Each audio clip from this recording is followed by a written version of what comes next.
So already you got the classic, there's an obstacle. This one looks a little more serious, especially with a big ruck.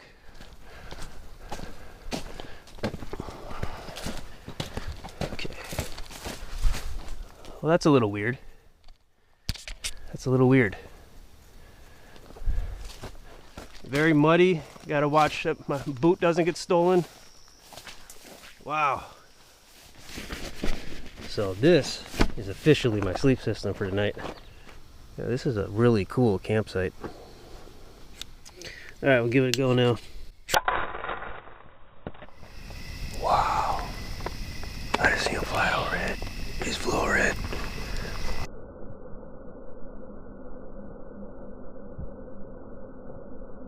I just saw the silhouette of a great horned owl. Wow. That was an amazing moment. It's a pretty cool looking moon up there too. It's almost like a pale pink moon almost. And the cool thing about this type of camp is there's really no neighbors that you have to be concerned with. It goes in there perfectly. Just lock this in.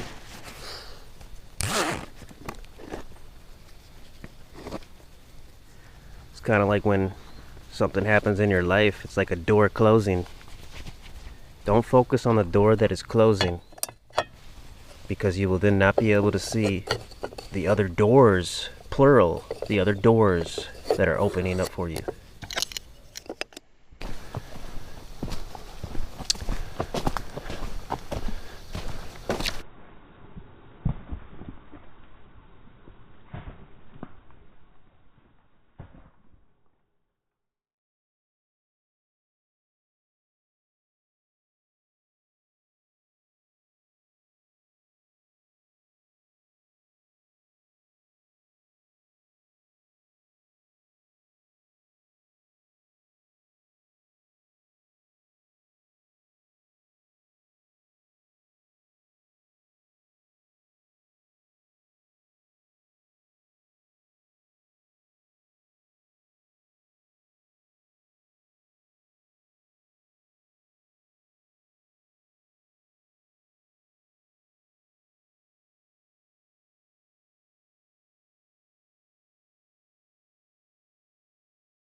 Alright, this is Lake Maria State Park in Monticello, Minnesota. We're going to do a camp tonight. It's going to be a backpack slash hike-in camp at backpack site number 5. And it's at a different part of the park, but I just wanted to drive through this area first just so we could take a look at it. This is probably the common main area. A lot of the backpack site parking is over here, but there are other backpack sites on the other side of the park, which is one of those we're going to go to tonight.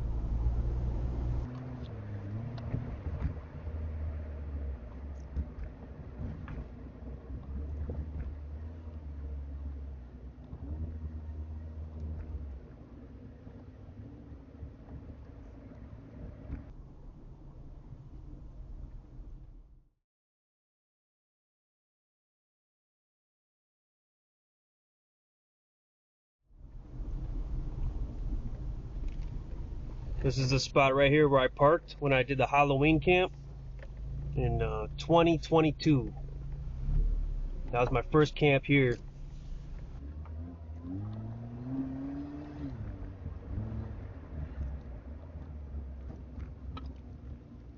There's a trail that goes straight forward and it crosses the area we were just in.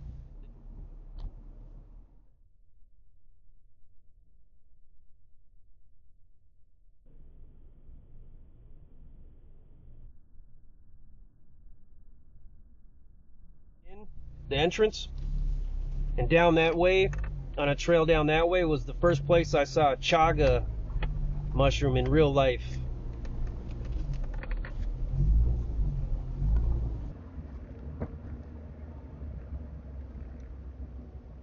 My Halloween camp here was a backpack site number 14.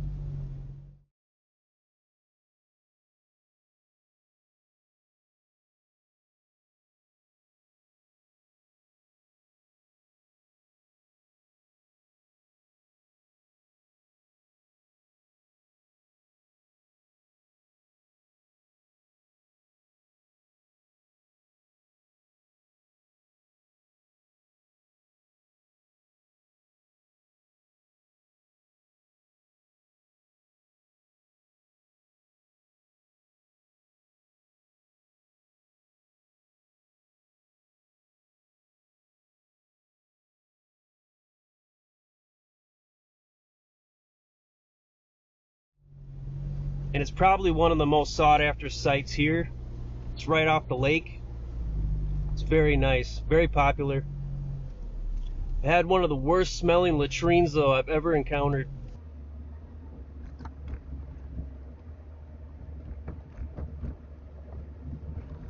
In this area we just left, I also parked here for backpack site number 17, which is on one end of the park.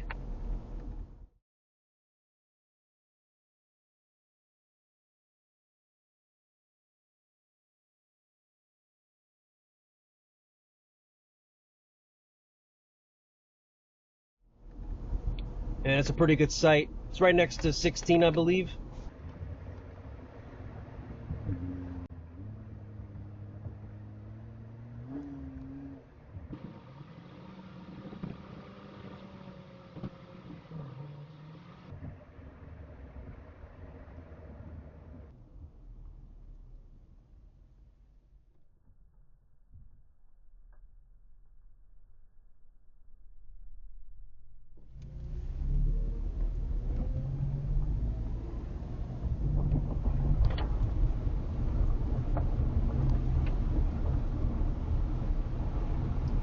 Now this parking area right here, I've never seen it on a map, but right where that, what is that, a Honda? A Jeep, right where that Jeep is parked.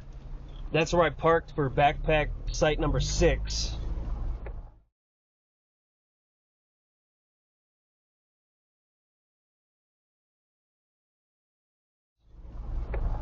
Which is just down this road.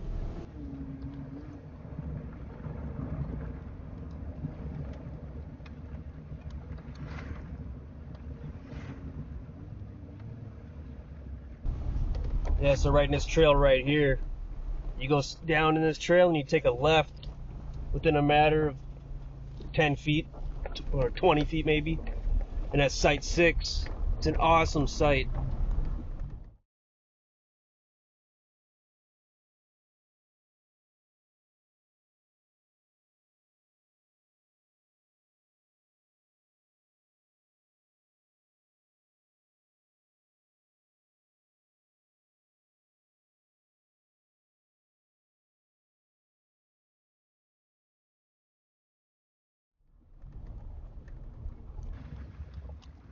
Now we're gonna head towards the back of the park. This will be my 4th camp trip here, I'm pretty sure, and that is it's backpack site number 5. Now this site was booked yesterday, and it's booked my booking today, and it's booked every few days after today as well. So it's like booked through all the way through like Monday. It's Friday right now, so I don't know. I'm a little concerned I might encounter someone there and there might be a power struggle, but hopefully that doesn't happen. It would kind of suck though, because I'm rucking in, and that campsite is adjacent to a cabin, a camper cabin, which is booked tonight. Hopefully it's not so close and they're not so loud, because I have had a couple of non-desirable neighbors I camped next to several times this year already.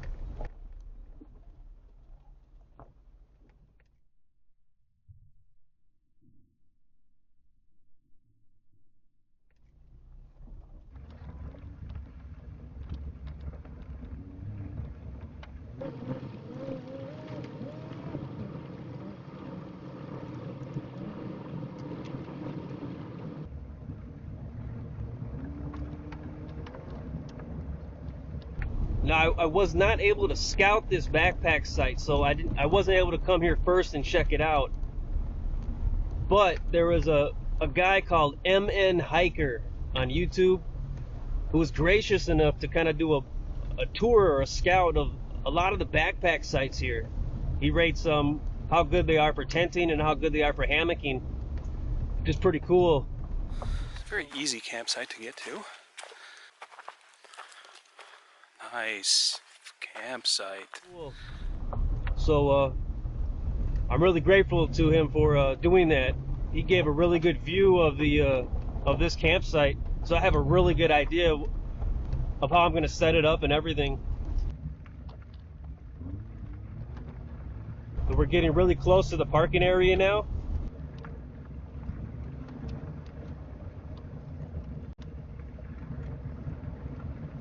So right in here is the parking area.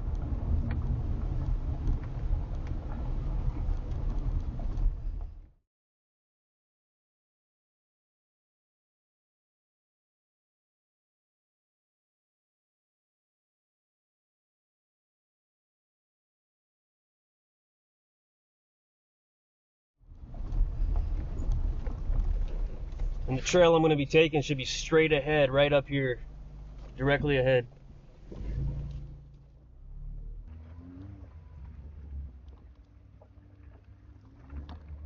So I don't know if the people that were occupying backpack site 5 have already left, because technically they have until 4 p.m.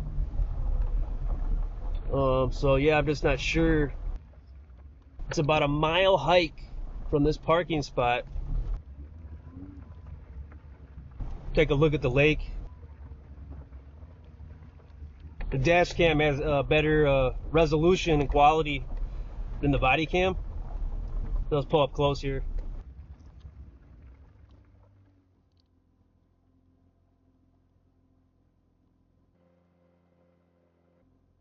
So this is Little Mary Lake.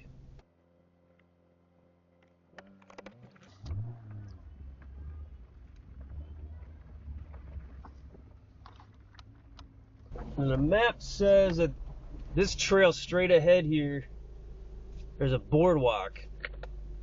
So I think when we're going to We're just gonna go check that out real quick with really light gear, just a chest rig.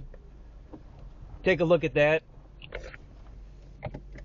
and then we'll come back here and we'll head on out to the backpack site. We're gonna ruck our way there, drop off the gear, stash it, come back to the vehicle, pick up our firewood, and then ruck that back to the camp, and then set up camp and just set up shop basically.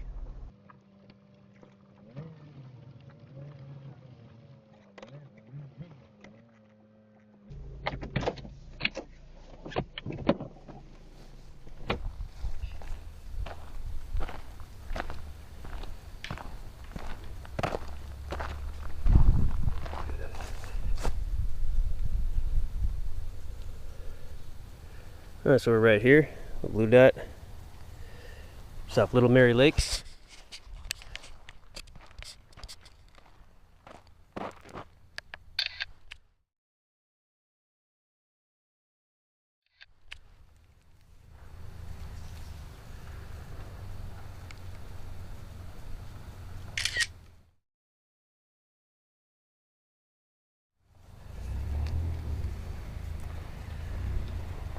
We're gonna check out this boardwalk here and then head back.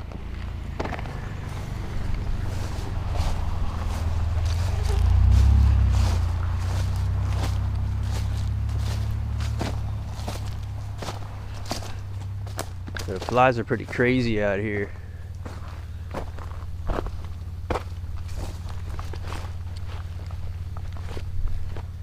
This is the Zum Running Interpretive Trail.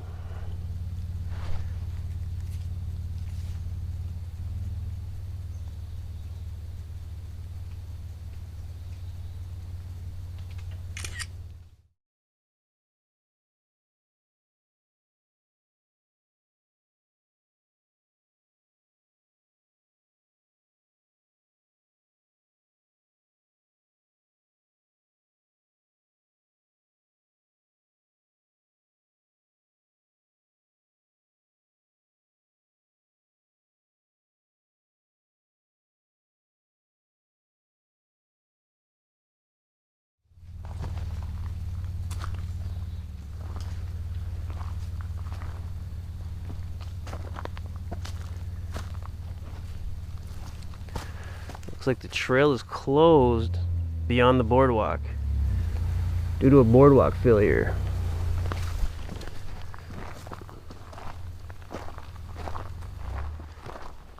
Now, all the campsites are booked tonight except for one camper cabin, which may have been reserved since I looked. So they're probably just looking for an area where they're gonna park to get to their backpack site.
It's the first Friday of August, and ever since 2023 I have declared the first Friday of every August to be my own personal national holiday.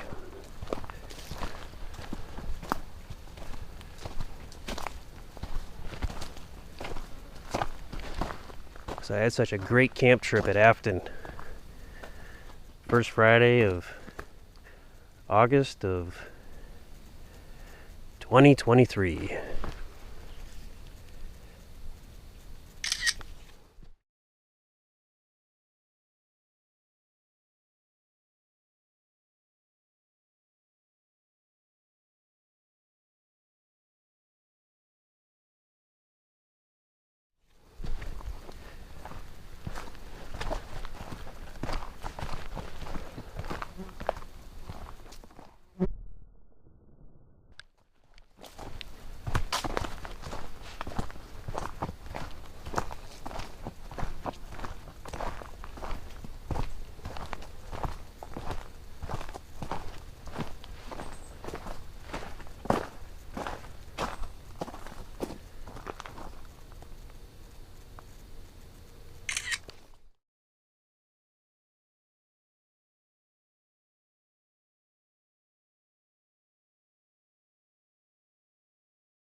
So we're risking ticks at this point.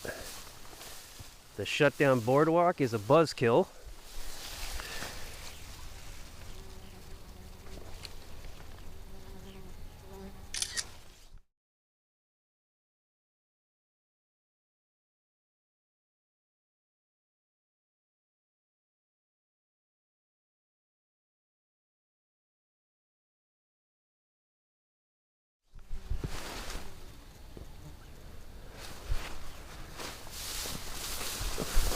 So that was short and sweet.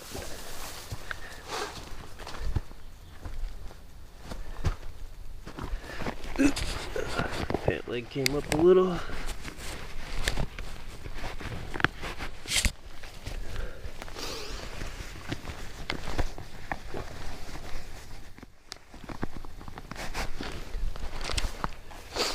And I'm not leveraging any off bug spray or permethrin. I never really wore off bug spray, but I used to use permethrin until I discovered that it has very disturbing neurological effects on cats and probably bunnies. So now I just risk it.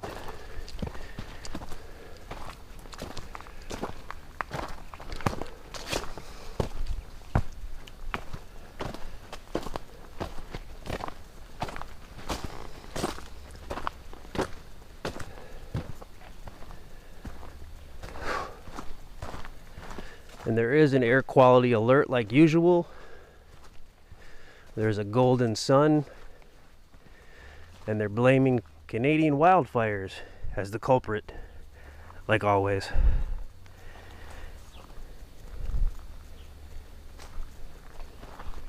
And everyone just seems to think that's okay and normal. It's just the Canadian wildfires.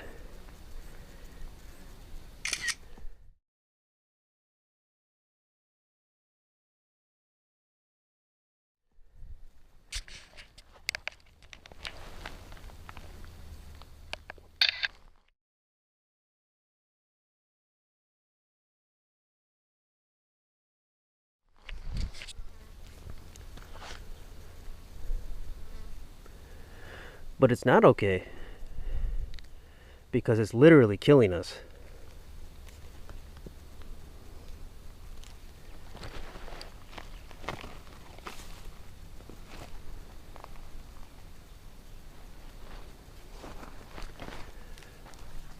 So I tried to identify the species of that butterfly,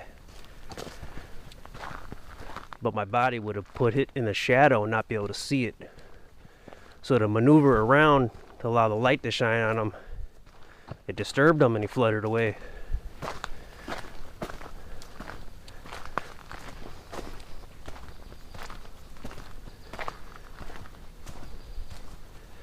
So yeah, because of the air quality, forgive my breathing.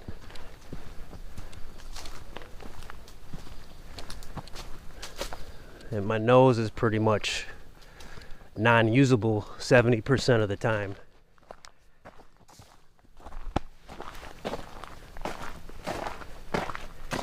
I just got hit with a relatively bloody mosquito. I presume it was a mosquito.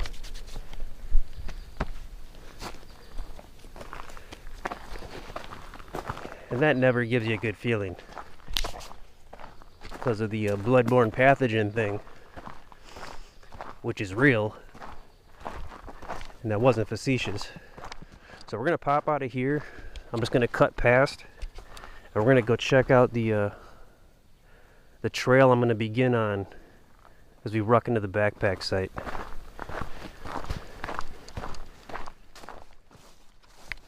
Alright, so down here, we're in the parking area. Just down here should be where the trail begins to head on over to backpack site 5. And there is, looks like people picnicking over here. So this is where we're at, and this is the trail. Up here, over here, and then there. Backpack 5. Right across from that cabin. And from what I saw from MN Hiker, looks like a pretty good site.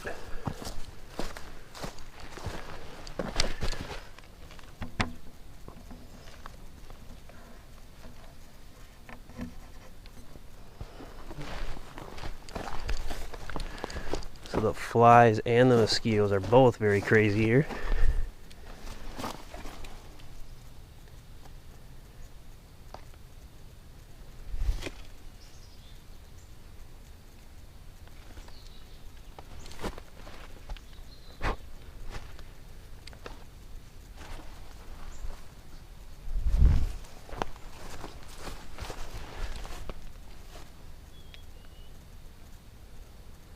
You know, I saw a snapping turtle last week in Eveleth, Minnesota,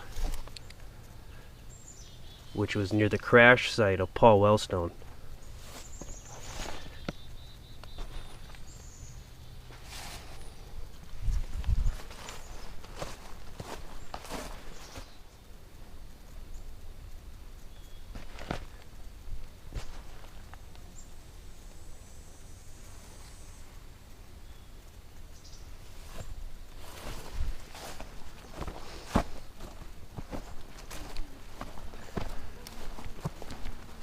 Just want to make sure I can see the trail. Then we'll ruck up and head out.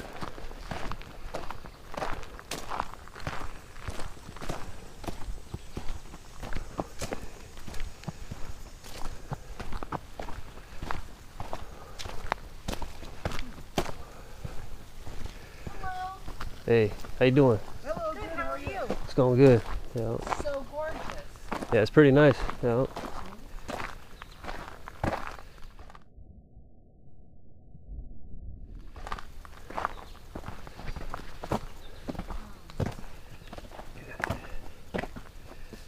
Yep, this is the trail right here. So I'm feeling confident. We'll ruck up and head out.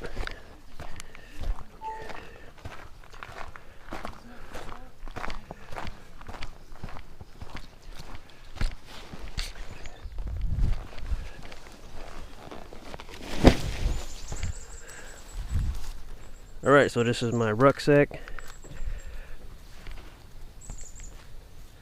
I would say right now I'll load it up. It's about 65 pounds. It's full of water. It's got my tent in there right here. Everything is here that I need. My sleep system, my ground mat, everything. I'm not going to put my coffee in here because that's extra weight.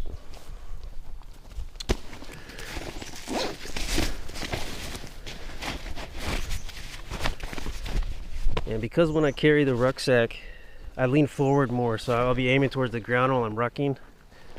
So I'm going to put the cam here on the boonie hat after I ruck up.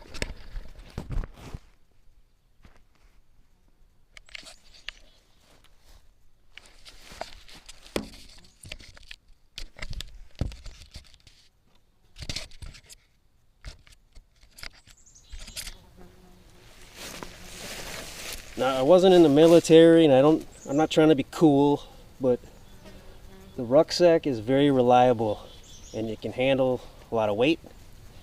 It can handle this gear, and it can handle rucking wood.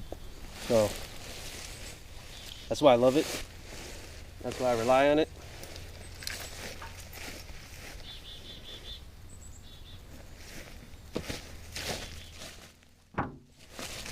I'm a little guy. I don't weigh a lot, so it is more than I really should have.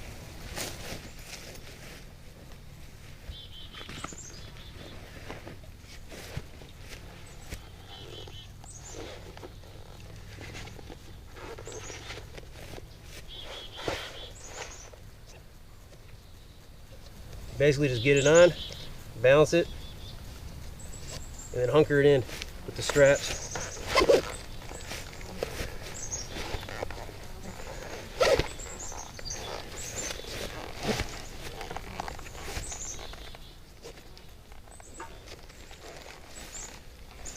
And I haven't rucked a load like this in, woo, probably since December last year, so I'm kind of taking it easy because I got a little back injury.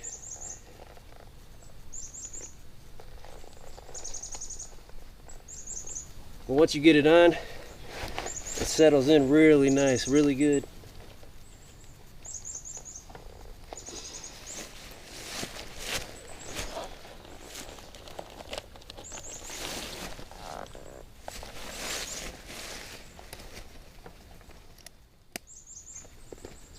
Okay,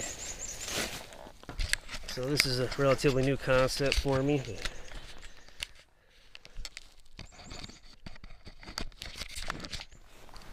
I don't have it carabinered or anything.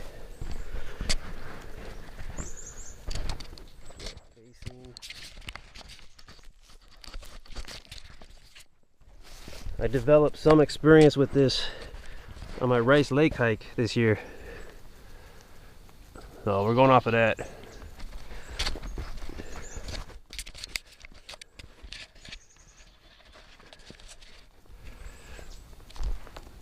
All right, so we're gonna go ahead and ruck in. Here we go.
Have a good adventure. Yeah.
See a fly there.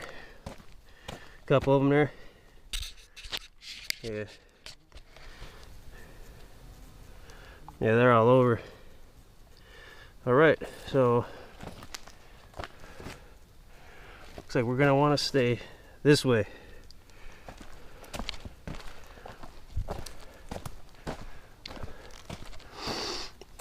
The other one goes up over here, it looks like a little bit.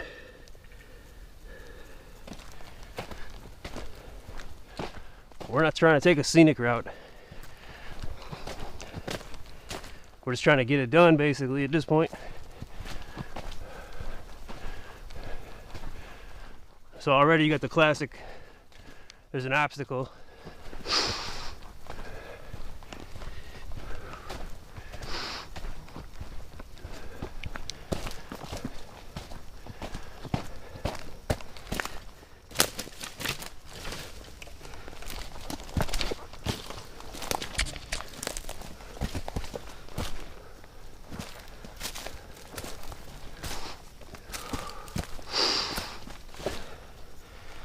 This is a very convenient walk around though.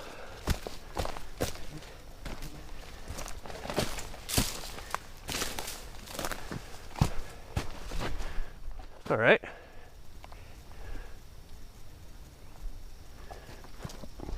So that could have been far more inconvenient.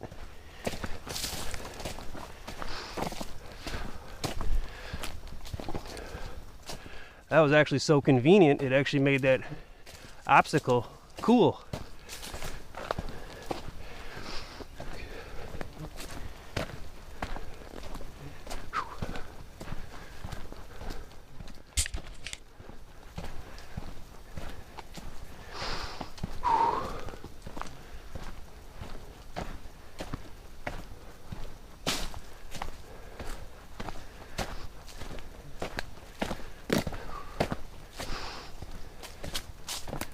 It's probably not going to get over 80 today. And it's supposed to drop into the mid 50s tonight.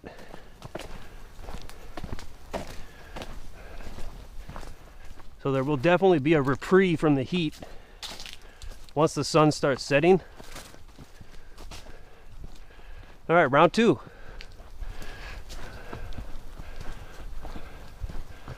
This one looks a little more serious. Especially with a big ruck. There's not really a walk around, so I risk getting it caught on pretty much anything.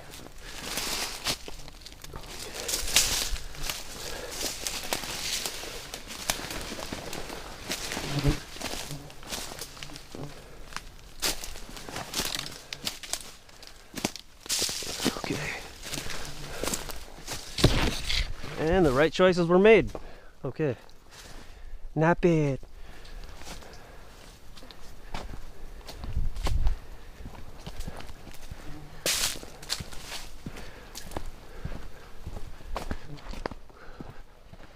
Now this gear is actually more of a challenge with all the water and the tent to ruck than the firewood is going to be.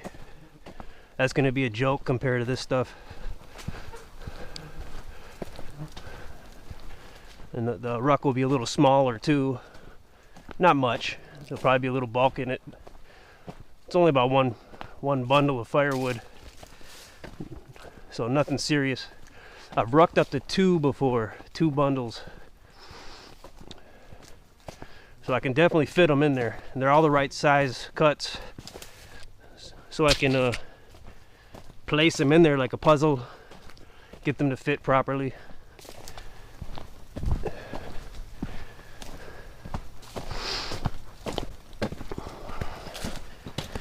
Okay. Well, that's a little weird. That's a little weird.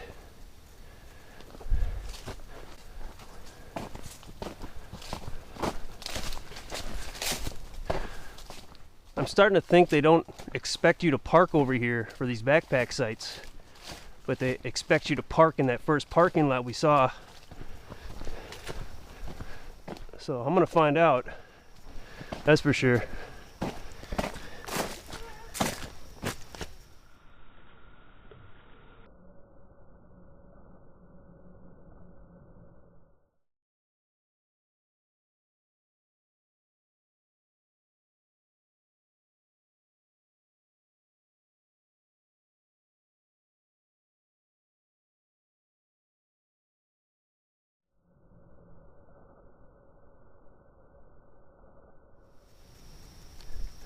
So this looks like a marshy area here.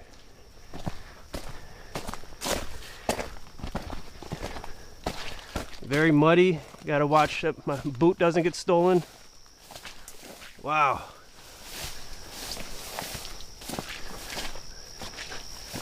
Alright, so yeah, this ain't good. This ain't good.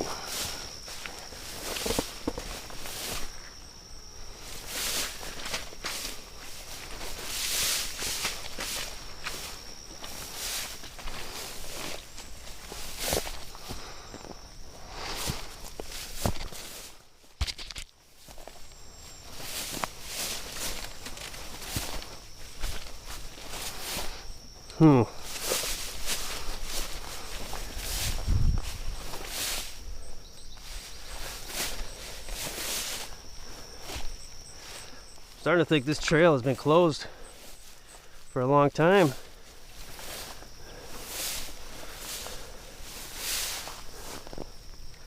But this is pretty risky.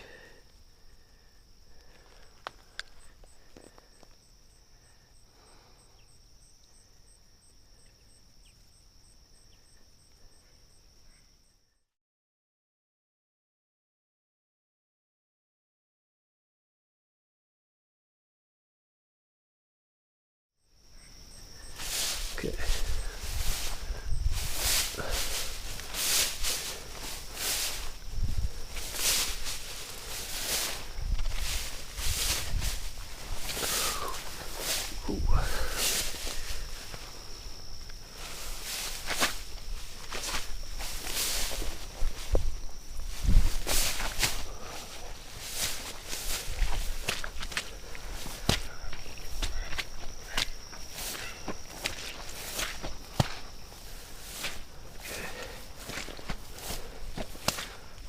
Okay.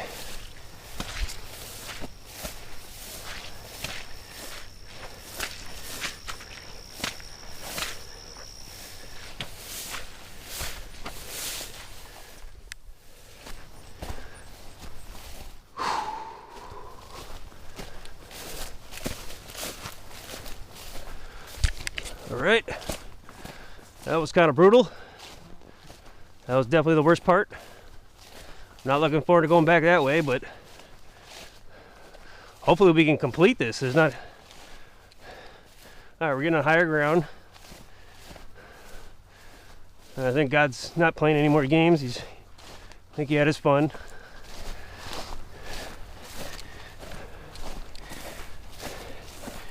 I figured they put that trail closed sign before that.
Okay.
All right, we're at a breaking point here.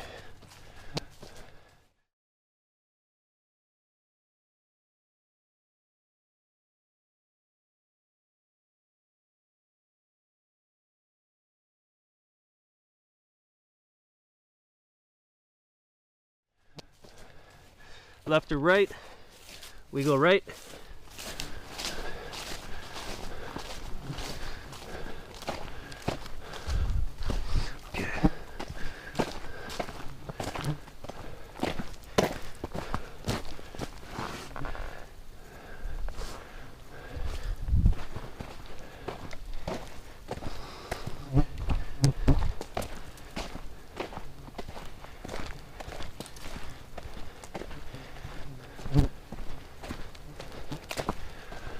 So it should be on our right hand side after this hump.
It's a camper cabin.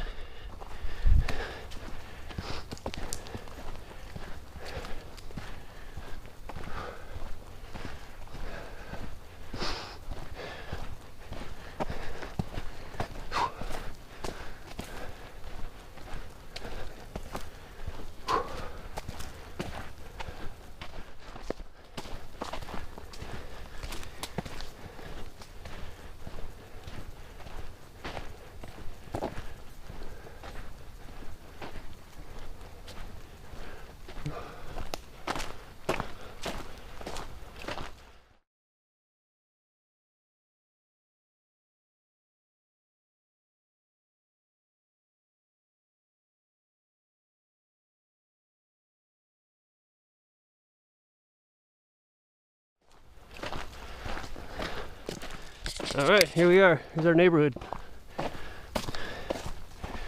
B5. Okay.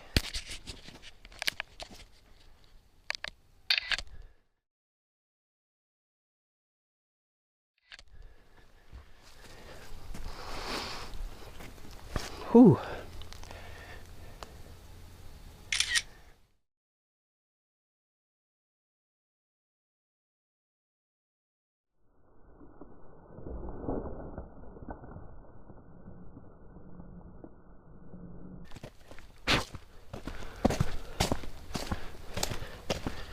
Oh, these flies are insane.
All right, here we go.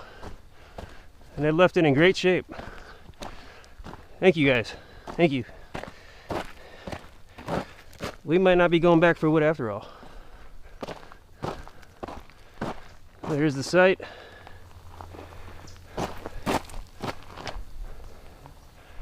I'm not going to take my ruck off yet because I'm cool.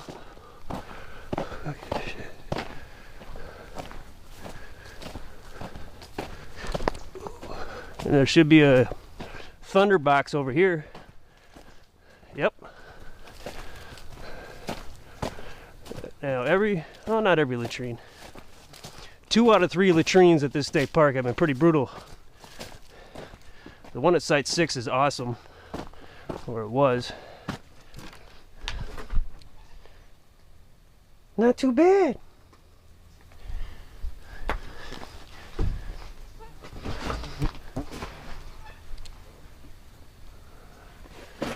There was a bee's nest in the one at by Site 16 and 17, the shared one in the middle. One of them bees tried to sting me in the head,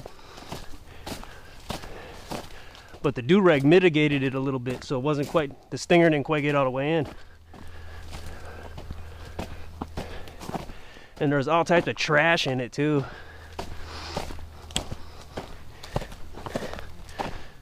All right, you got a great view of the lake.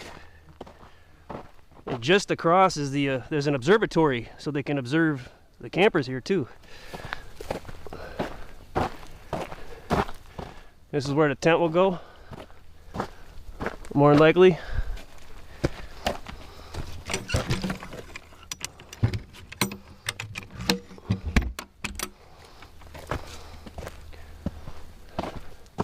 All right, I'll break this off.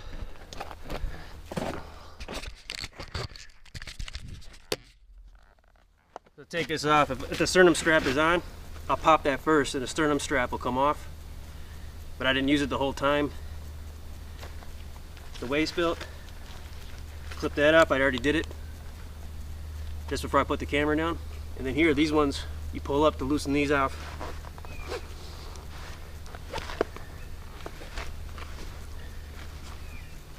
You got enough room to put your arm through. Let this other one come down.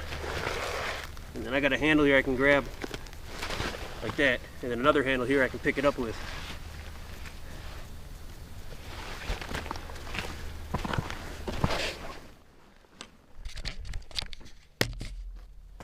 And just situate it.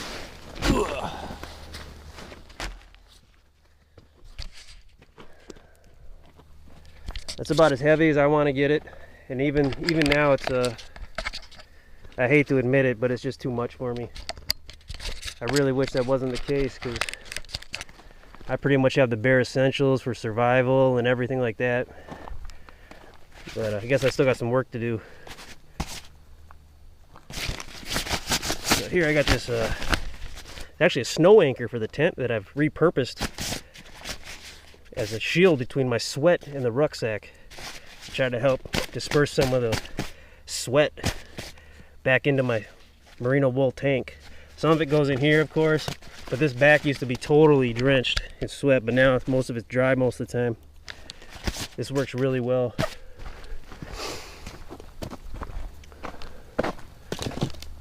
Okay.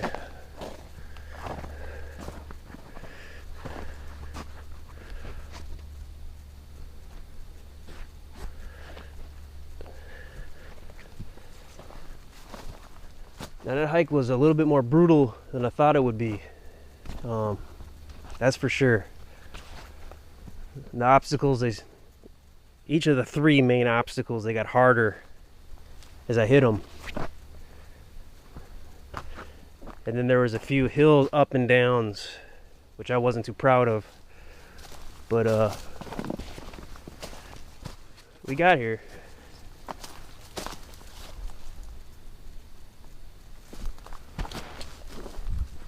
I'm gonna feel guilty if I just use all that wood that's here and I don't bring any of my wood here.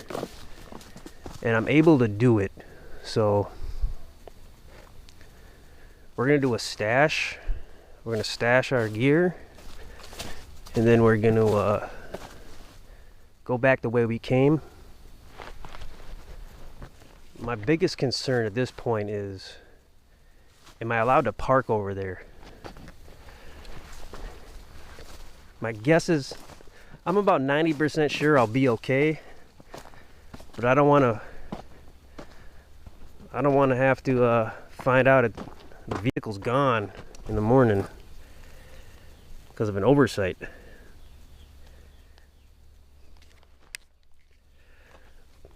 But it says a mile hike, and so from there, where we were to here, that was about a mile. That's for sure. It might have been a little more. Let me see if I could carry 2.4, 3.6. Yep. So I was already 2.4 before I got here. So that 3.6 means it was just a little over a mile. And if we parked in that first area I showed you, there's no way. That's probably 3 miles. So I'm pretty confident there's no other parking other than the one over here.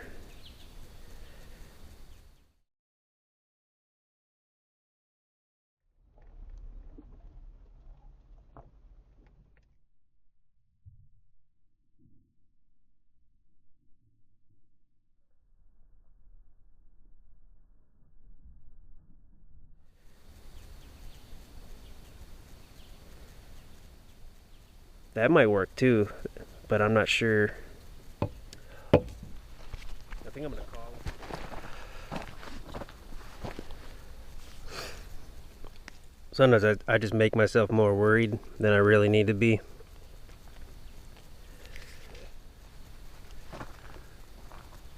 Alright, let's take a look around here.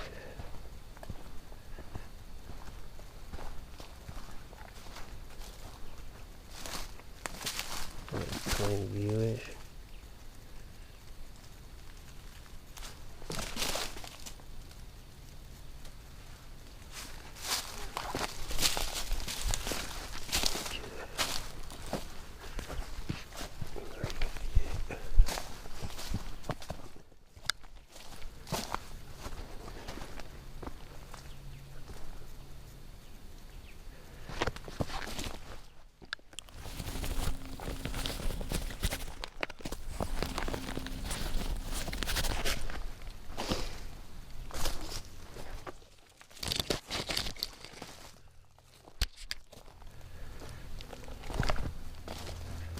Maybe in there, maybe.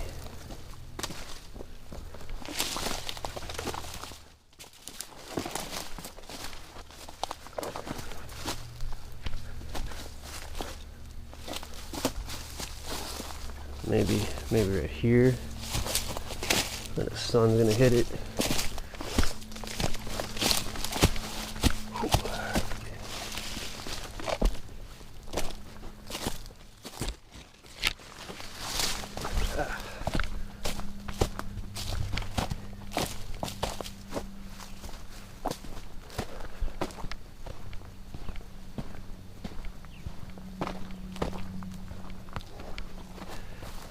Maybe just, I'm sure a lot of people go to, they might want to look at the lake. Hold off on that. Because someone might hike in here just to kind of take a look at it. Because it is interesting. Kind of like me, I would come in here probably if I had a chance. You're coming in here.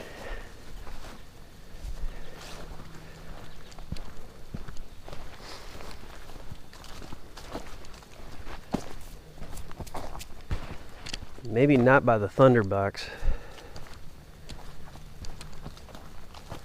Maybe not.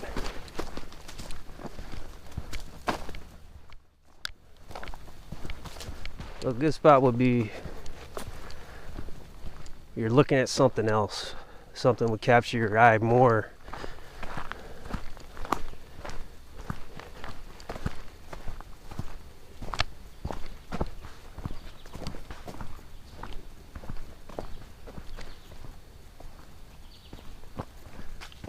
No.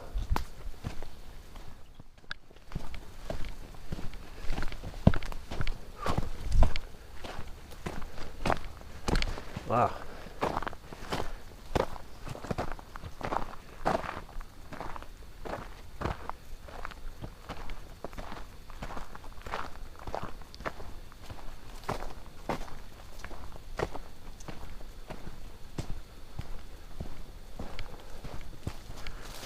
People would probably get to right here and most people would bail.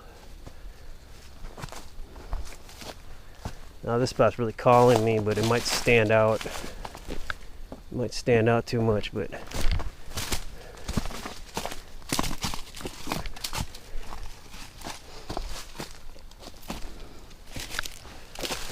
I kind of like it.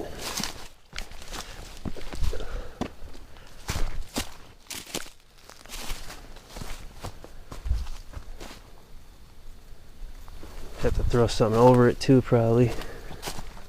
Maybe. Back there would probably be good for sure, though. Okay. Yeah.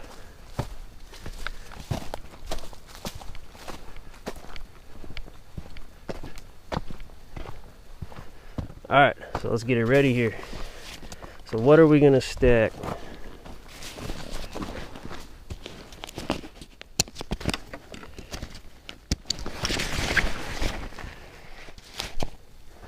So we're sure doing the tent.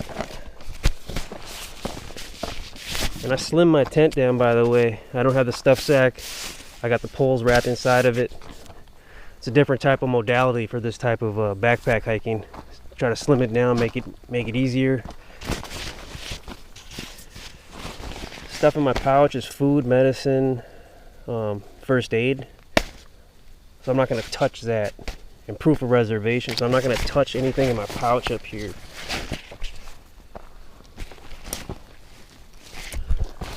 Keep accessories on the side where they're at, like knives, headlamps, backup car keys. That's all going to stay on the sides. So we're going inside the ruck.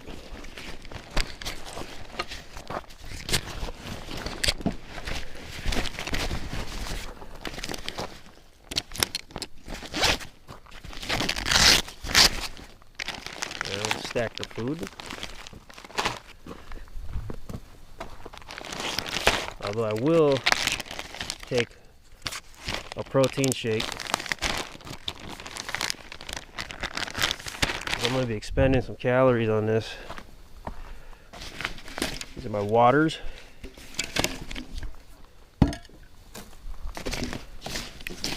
This is a lot of weight, and it's fluid weight, so it's more obnoxious. So that and the tent is already a load off just by itself. I'm gonna probably fill this up and take it with me.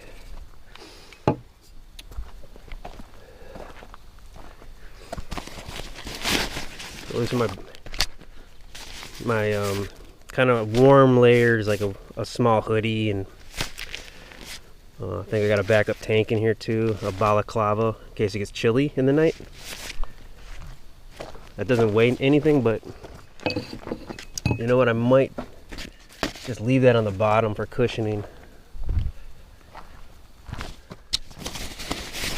My beloved MSF's bivy with the wool scarf that I use as a pillow case liner and an eye cover.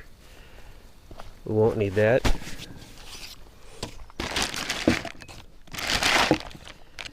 Let's make a won't need pile here. Right there, won't need. Might, not sure yet.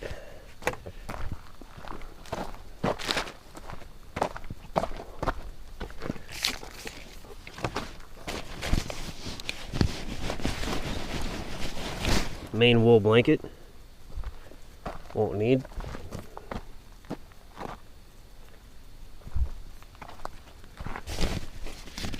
Two shamags and backup clothing layers here. So those make a good base in the bottom. And it's good to have the shamags as cotton, one of the C's. So I'm gonna go ahead and put this in the don't need. And we'll leave this in here.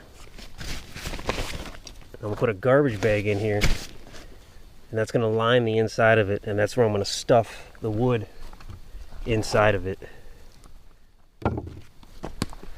I got enough here though to last me the night. I got enough gear and skill and experience.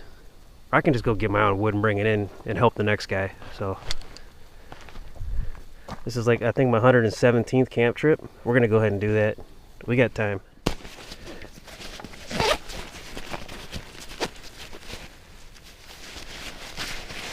This is the camo netting I'm going to use to cover the stash. The trail cam I'm going to use to watch over it. And this is the dry bag we're going to put everything in.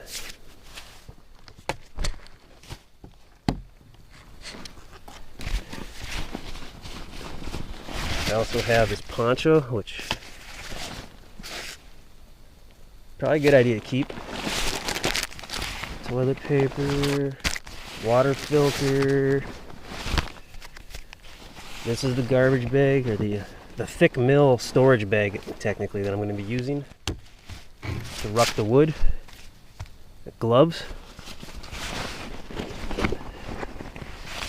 And two garbage bags. I'll just keep in there and not hurt nobody.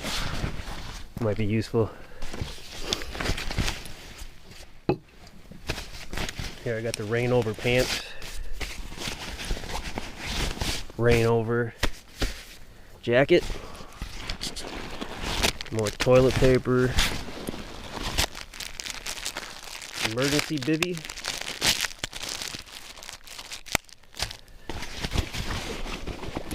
some fuel, butane fuel.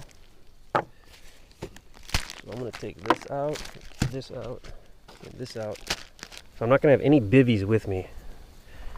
It's a very low risk endeavor.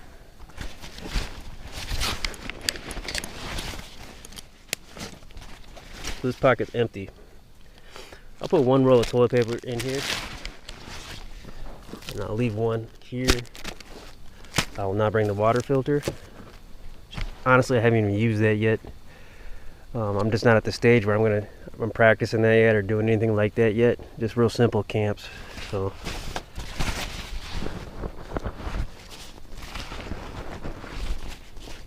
I'll have the toilet paper on that side, and I'll have the poncho over here.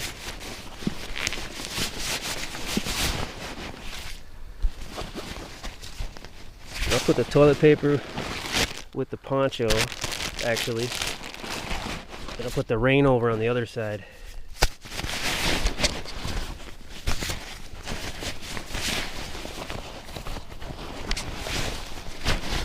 And it's pretty light, and it might be useful. Starts pouring or something. Alright, so that's the pockets. And lastly is the inner pouch. Now I do have these power banks. These are cords for them. 3 power banks that go inside here. It's my power system. I'm not taking that out because of the complexity of it. So that will be a little extra weight. But still, it's useful. I can charge my phone. So I've got the kettle here, I'm taking that out. Alcohol stove, taking that out. Everclear alcohol stove fuel, taking that out. This is only that much full anyways, but I don't care, I'm taking it out. More butane fuel. Hatchet. Containers. This is more, I'm removing it more because of the bulk than I am because of the weight.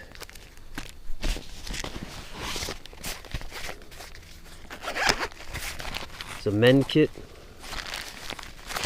and a heal kit. Medicine, first aid, mend is multi-tools, patches. This is probably a couple pounds, maybe 2 pounds.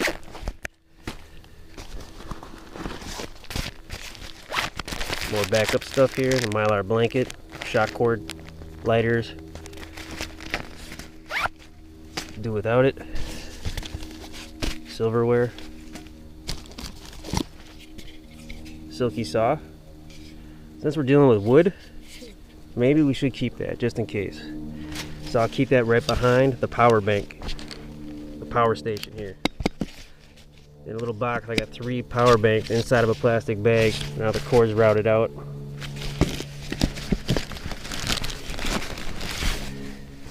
If the ruck was fully submerged in water, it would definitely get to it. So it's not airtight. But if need be, I could remove all the cables, stuff them in the plastic bag, zip it up, and then put that in another plastic bag, zip it up, and then it'd probably be good to go at that point. But that would take time. But it's an option. Now this pouch, got a lot more space in here now. We're also going to get rid of the ground mat here.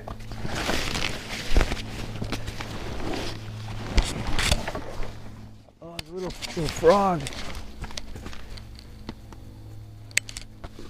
Wow.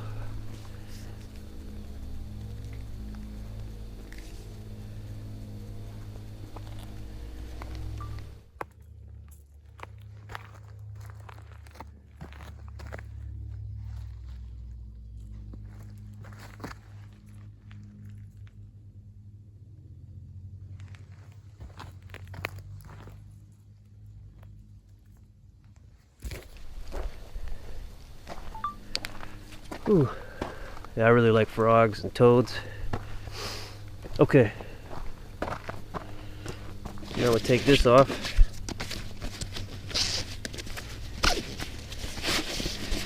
And as I'm talking through this, it's kind of helping myself learn it too, and kind of remember it and figure it out by explaining it.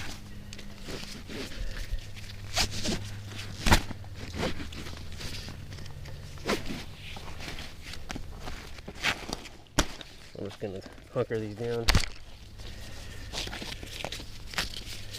I gotta bat away mosquitoes and flies sometimes, so sorry if I slap the thing, the camera.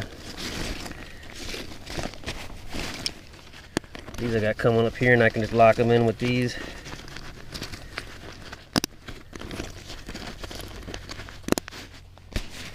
I got a new rule, I can't use the word convenient or quaint anymore. I use them too much, I noticed that. Sorry if you noticed that. Okay. So now it's losing its structure. It doesn't want to sit up as well anymore. So a ruck will have different stages of structure depending on what's in it.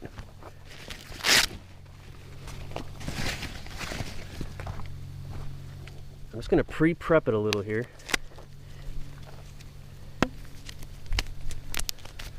Oh, that Ranger band's too tight to go around my wrist. Unfortunately, it's really close. It almost worked. I'll have to put that in a pouch or something. I could put in my chest rig.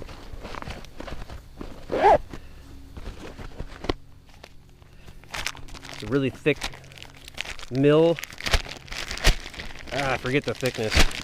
It's probably 3 mil. I would like it to be a little thicker, but they didn't have a thicker mill where I got this from. But I've already used this for this same purpose like 3 or 4 different times already. This is the same one I used from last year at the same park actually. And the one I used at George Crosby Manitou on Christmas Eve. Same one.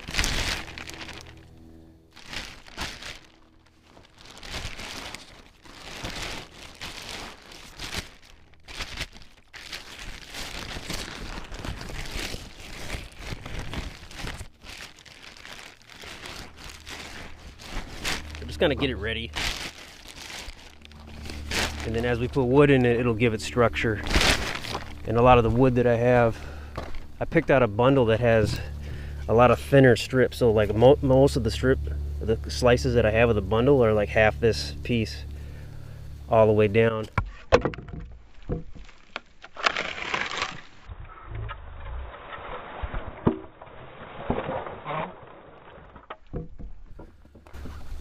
So I can position them in just like a jigsaw puzzle.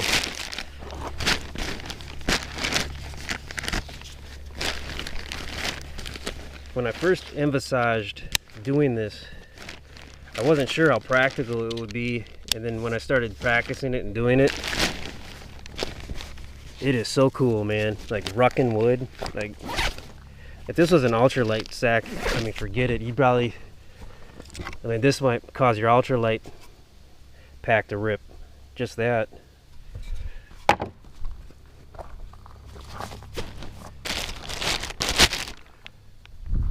But I'm the kind of guy who really probably should use an ultralight based on what I can handle. That's okay, I push it a little.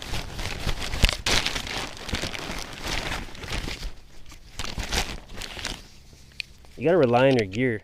I mean, if your pack falls apart on you, the whole point of having a pack is to carry your gear. So I mean, if you gotta carry your gear without a pack, it's like walking home carrying the groceries.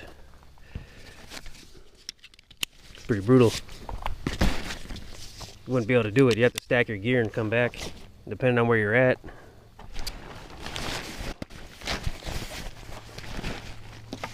I got a lot of compression straps here, and I can keep this open. So depending on how it looks when I put all the wood in, we're gonna have a lot of flexibility based on what the end look is, what our end need is. So I don't have to zip this up. I can keep this open and let the wood bulge out, and use these straps to hunker them in. And these side straps as well, these compression straps.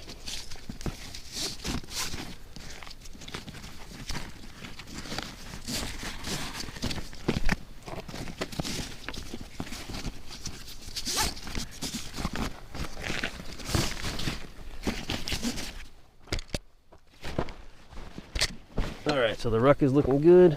I'm going to have more water real quick. We'll polish this off. Ah!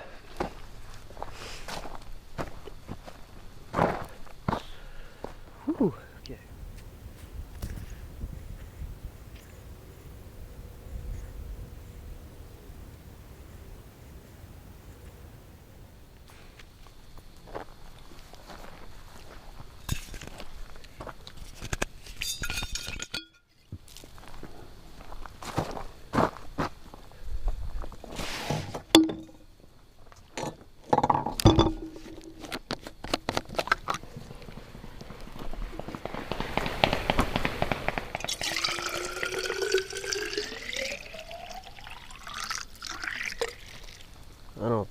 gun or wings.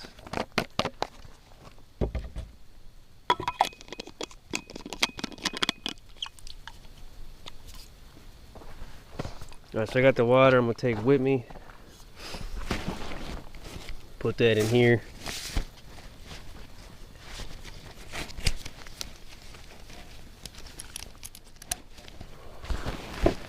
Smoothie, I'll put that up here. Now the gloves, I'll put them in a pouch too.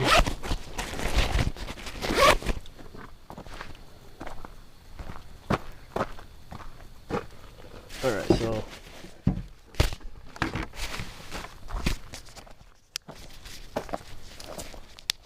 this dry bag can fit everything that I have, absolutely everything. But the problem is the weight. It's not really a rucksack per se, so you gotta be careful when it's all weighted up. You don't want to rip it, or it's not really built for that. It's not really built for this actually, so I'm gonna put some of the lighter stuff in first on the bottom. Wool blanket, just kind of heavy, but it's like a cloth. Bivvy. Lay the tent down on top of that.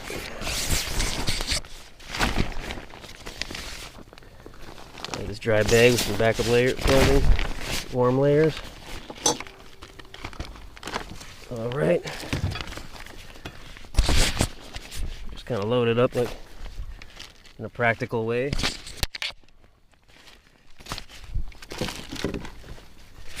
Not the greatest at stacking a grocery bag, so, but this is basically that skill. Well, it's kind of rucking, building a ruck, building a pack.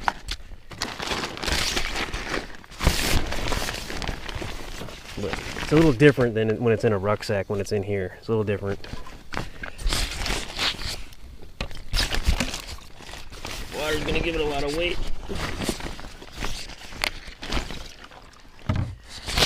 Hold off on the water. You want to make sure that when it falls like that, it doesn't rip against the wood or anything. This kettle.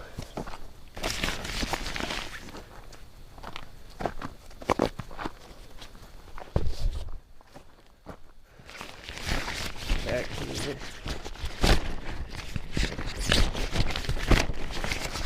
And if I kept all my gear in the rucksack, I could have put the whole rucksack with the gear inside of this dry bag too. So this dry bag's pretty awesome. I think it's an Aqua Quest, the biggest one they got.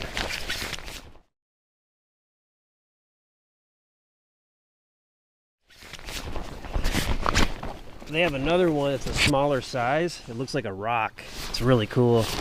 I wish I had a rain fly for my tent that looked like a big rock.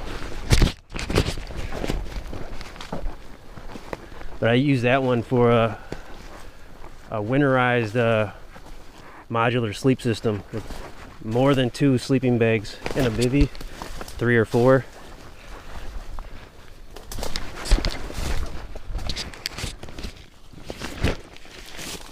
That's the bulk of it, put it there.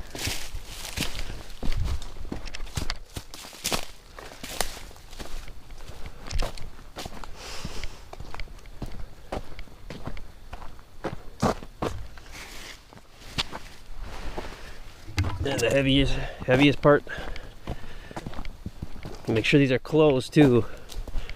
My water bottle wasn't sealed the other day in my car seat. And the leather seat, now it's, I can't believe how much damage that water did on the leather. I cannot believe it. Oh God, learned the hard way.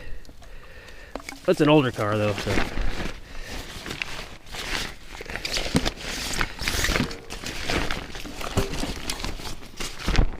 Okay,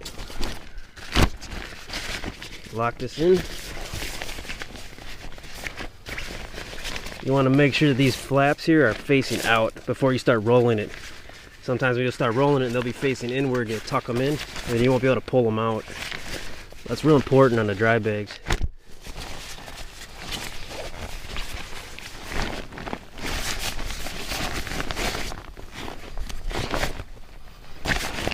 sealed as much as you can. It doesn't have to be waterproof. I just gotta try to keep mainly the bugs out. And if it rains,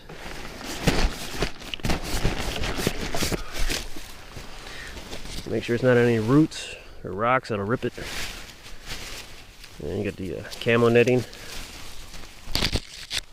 Lay it down. Boom, baby.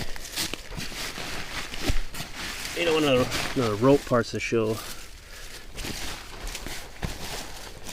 That camo net, it catches on stuff really easily. You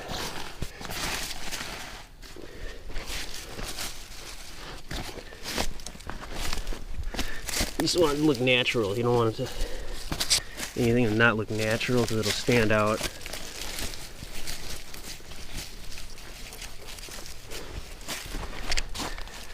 Also, you got the general stuff here. No, it's not loose, but it's already pretty decent, you know.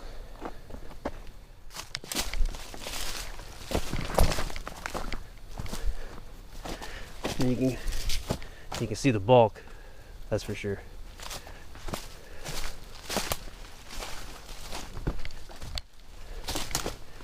That's not good.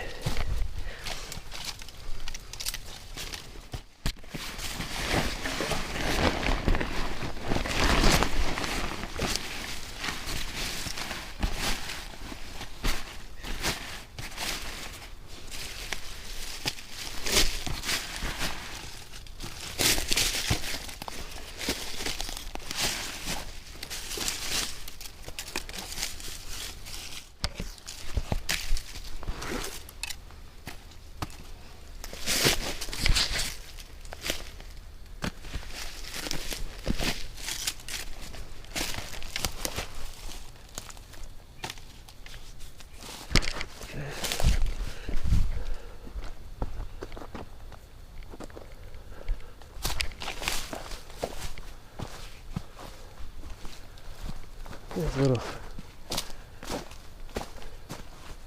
that's okay, I mean, it's a little open.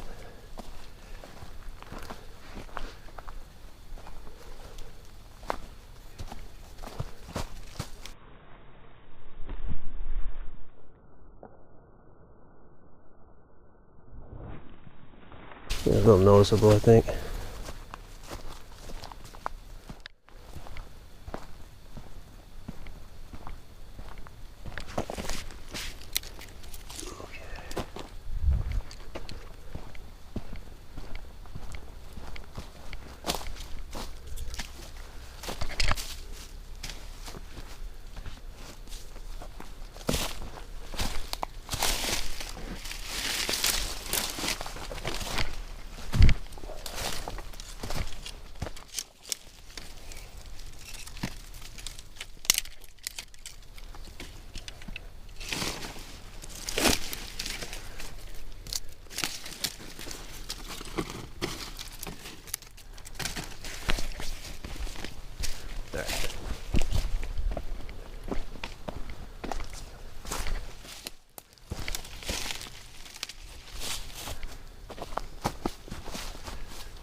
Okay.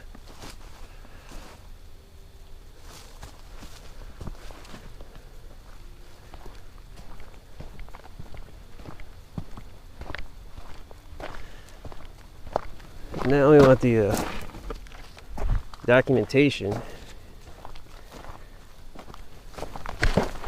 case something does go down.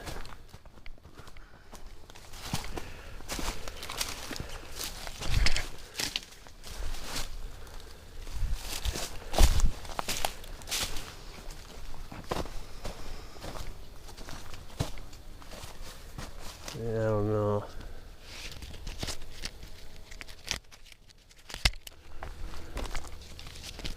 Let's do this one right here.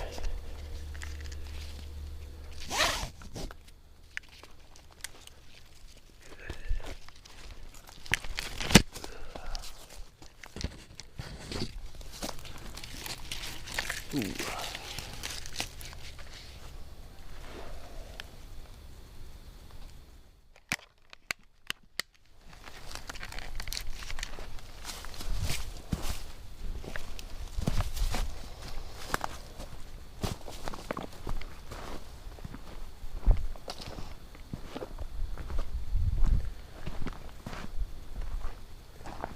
You can kind of see it when you're over here. You have to go lower.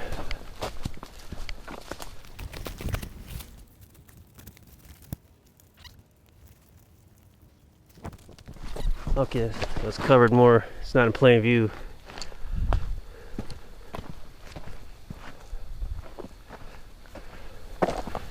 Yeah, it's much better. It's not as bad. You can see from as far.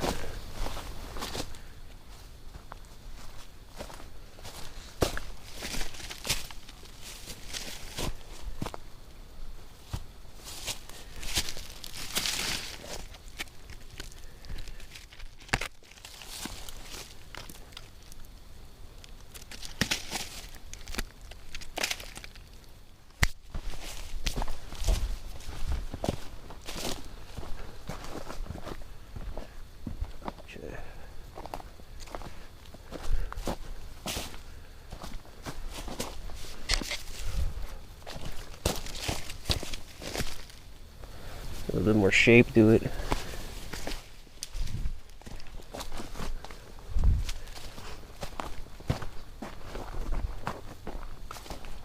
All right.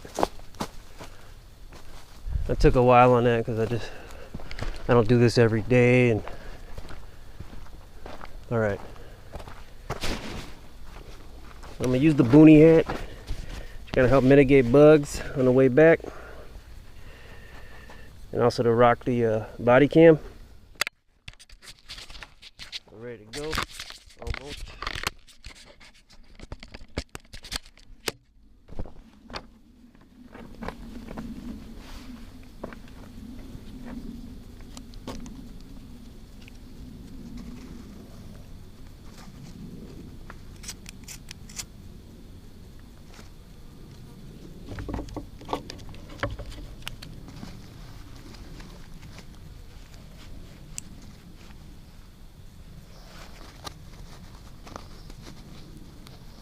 We'll have to redo this paracord here. You can hold that up.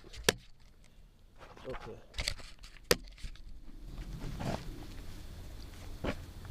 Alright, we've been here about 45 minutes. We're ready to go. We're gonna head back the way we came,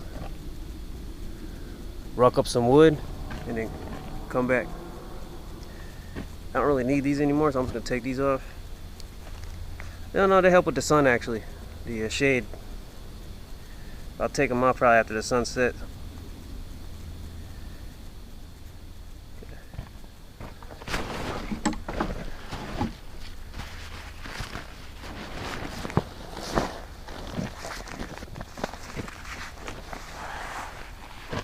It's not as heavy at all, but it's still the same deal. Put it on, tighten these up. It's real important to have these hunkered in.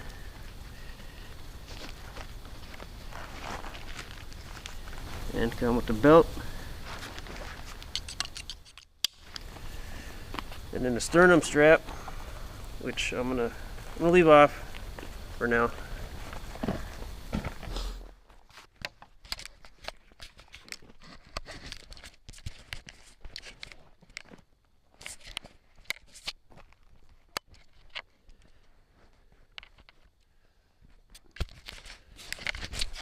Alright, so we gotta be careful on the way back.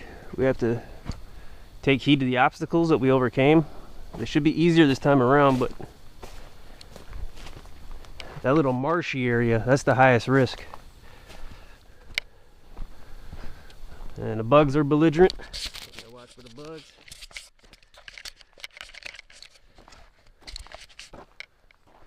Alright. We knock this part out and then we're good to go.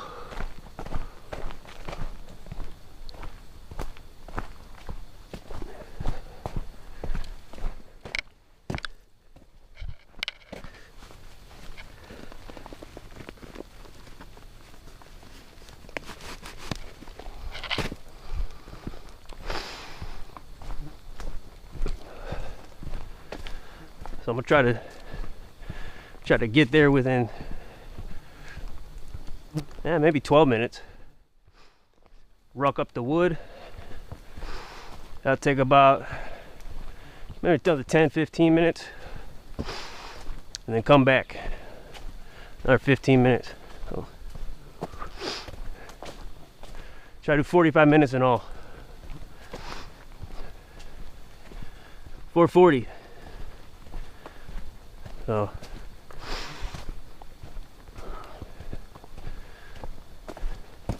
about 5:15.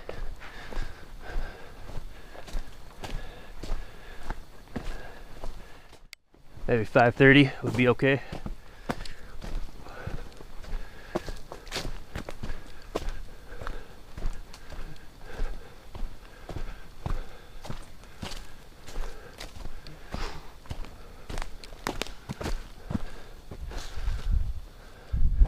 I'm wondering if they let people drive their vehicles in here.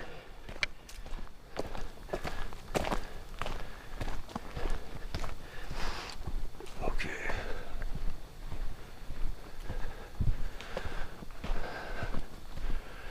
Well, it's not as much weight, but there's still a lot of bugs. The flies in particular, and the mosquitoes. Those two combined.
Now, for a little while, I used to go to a gym to exercise,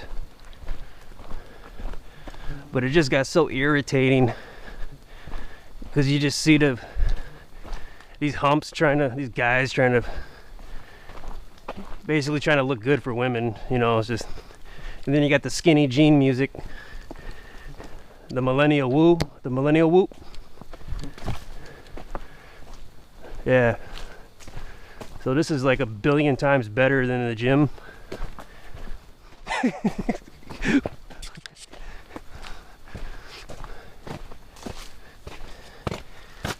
It's a G. Alright, Chia. These bugs are insanity. Here we go. Back on this crazy trail that hasn't been maintained, I don't think. Sections of this trail are flooded. Please explore other trails that are in the park.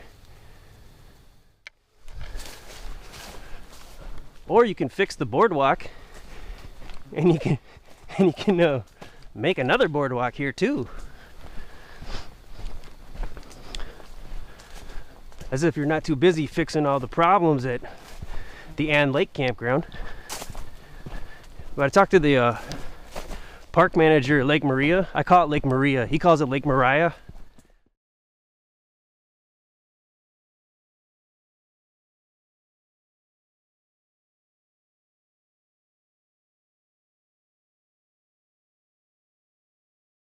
That's fine. He seems like a cool guy. He reminds me of this guy I used to know named Jim McGibbon. He had this real infectious personality. Ironically, he was a car salesman for a little while. But he's like a real ethical guy. That was back in the late 90s.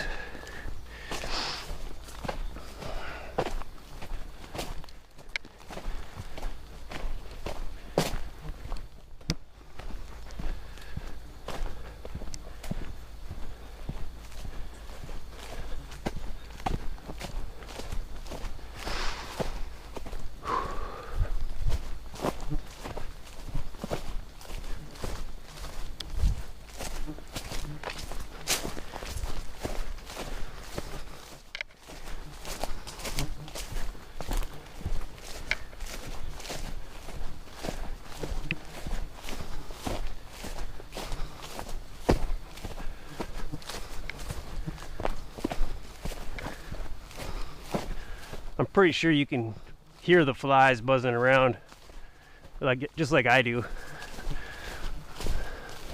It's pretty crazy. But I just keep a steady swat going, both hands. That's an exercise. That's moving your arms. It's better than sitting in a gym watching a phony news and listening to skinny jean rap with a bunch of simps. Or the thoughts. Lest we forget the thoughts, the gym thoughts.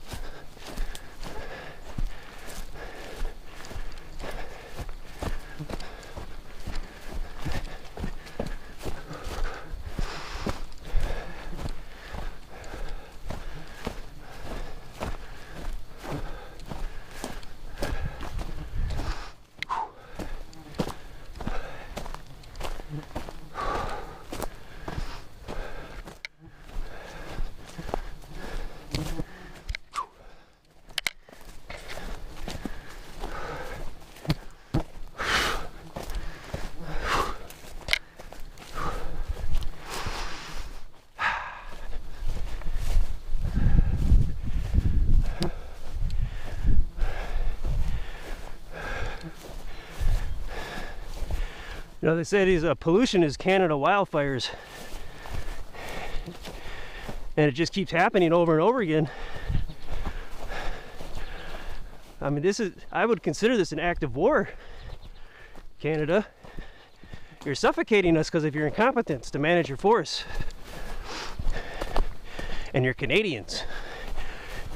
You should be very competent in managing your forests. Yet allegedly, your smoke is suffocating us.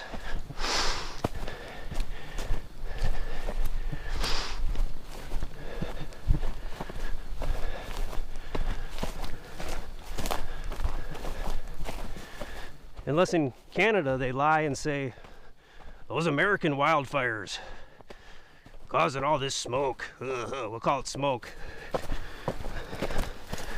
We won't call it a mist of pollution.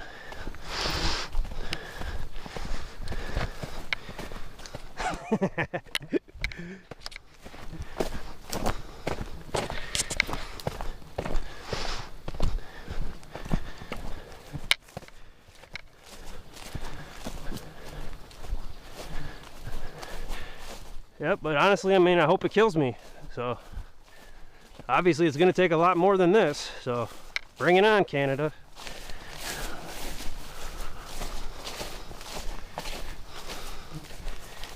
Canada. Canada.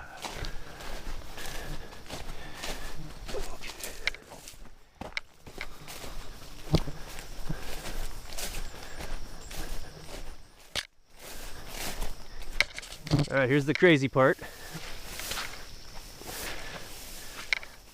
Really marshy or boggy or whatever you want to call it. The tall grass gives it a sketchy vibe. You don't know how deep some of the mud is going to be. This was the part before.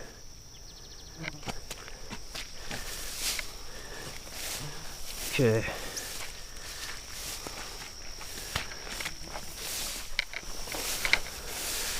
Just got to kind of gauge it, use the grass. I'm kind of walking on the grass to help bridge over some of the water. But I mean, I do have trepidation because of the tall grass.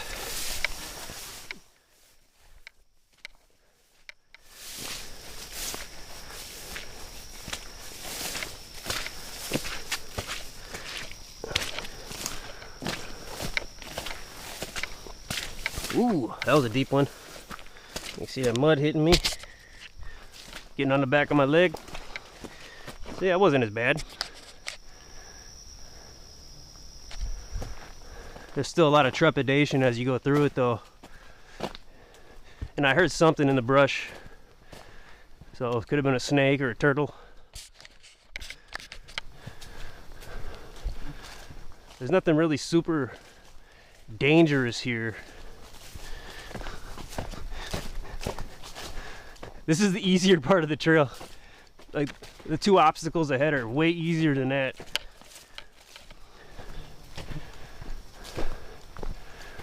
But literally, it'd probably just take them an hour with a chainsaw, and this would be open.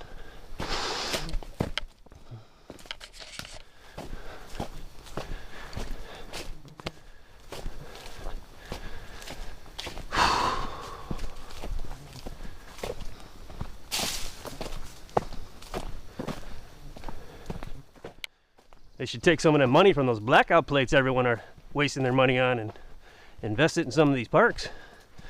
Open up these trails. But then when if people are hiking, they won't be able to have everyone see their cool little blackout plate when they're on the road driving. They lose ego points that they paid more for because they're so smart. All right, this is the second obstacle.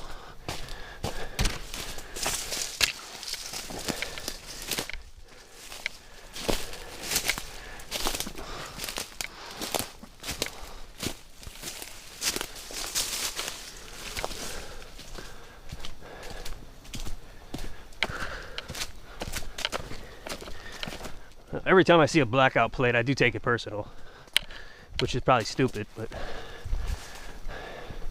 I just can't believe how many people are willing to spend extra money just to have that precious plate that almost everyone has now. So it's not even a precious plate, everyone has one. So,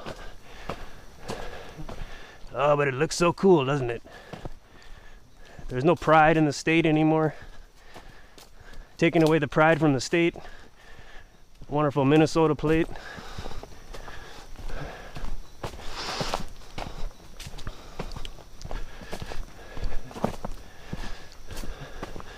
I guess it's not always good to have pride, right? Sometimes it's not good. I think it's good to have pride in your state, though. Like if you're from Wisconsin or Iowa, you should have pride in your own roads and drive your own roads. And not constantly go into Minnesota and drive around. I think it's good to have that kind of pride too. Ooh.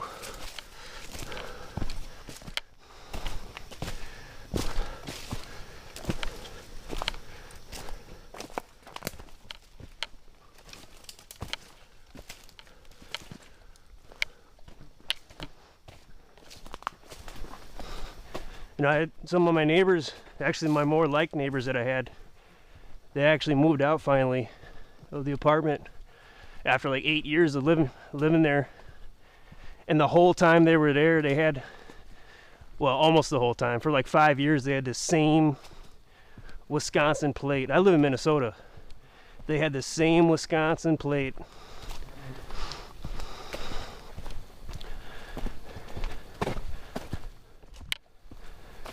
So it's like they're not even paying tabs. It's like their money's not even going into Minnesota roads. It's like, come on, man. You gotta have dignity, people. But sometimes having dignity means being stupid. Huh.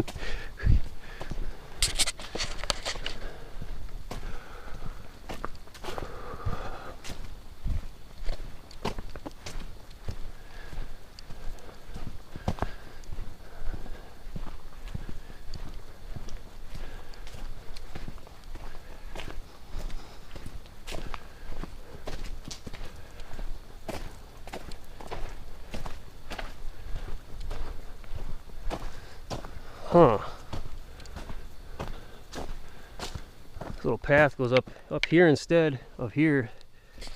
So it might have been a walk around path, as there used to be debris here or something. Maybe that's why that happened, because it's kind of weird. Like, why would you go that way when you have this perfect path, unless there's something here blocking the way, making people go around? And if that's true, then it looks like it took them a couple years to clear this, based on how well walked this is.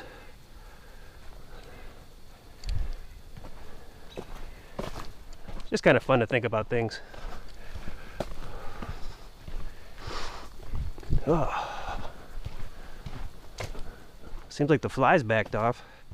They're probably sick of my rhetoric.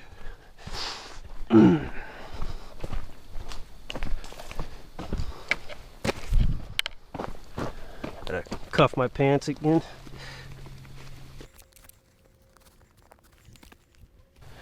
My boots should probably have a little bit higher heels than they have. They're probably at about 6.5 inches and they should be at about 8. That's why I got to keep cuffing my pants. So I'm almost ready for a new pair anyways. These ones have taken a beating.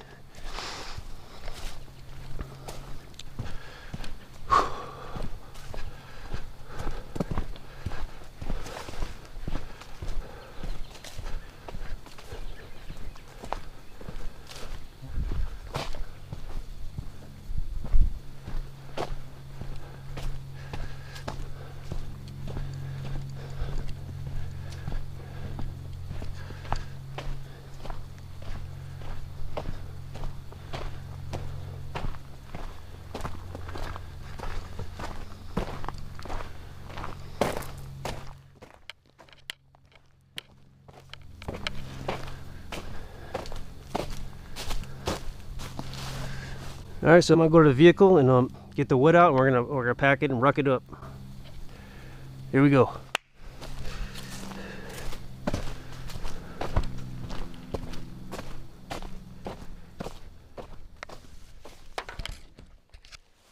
right, so we're back at the vehicle. Take the ruck off.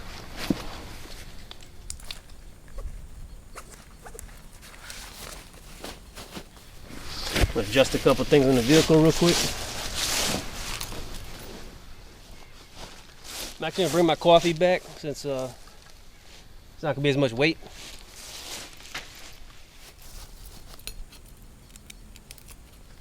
Coffee, I put it down here. Right here. Boom. I got my garbage. Pack in, pack out.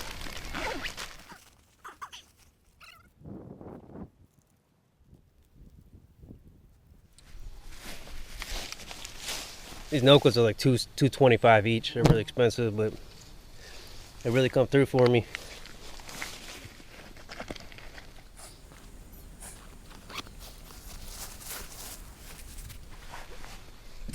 All right, so here's the stuff I'm going to be taking. Got some birch bark, fat wood, white sage, citronella candle, and off coils, 2 of them. And here's the firewood I'm going to be taking. All right. So, first thing is I'm going to open this up. It's a Gerber EAB light. I always have that on me. So now we're going to open up the ruck.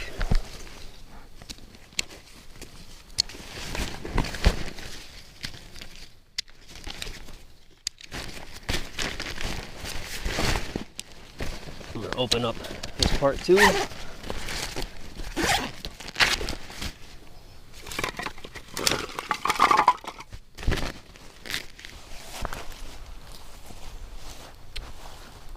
I'm going to don the gloves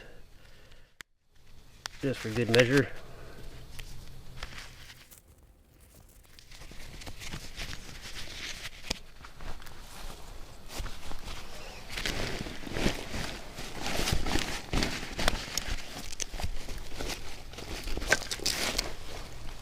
Start putting them in here one by one. And open up all the compression straps. There we go. So the first one.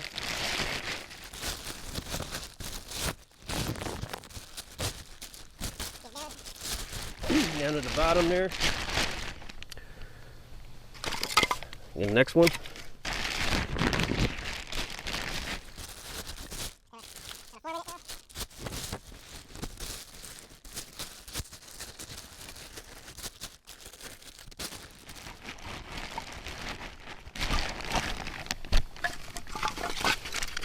A bigger one here.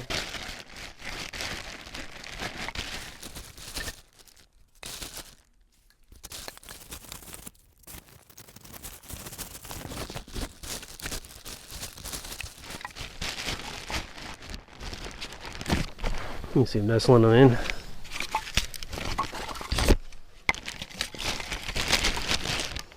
I did select a bundle that had a lot of the ones that were kind of like this size. There isn't really any huge ones.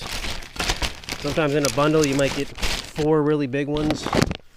You might get like 2 big ones and several little ones. I eyeballed it for this particular need. I got really lucky too, because I was planning on using a hatchet to break some of the bigger ones down. They ended up having a perfect size bundle. This is some extra wood that I got.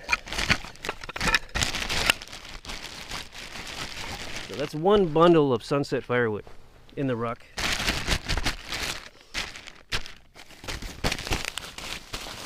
I'm gonna use this too. Actually, I'm going to use this. And I am learning as I do this, so I'm going to use this to wrap this up. Keep that in place. I'm going to go all over. These are going to clang around in here, and we all know I hate that.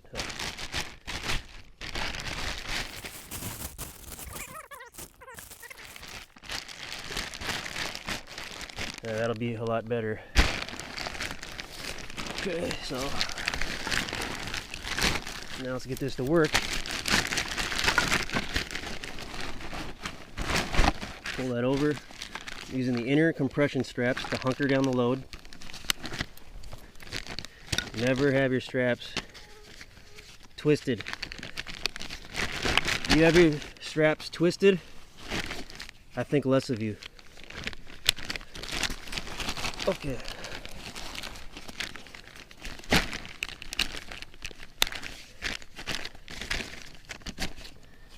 Keep it hunkered in nice and tight.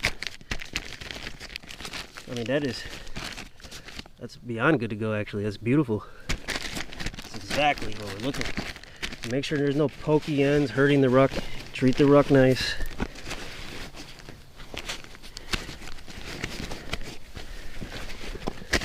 I got this ruck off eBay. I don't know if it actually saw action or not. It probably did though.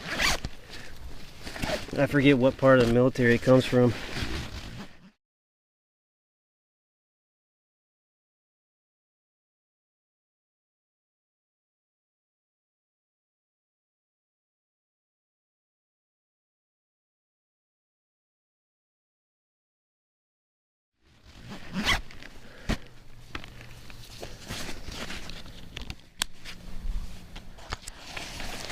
Alright, so locking in the sides.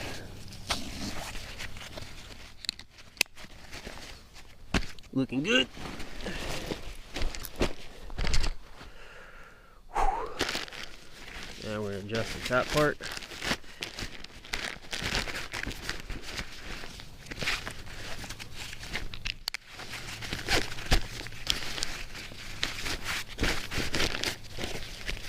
And I might be overdoing the need for the wood, but it's just what I like doing at this point in time. I like having wood. I like rucking it in because it's good to learn and kind of practice doing it. And I used to ruck my groceries, you know, so it just kind of evolved from that in a way.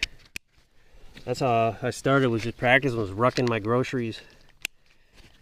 Just urban hiking, basically, to prepare for, you know, getting out here.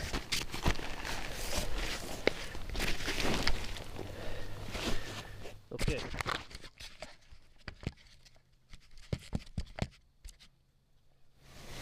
And now we're going to don the ruck. You know, I'm not going to need these, so.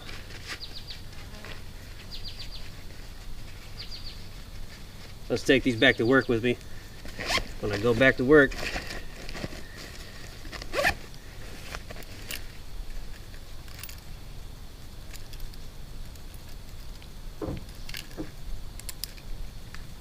get those out the way now.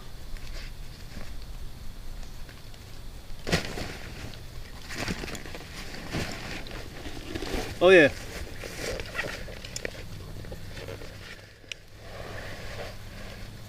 I'd say this is like maybe 45, 50 pounds.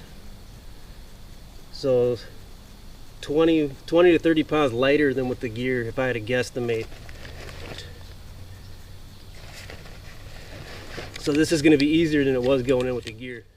So we got it in the bag, man. We got it in the bag, young man.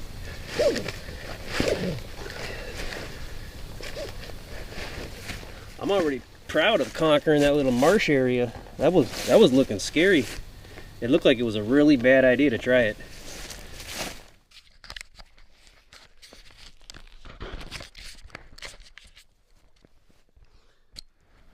Sometimes you gotta know when to turn around and not make a stupid move because of your ego. But at the same time, not be a coward and push forward and grow. It's a balance. All right.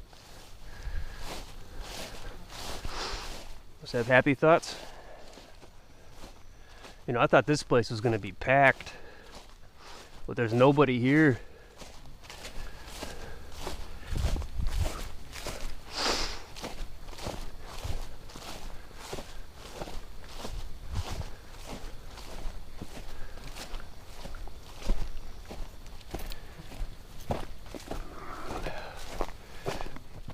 I'm really happy that I brought my coffee. Thought I was gonna have to sacrifice that. It was a little depressing coming in because I drove through Minneapolis and I don't do that a lot.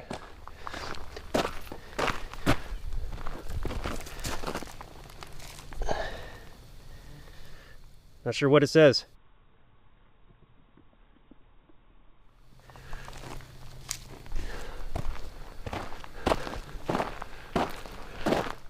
I was born and raised in Minneapolis, Minnesota.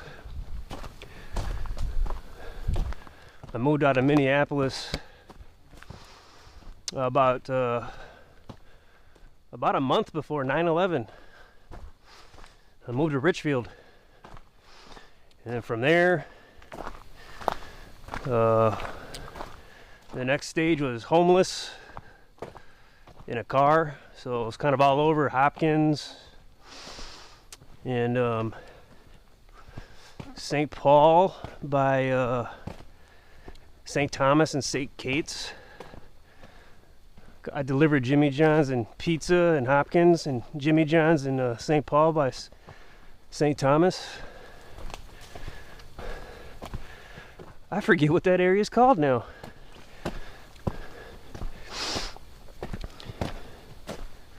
Then after that I lived back in Minneapolis for a couple years, which was some of the worst times of my life. And then I went to Egan. Oh, but yeah, driving through Minneapolis was pretty depressing. You can just feel the people's greed. Everyone's speeding, they're all in a hurry. There was pollution everywhere. It just looked like a dystopian nightmare.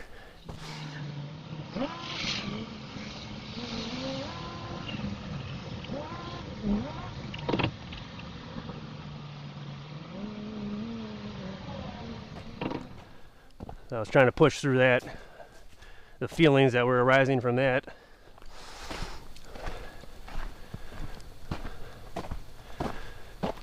Whew.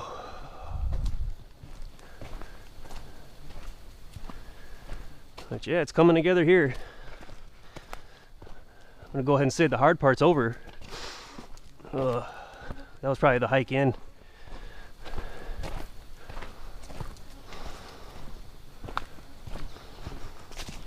The 3 obstacles though, that's kind of a lot. And the trail is literally closed to a certain extent.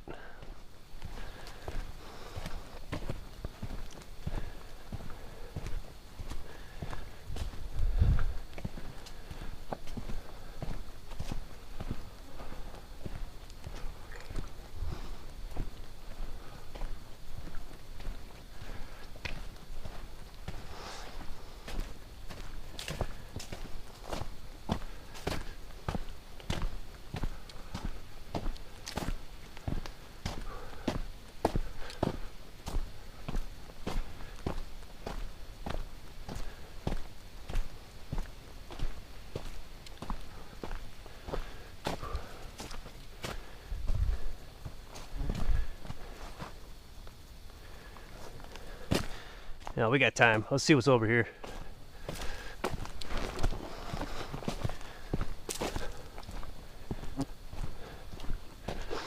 This ruck distributes weight very well.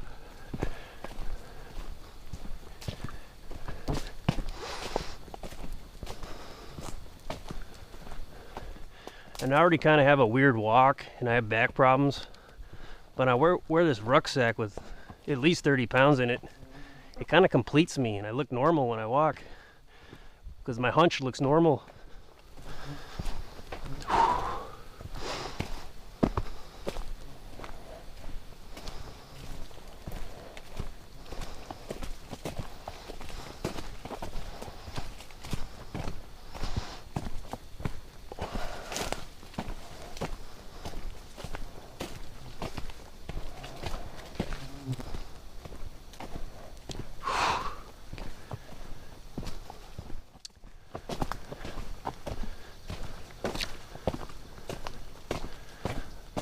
I got a feeling this isn't going to do what I was thinking it was going to do. Yeah.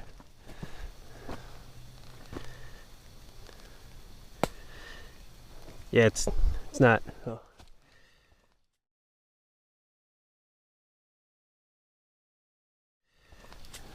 We're going off into La La Land. Basically goes into the marshy swamp, which is technically the outer reaches of the lake. This lake has a lot of vegetation around it, similar to Rice Lake State Park in Owatonna, Minnesota.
Alright, so obstacle 1, we go around.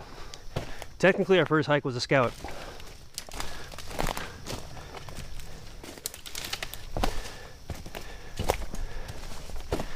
Once you do a scout, even when you're not really thinking about it, your brain's kind of figuring stuff out in the back end. So when you get to it again,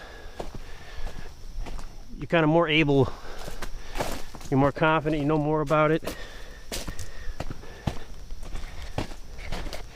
Yeah, my pants keep coming uncuffed, so I know they're long enough, that's for sure, so I'm definitely going to need a higher heel next time.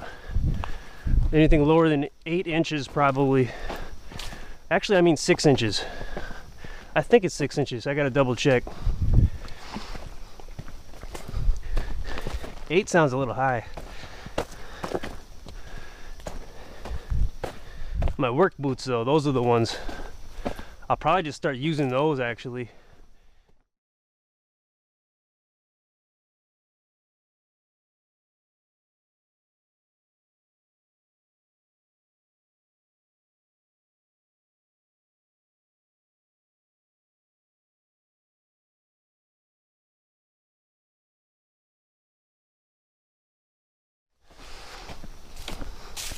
Because those ones are already broken in. The problem with those is they're not really well ventilated.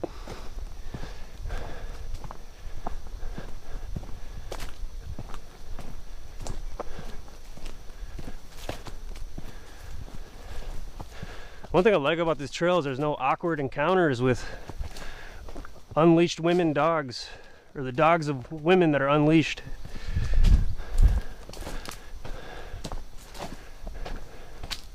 Last time I camped here, I was aggressively barked at viciously by some middle-aged white woman's dogs.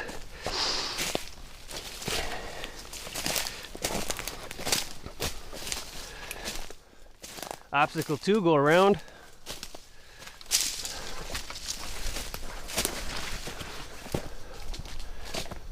Go around the other side.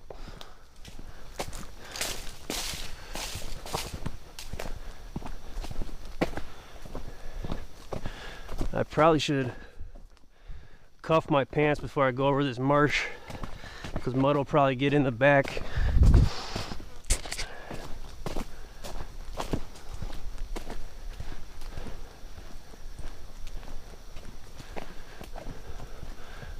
The problem is crouching down with a heavy rucksack. It's pretty powerful leg workout, and sometimes it's hard to get back up. So it can be a risk unless I have something to put my leg on.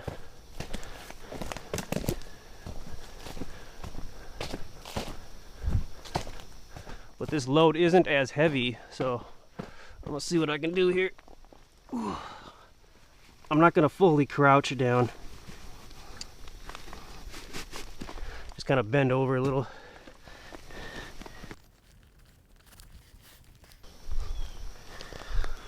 Okay. So hopefully that'll hold up through the bog.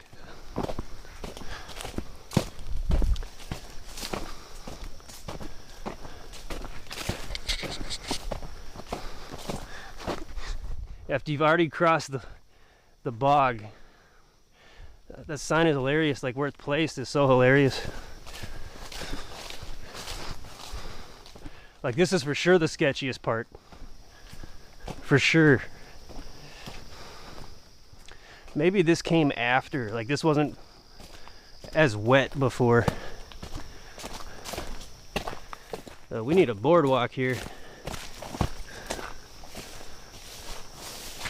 Wow. I still can't believe I'm able to get over this. Like, better not get too cocky and pay attention. I kind of see where I went before. Ooh.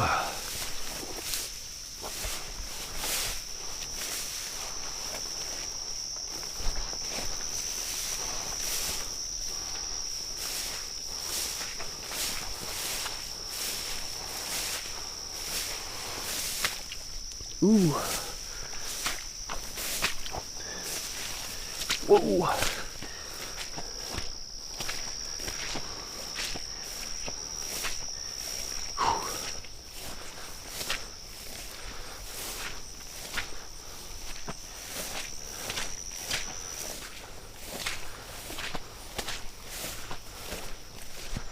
Wow.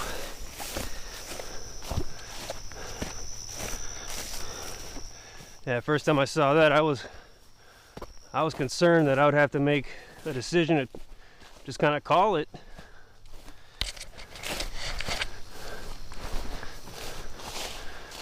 But risking to go through ended up being the good choice.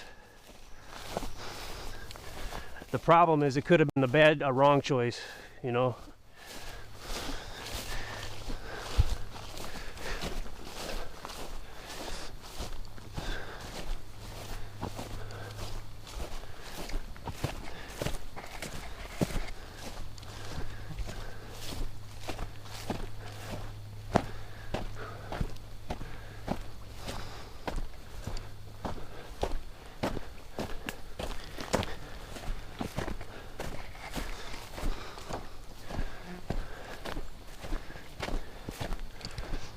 Ooh.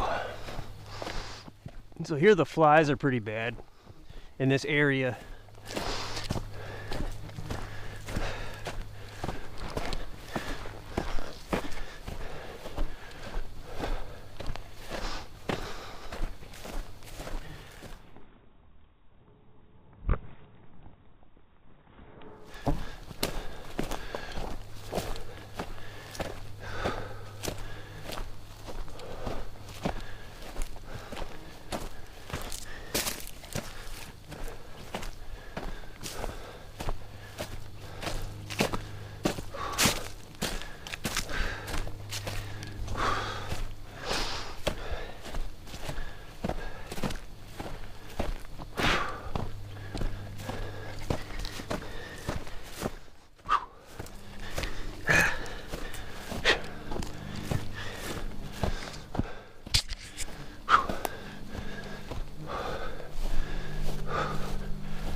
kind of identify those, but these flies are a little insane.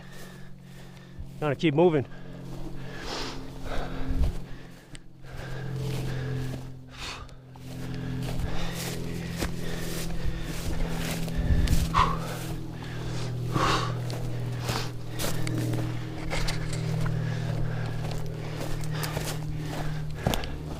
You know, I think I've been on this path before.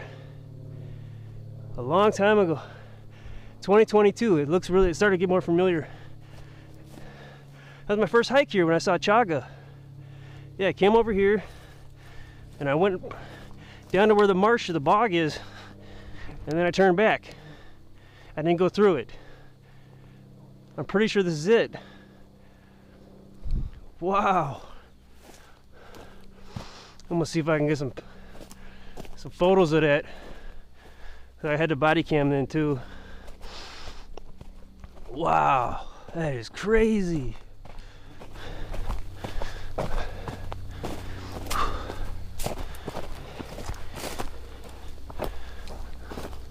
Oh wow, that's starting to all come back.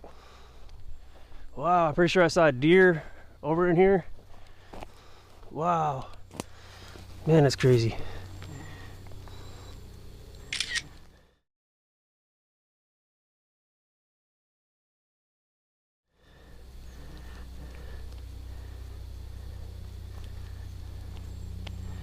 So we're up in here. So this is like the northwest portion of the park.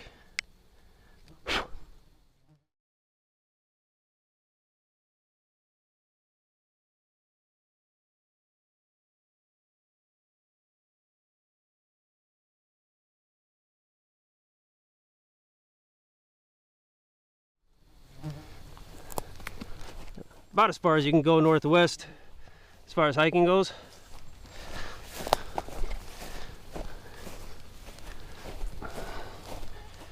Yeah, but that hike in 2022, it began over in that first parking area I showed you when we first entered here.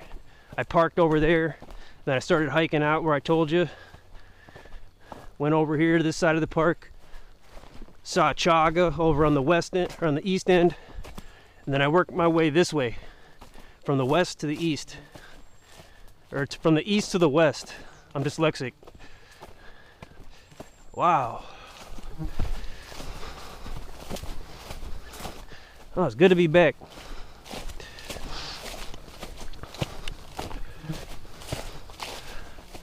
That was before I even started camping. I just started practicing hiking after I did like a year and a half of urban hiking in the city. I just started kind of getting out. Well, maybe it's just a year of urban hiking.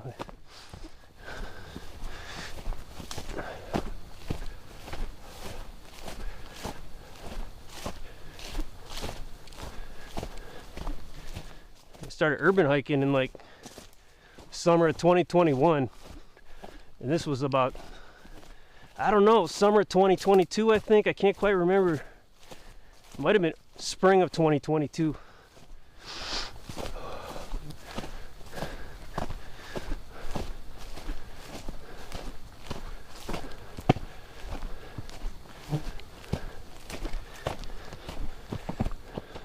Well, I could be wrong too.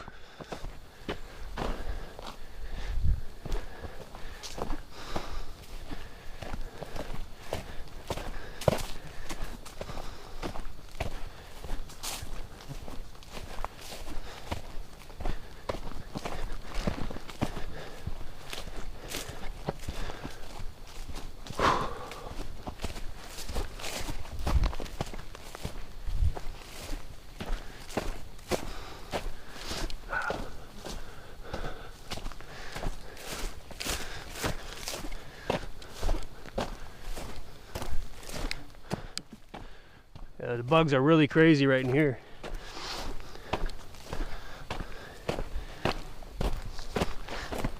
Ooh.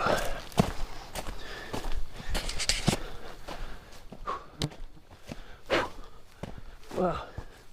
Yeah, they're just all hovering around me.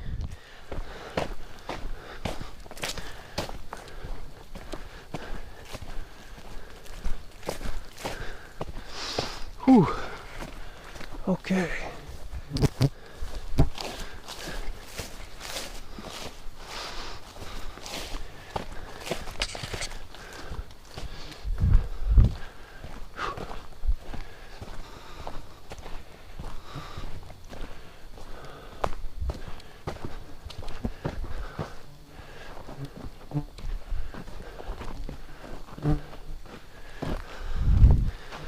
You know, I was kind of hoping I might be able to scout some of the backpack sites here tomorrow, but everything is fully booked. So it's not even worth trying to look, honestly. I mean, these backpack sites, you really got to get in there to look at them. You can't really see them from afar. It doesn't really do it justice.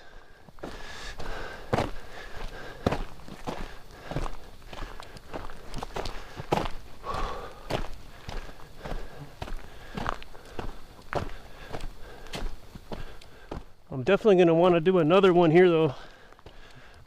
I got to try to determine which one would be the next one.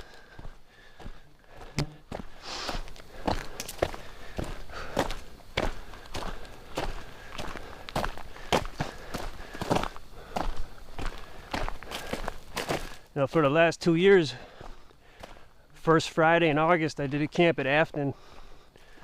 But this year I already camped at Afton, so that's why I decided to come here. This is kind of like a different kind of Afton.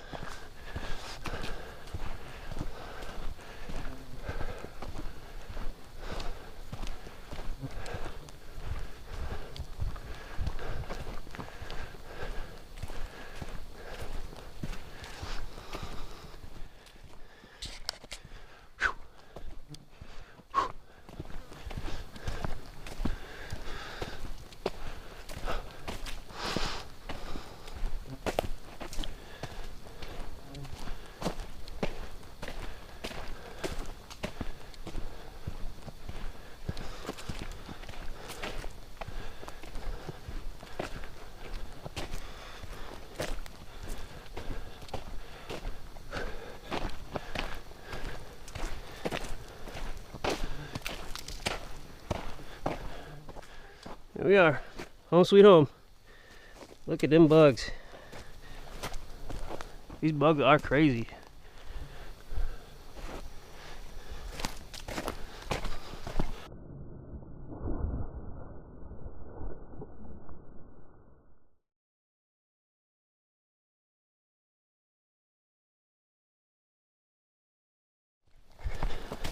Okay.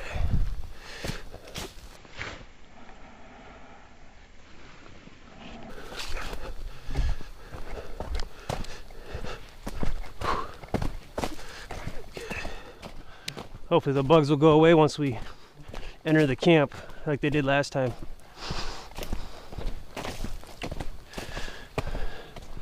Now I'm getting better at knowing how to make my campfire smoky without it going out and having a hard time bringing it back. I'm getting really good at balancing it. Just depriving it of oxygen basically, and just kind of maintaining that sweet spot of heat.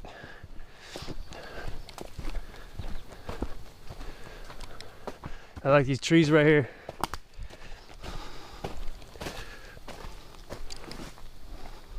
I think technically it's one tree, but I'm not sure.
One fly just keeps hovering around me.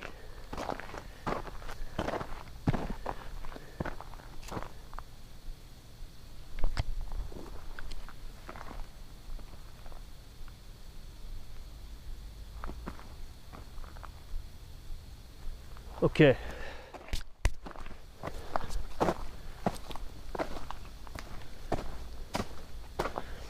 Probably a lot of the sweat's attracting them more. Looking good. Looking good. Looking good. So the hard part's definitely over. Now the fun part. So the sun's setting here, which means if you follow the ecliptic, it's going to rise over here. You can incorporate a little technology while we're at it. Stellarium.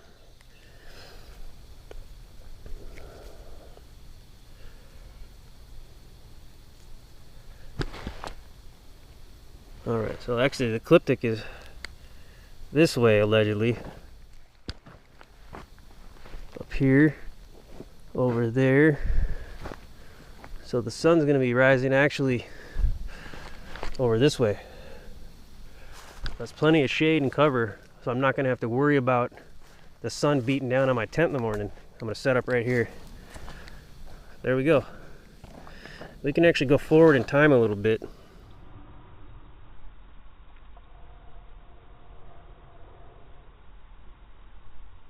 Let's do tomorrow, August 2nd at, let's do 11:30. Okay, so the sun's gonna be right up in here at about 11:30 tomorrow morning, up in here. So, okay.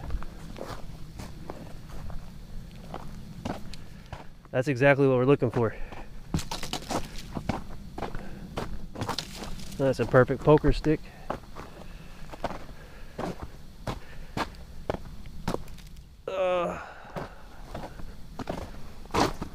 This ground's a little hard, but it should be perfect.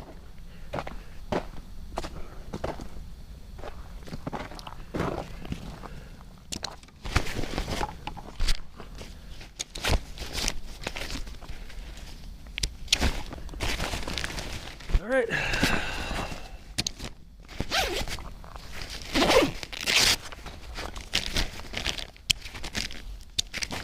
Just kind of help decompress it as we take it out.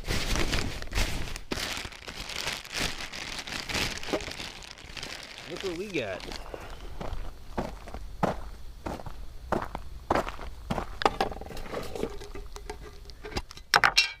Ain't too early to fire these up.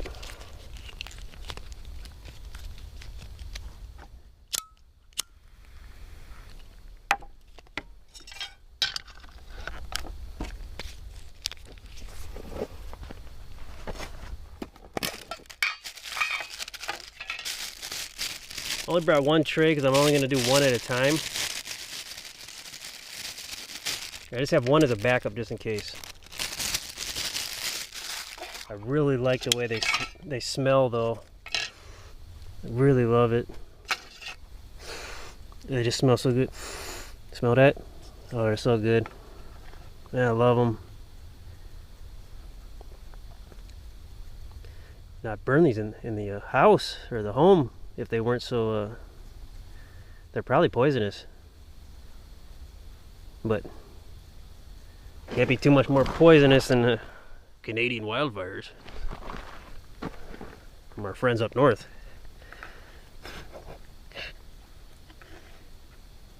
Who aren't being very friendly. You know, as I travel to some camp trips south of the state, there's some knucklehead that has a big Canadian flag off the side of it might be off of 52 or 35, I think, when you head towards Albert Lee from Farmington. It's just a knuckleheaded thing to do. Just, you're in America, okay? Pretty simple.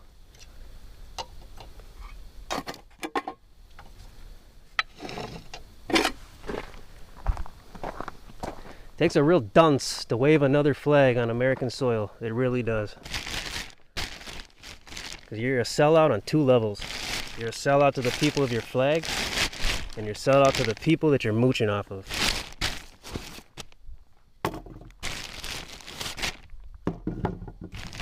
Should be grateful and thankful. Show appreciation.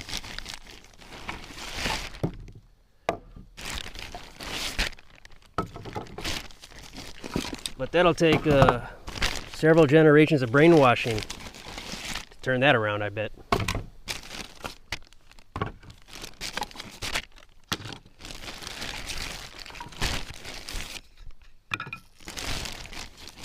So this is pretty awesome. Pretty awesome.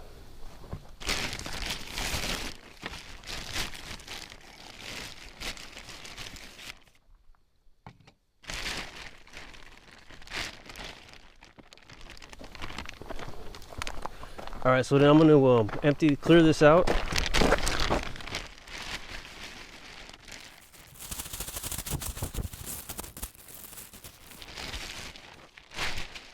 I'm gonna wrap this back up. I'll do kind of like I would any roll, like a blanket or a rain fly.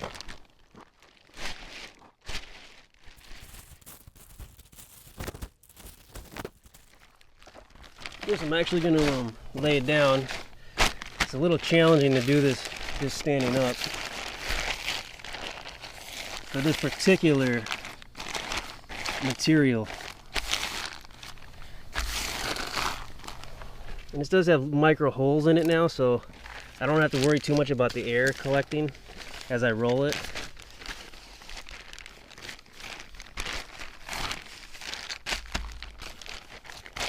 So the air will seep out easier than it would if it was brand new and I was using this technique to roll it.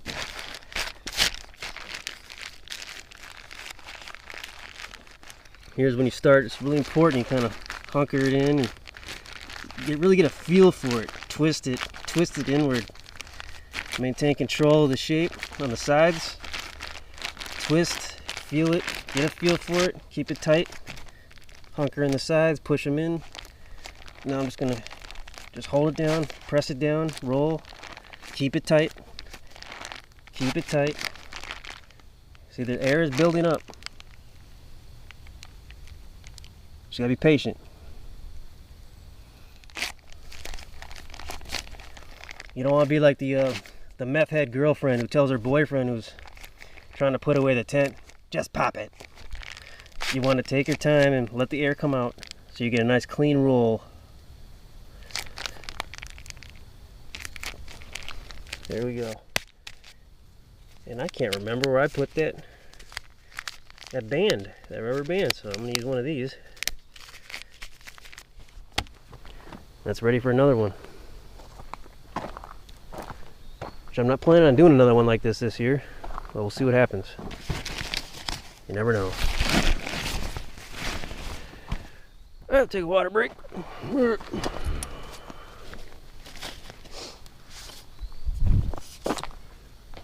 Or just make sure I'm not in the sun too much. I can really start to get ill from it. Whew. Whew. Pretty thirsty on that one.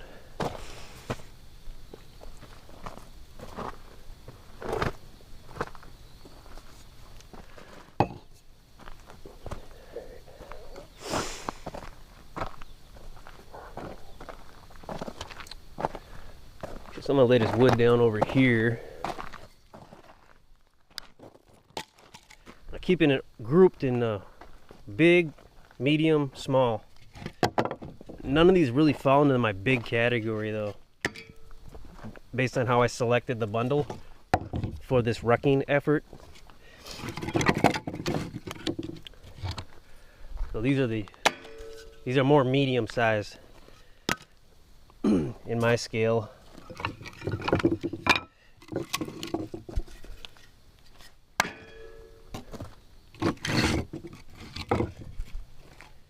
The rest of these are pretty much small. This is a medium.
Well, it says that's an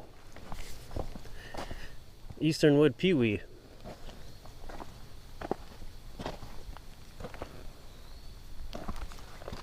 That's kind of magical.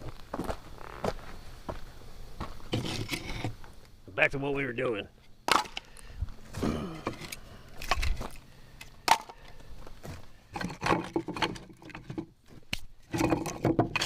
You never want to be careless and slide your hands across wood. You get a sliver. You always want to kind of grab. You never want your fingers to slide across it, for the most part, especially alongside of the grain, because of that.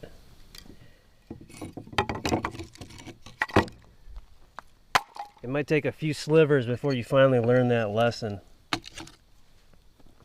Well, this would be a perfect bottom middle piece.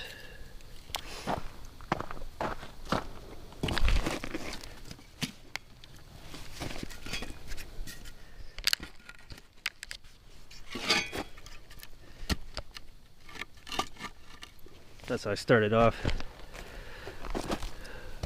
Two big ones on the sides, and then a smaller or a flatter one on the bottom. That is the most perfect piece for this purpose I've ever had.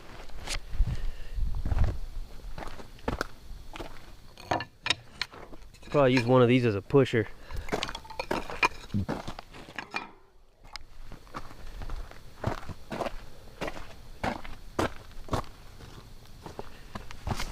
And I gotta cuff my pants again.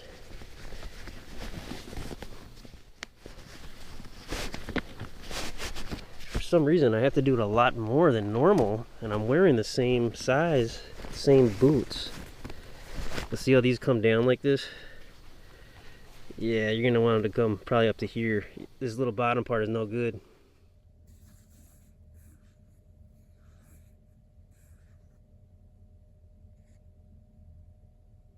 Has to come up here. That extra inch would be all the difference. Because my work boots are like that.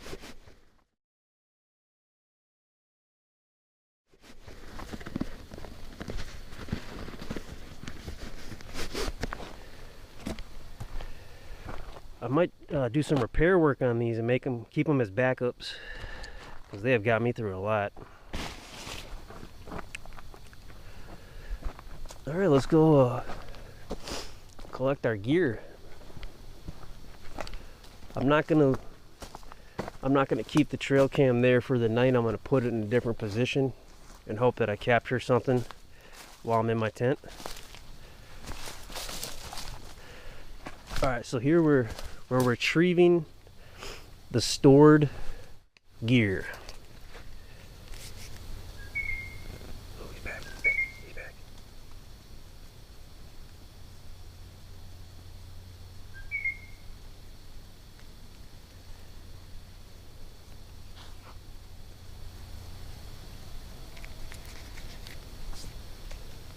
Well, now it's saying it's a blue jay.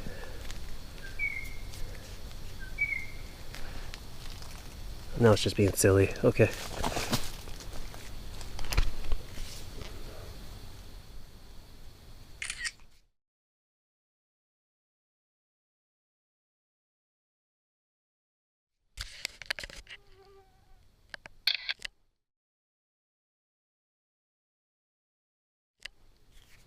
And you'll see the differences between the high resolution picture and the body cam picture.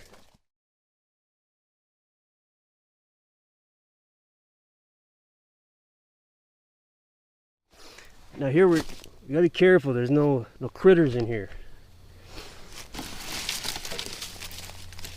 You don't want to snag the camel netting,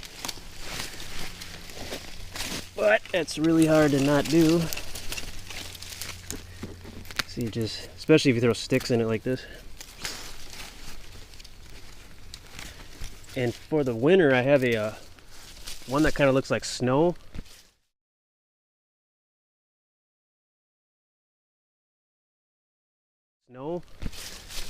But it's not as effective looking as this one. How this one blended in here in this environment, this is stellar. Absolutely awesome. I can't believe how well it works. I gotta work on my snow one. It might be best to just use something like this, because Oftentimes there's terrain that kind of looks like this even in the winter. Alright, I'm just gonna get this out of here for now.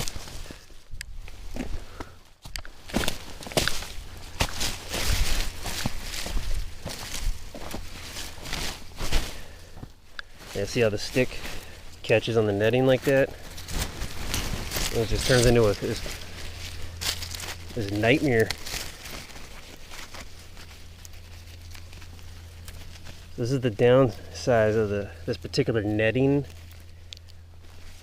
This other camo ghillie, I guess you could call it, that I got, it doesn't have the net part in it. It just has this part essentially, right here.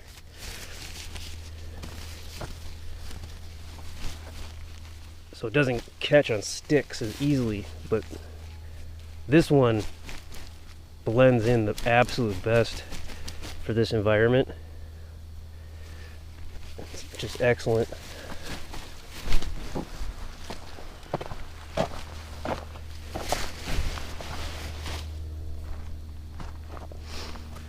There's no point in leaving this wide open.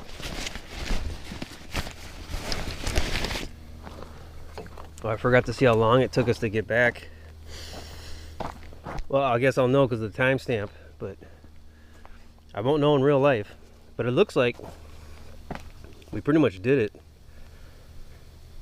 Because from right now, it was about an hour and 10 minutes ago that we left. And we've probably been here for 20 minutes, maybe 30, so our goal is 45 minutes to be back here by 5:30, so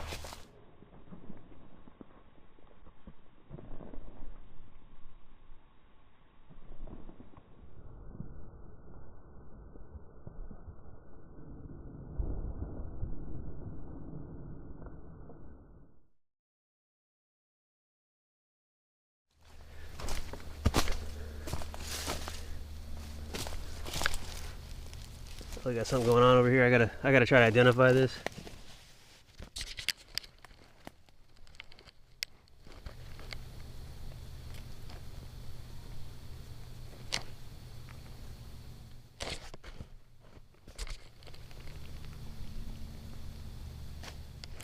No, don't want to tell me. It's okay. Alright, so just make sure there's nothing crazy around it. Ooh, I saw a rock rolling. I thought it was some kind of creature. Creeped me out for a sec. Alright. So this can handle the weight. I'm feeling it out.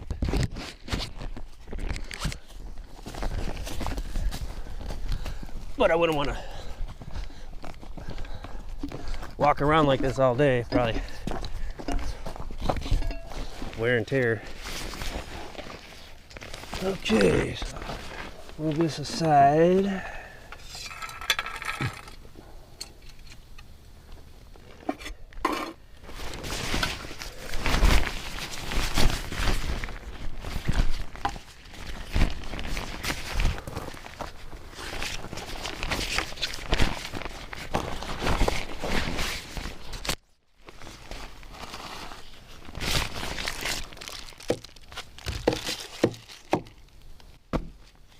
We'll just kind of lay everything back out and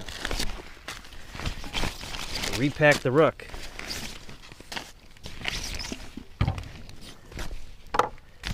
I've done this so many times, I kind of already know how I know how I'm going to pack the ruck, but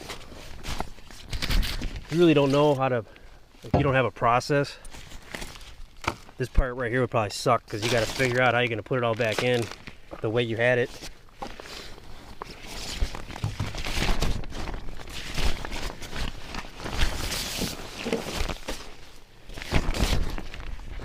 But the more you do this kind of stuff, you start noticing the small changes you make, and then you keep doing it, and you start realizing, like, oh, I've been putting this part here for this long. I've been putting this piece over here for this long, and you start to see, like, oh, it makes more sense to have it here. It makes more sense to have it here. That probably wasn't worded well, but in those moments of realizing that, it's really rewarding. These very small improvements over fairly long periods of time.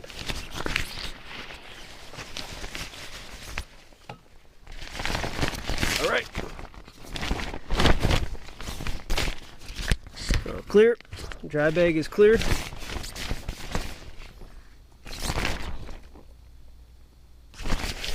Now I'm going to wrap this up essentially, but when I get back home, I'm gonna open it up again and ensure it's fully dried out, because there was some moisture with the waters. So I'm not going for perfection here when I shut it down, or when I wrap it up.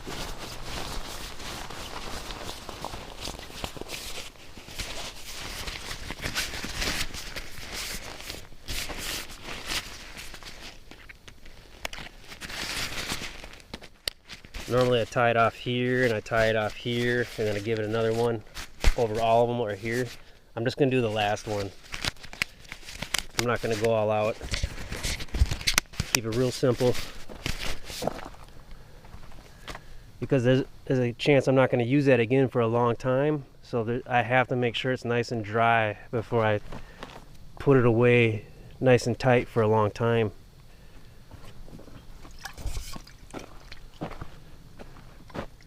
It's probably going to get pretty chilly tonight. I just have the MSS bivy and the wool blanket, which is kind of my new standard for the hot summer times.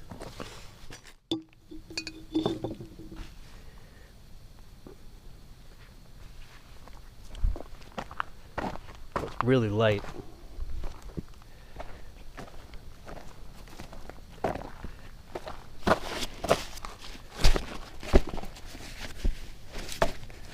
So that is my sleep system essentially right there. The mat, waterproof Gore-Tex bivy, wool blanket, and then the wool scarf that I put over my pillow and also use to cover my eyes.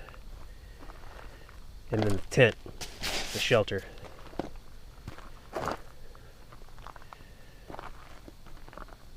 So without this right here, you're probably not going to have a good night's sleep, and you're going to be at the mercy of the elements on a more serious level. And I usually have you might have seen it before in another one I did, another camp I did, but I have a wool blanket roll like this, a gray one, that I use as a pillow always. But I didn't bring it on this one because it was already kind of silly with the weight.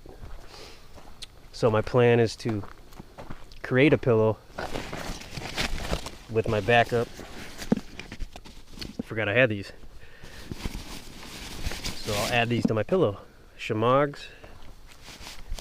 And this is backup clothing. Pants, underwear, a tank top, a do-rag, a belt. Everything I am wearing right here.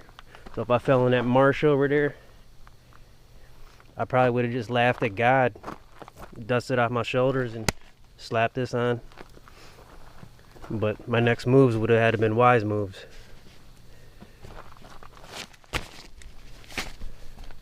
I can actually probably do this now. I might get cold at night, but probably not in the legs because of the bivy. So I'm only going to bring out the merino wool long sleeve hoodie, which kind of works as a balaclava too when you zip it all the way up. So I won't pull out the balaclava. I do have a backup tank top.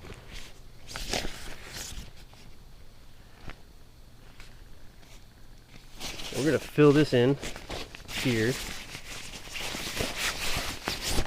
This is another AquaQuest dry bag, like that big one we used, but it's a smaller one. This is like the smallest one they have. It's a 10 liter.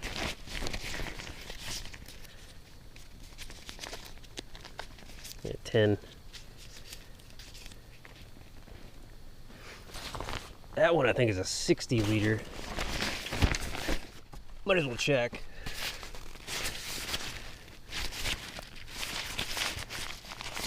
No, it's 100. Of course it is. That's the biggest one you can get. That's the only way I'd be able to fit the whole ruck in there. Technically, that's a 90-liter ruck. Technically, it's the military when it had it ordered through Granite Gear, who created it, Granite Gear. The military, one of the requirements was that it can handle up to 100 pounds.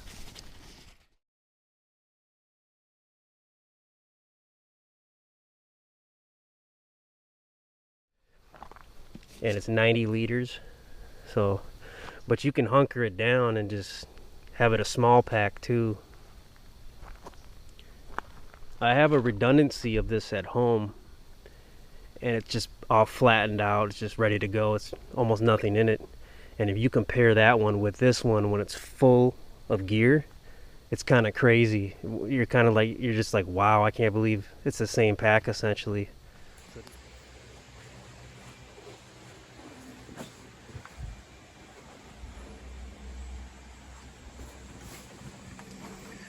And my main ruck has some more maul attachments, or molly attachments on it, but yeah, this is what it looks like when it's pretty much just empty.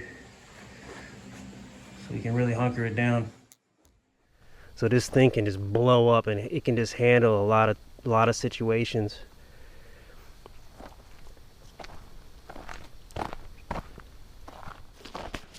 So back to building our pillow. We'll put our shamags in here like this. I'll probably have my head here. The lumps will matter. That might be weird, so yeah, maybe I'll have to do it that way. I'm gonna try that maybe. So that should be enough.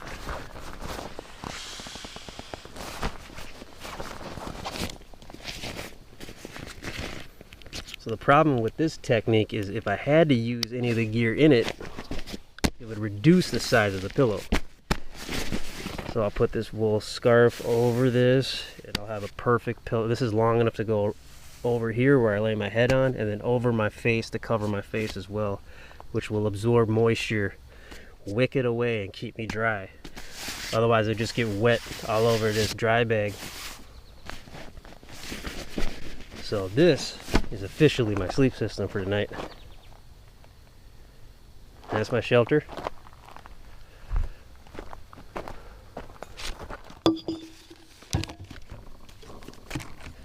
I left this open to run my mouth. It's not good to keep your containers open like that in case a bird drops one in there. Also keeping the metal container in the sunlight. Warms it up. We don't want that.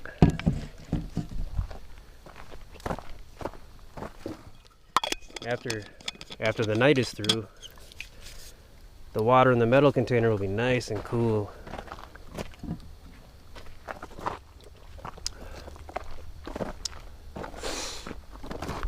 Okay, might as well put it here. You always put your gear back where it is when you're not using it, if it's practical. I'm gonna go ahead and indulge in some coffee, because I can. I was able to get some of my favorite coffee on the last day of July for Luglio. And that is the Caribou brand Pumpkin Love. There is something magical about that stuff. Absolutely magical. Usually flavored coffee sucks. It has this weird aftertaste to it, but Pumpkin Love, there is something special about that.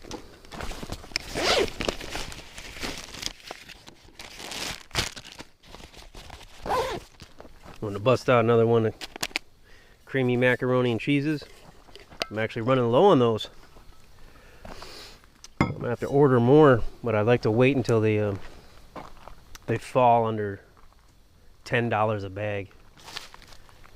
It's more than $10 a bag. I try to. The Pasta Primavera ones, those are always just, I can never get them under $10. But the mac and cheese, those ones, those prices fluctuate. So I just keep a watch on them in my Amazon cart.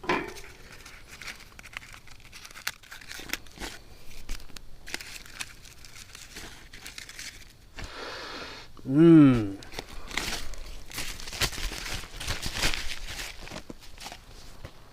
Little white sage. This is a tradition I'm probably going to part with pretty soon, but I have a whole lot of these white sage smudge sticks. So this tradition will probably hold strong through 2025.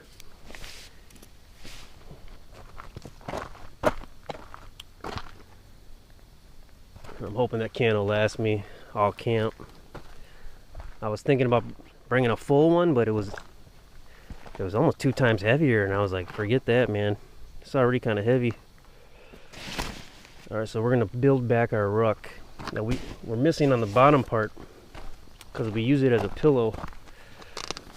But since we don't have the shelter set up yet, we're just going to put it back for now. For the sake of ruck structure. Otherwise it just sits there limp.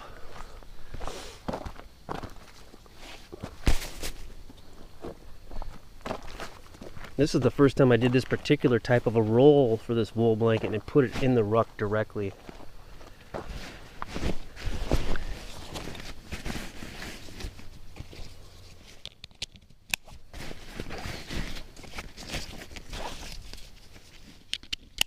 These inner compression straps, they are so awesome.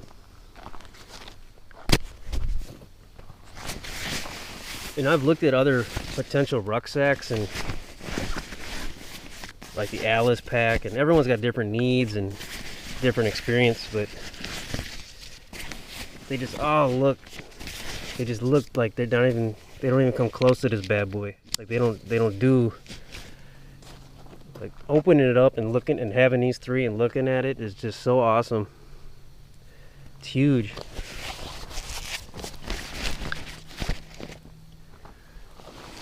Putting stuff on the very top though is weird. You can't, it's hard for me to do it anyways. I haven't really figured it out. You can put stuff here easily, put this over it, but then that compresses on the pouch here, which I usually have pretty full. So one time I did strap up a big thing of paper towels and toilet paper when I was rucking groceries and supplies. I did that a couple times. I use the straps here that go on the bottom. Use those type of straps.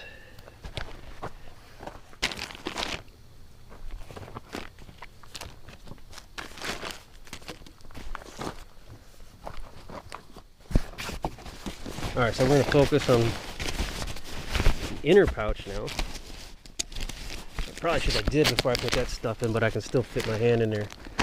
This is how I do it.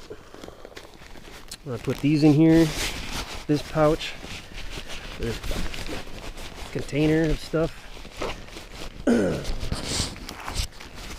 That's the heel and the men kits. Backup supplies, lighters, matches, shock cord, bank cord, nitro gloves, rubber bands, Mylar, space blankets.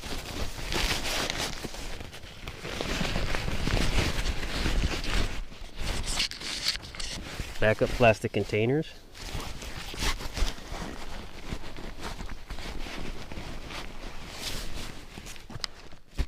Alright.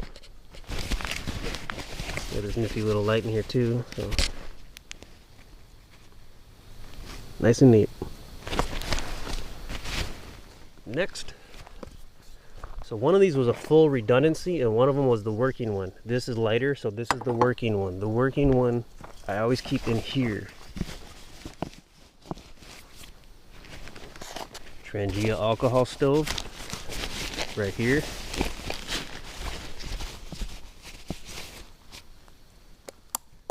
Kettle. And I'm pondering getting a new kettle about this size.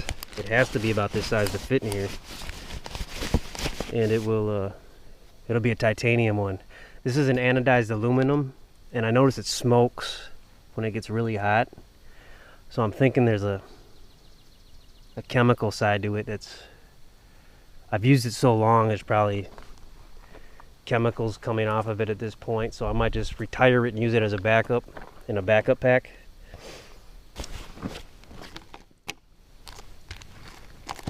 Alright, my silverware I kind of put in the back here.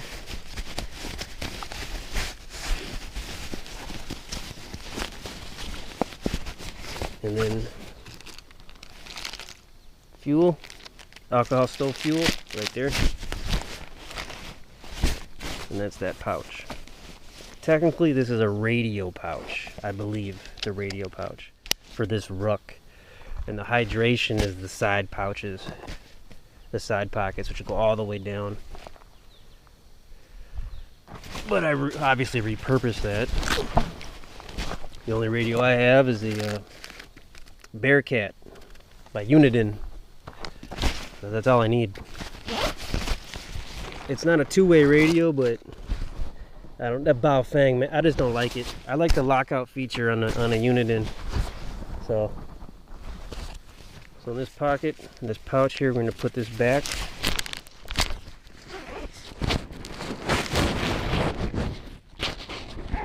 We'll put these gloves down in there for now. And I'm going to give them a nice clean roll.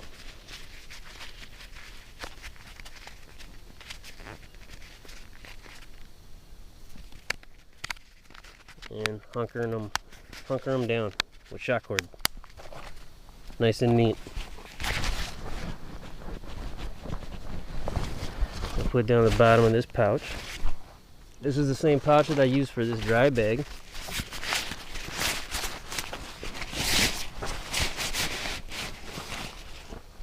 I also have one roll of toilet paper on this side. And then over here, I forget which side I had this on already. This is one of them things that I can go either side with. I really don't have these sides 100%. So I'm still configuring it out. But we got more room over here obviously now, so any pockets, they go all the way down. Which I like and I don't like at the same time. But if it didn't go all the way, I would want two pockets. One that goes half and one that goes another half, but then I couldn't do the dry bag thing. So yeah, I like it all the way down. I made up my mind. Bivy. That's just an emergency sleeping bag. Like a Mylar sleeping bag essentially. Backup butane. Backup toilet paper. I'm actually going to put this in first, the water filter, which I've yet to use. And I do not have this as a staple in my ruck in the winter, because I heard if it goes below freezing, it ruins it. So anytime the temperature in the winter season, late fall, early spring, I do not have it in here. Basically it's May through September probably that I would have it in the ruck at all times, just in case. So I would like to get to a point where I'm actually filtering water, but I still got a lot to learn.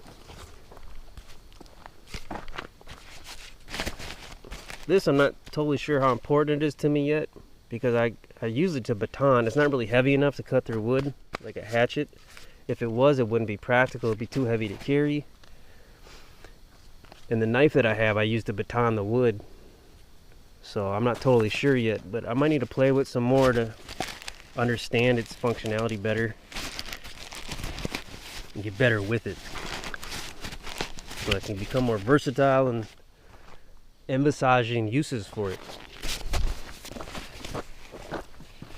I used to keep the poncho with the other rain over gear, but this isn't something I use as much as the rain over, and it usually just gets in the way. So I'm going to put this on the other side. And this is actually going to be my working toilet paper. So I will have one backup at this point now. I didn't bring the roll in my car on purpose. I meant to use one of these. Okay. Alright, so I'm going to zipper these up.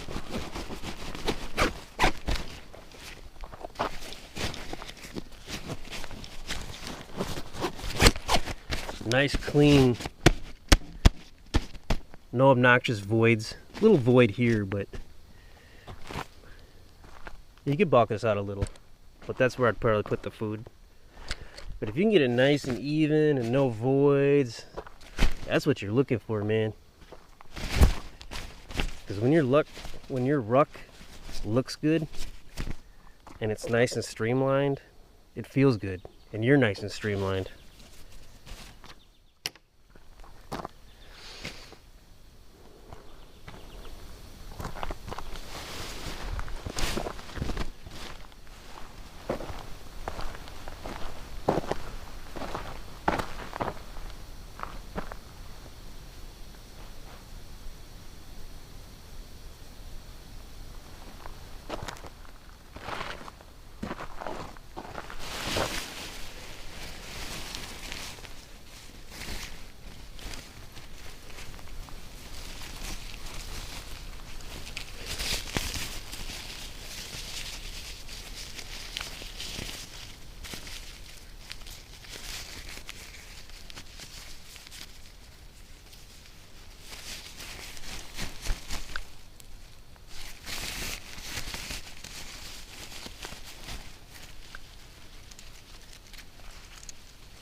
There's a cool insect that just landed on my arm. I was going to try to show you, but it flew away.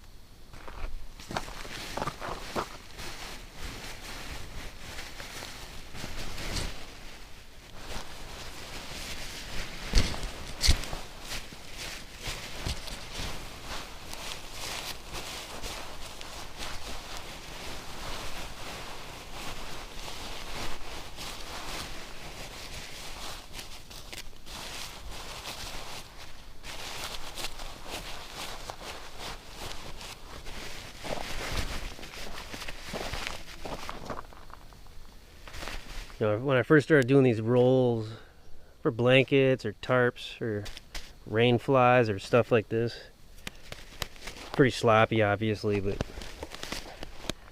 and like for clothing, garments, the more I do it, it's just like a beautiful thing. Like I can feel it like art coming together in my hands. It's just a beautiful thing. But I'd obsess over it to get better at it. Like if people at work would put like their sweater down or something, they just lay it anywhere. I'd pick it up and I'd roll it up to a nice little roll, and I'd set it down, make it look perfect. Put it down with care too. Like when you cook something, you cook it with love. Or you make a piece of art, you give it love. Just like that, you can feel it.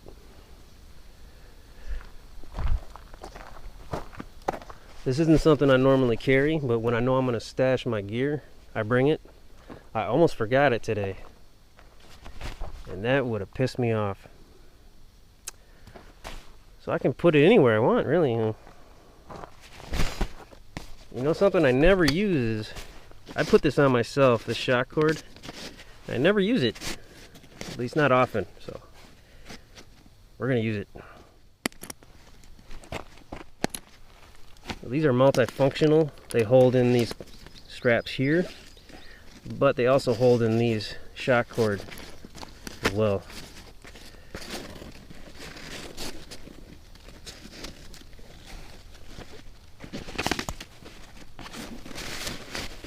Classic double X.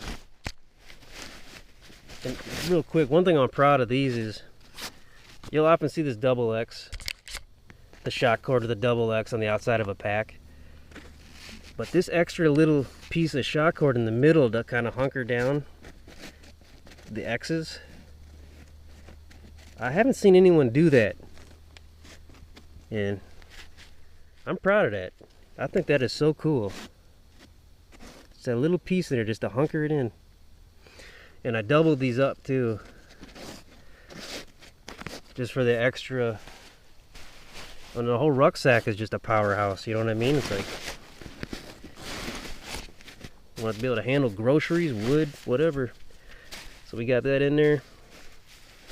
Tighten it.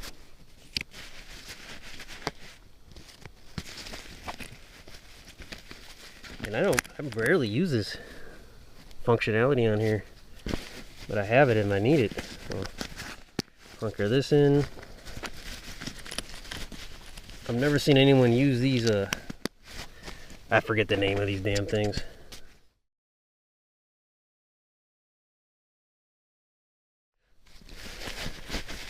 I've never seen anyone use those for that for this purpose. Whoops. Those are belt keepers I put on the buckles. Very rarely do those fall off. But over here I use it here too. I repurpose this. I put a shock cord around here instead of having a string that you pull a little cord lock with and the string just gets in the way. I replaced it with shock cord. And I sized it just right, and then I put one of these here so that you can just lock it in. It's really works really well. Oh, it's just phenomenal.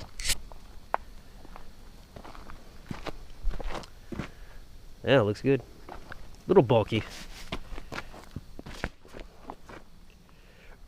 but no weight to it, essentially.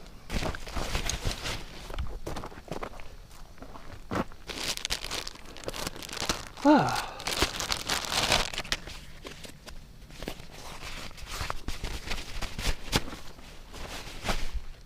This is one of them days that are just gonna last and last.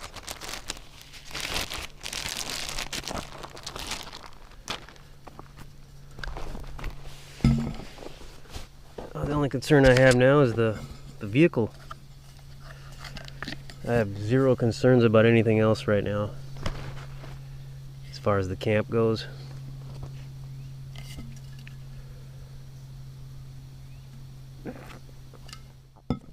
Ugh.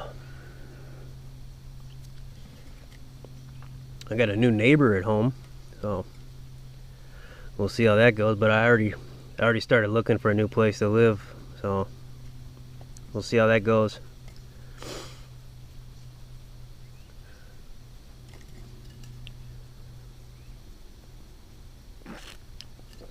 I have two other neighbors that I've been unsuccessful at driving them out, essentially. One's going on 5 years and one's going on 8 years. I don't like giving up, but I gotta consider my mental health. And I think I drove out my other neighbors that I liked as a collateral damage, so.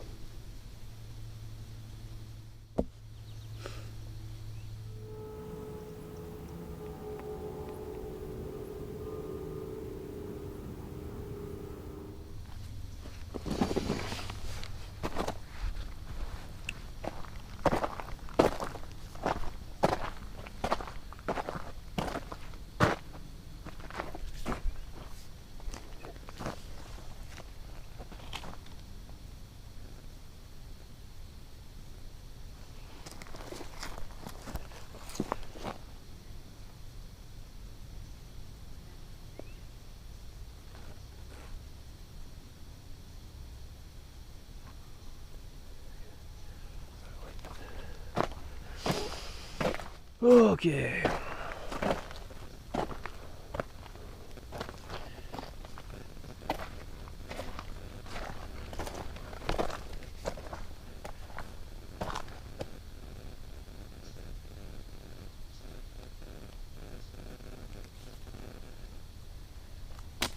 All right.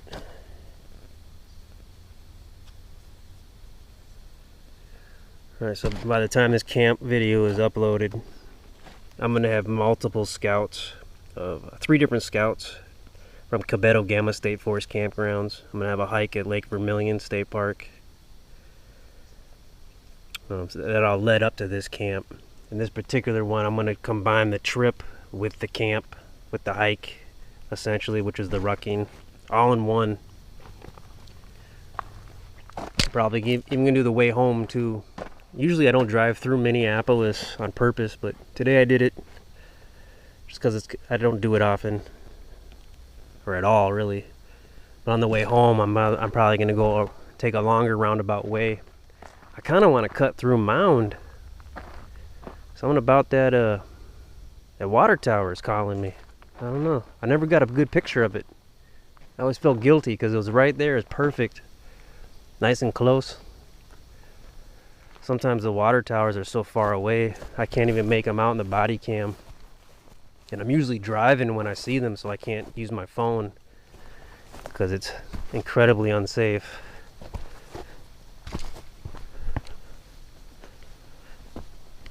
We're gonna see where this leads.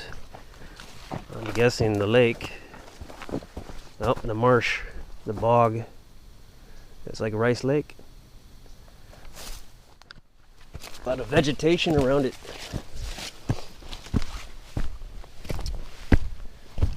Site 6 though. That's one. Well, Site 14, that's the epic one, honestly. That's the epic one.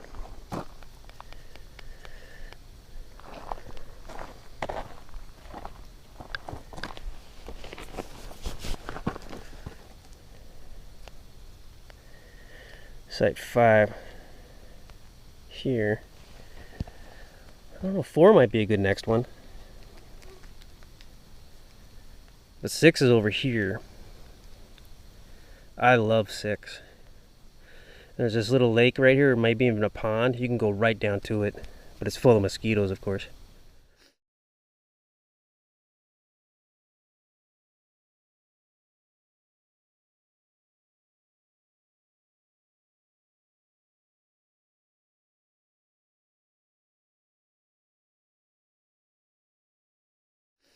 The only thing lame about 6 is the group camp right here. So when I was there, night had fallen and I started to hear my favorite creature was the barred owls. And right where I started to hear them, there were people in the group camp, started shining their flashlights on them, and they just totally ruined it. So there's the risk of the group camp next the vicinity of B6. Other than that, that is a cool little site, man. But you do got to kind of walk the road to get to it. Oh, there is the parking. It does show it on this map. Hey, you park right there. You walk over to it. Now the first area we came in and parked at was right in here. This is kind of the main area right here, that circle. And then you come down here, and this is where a lot of them are. But B14, that's the gem.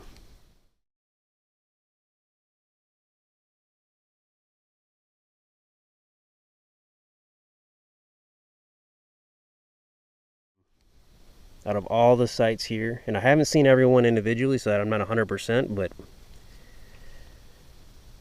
I'm pretty confident that B14 is the most sought after site. And then I stayed at B17, which is really a cool site.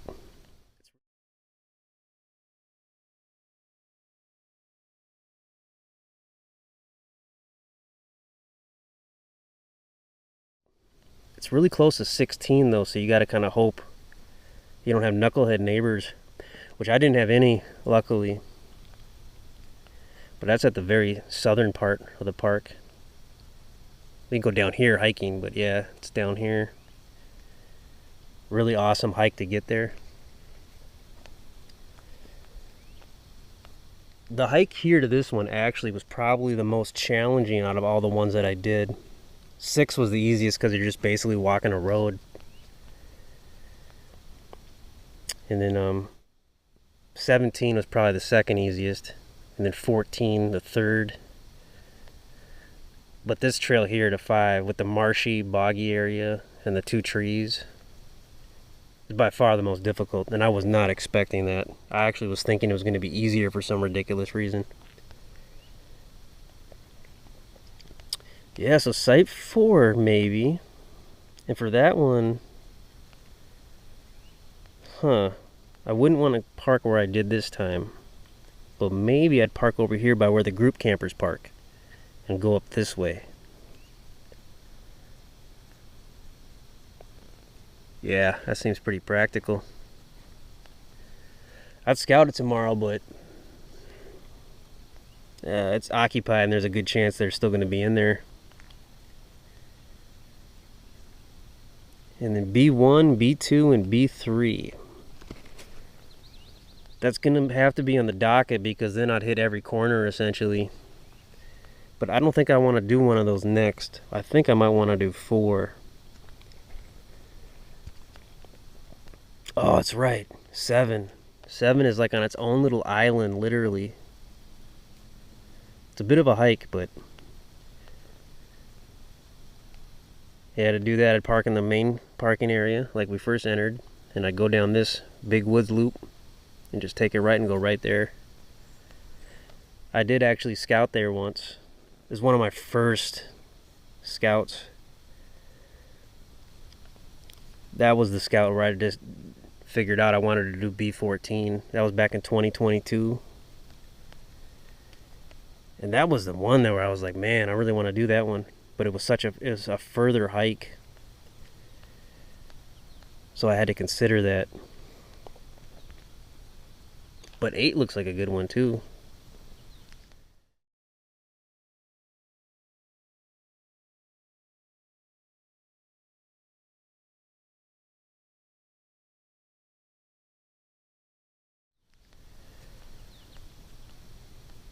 I want to come back and do a scout of every single site here, but it is hard to do because almost always at least some of them are booked. So I'm gonna have, and then even so, even if you do all of them, it's a major effort to go to every single one of them. So I might have to do them in chunks, like groups, and then once I have them all, piece them together in one compilation. That's a good idea.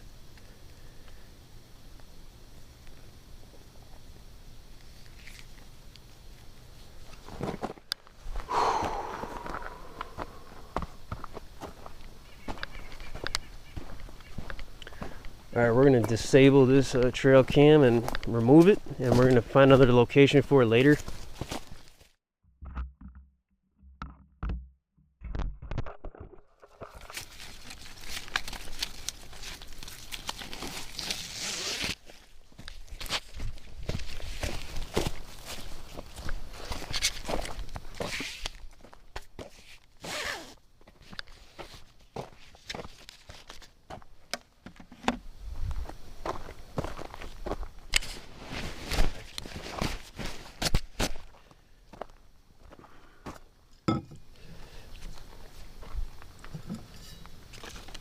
Okay.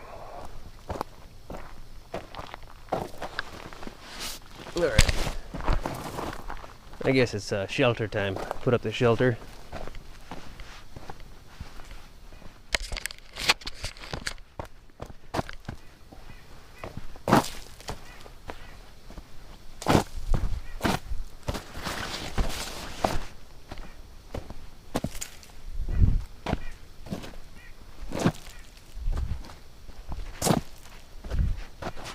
It's too bad that boardwalk wasn't open. I was kind of looking forward to that.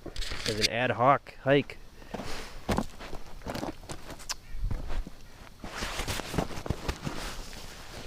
I'm gonna make use of this.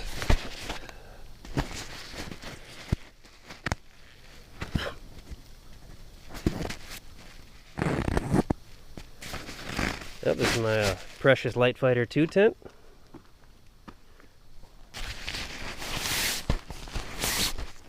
This is a different, slightly different way of packaging it though, based on this situation. So I only have the tent bag. I don't have the ruggedized tough sack. And then in here, I had the ground cloth right next to the roll there. And I rolled it up this way. I folded it like this and then rolled it like a vertical roll like this so it would fit in here better to help keep the circumference balanced when it's in the bag, so it's not lumpy, I guess you could say. And this is a configuration I've never done this specifically yet. But I had to see how I could do it for this backpack hike because I had to cut back on things. Alright, so I'm already learning that the tent poles are further in, so I have to unroll it to get to the tent poles. And it would be better if I actually put them towards the end of the roll because I need them right here. So, learning. And if it was raining right now, this would matter a lot. So there's the stakes. So you see how I kind of curved the rain fly? I did that so that as you roll this up, it evens out. Otherwise it'd be lumpy on this side with the stakes and the supplies. So this helps even out the roll. But now I know when I roll this back up, these are going in the end. You see how I had to put my tent on the actual ground rather than on the ground cloth in order to retrieve the parts that I need to assemble it? That's not good.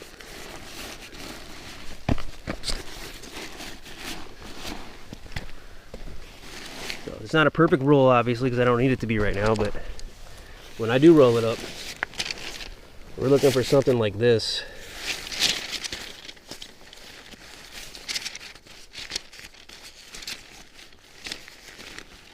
The rain fly lined up over on this side so that the fatness of the rain fly matches up with the fatness of the stakes, which might not make any sense as being spoken that way, but I'll try to do it tomorrow morning. So let's assume that I did it the way I just learned how to do it now. This would obviously be a tighter roll. I'd lay down the ground cloth and I'd immediately have my stakes. Even that was too much. I don't want to work that hard for it. I want to just go like that, and there they are. Alright, so we learned. So tomorrow morning, we have to retain that information and put it to work.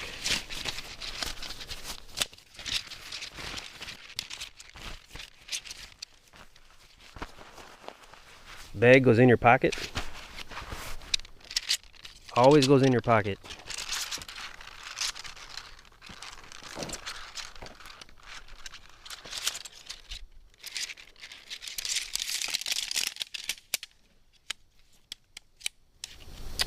This is the, they call this the ghost bone spider layout, something like that. They got a cool name for it.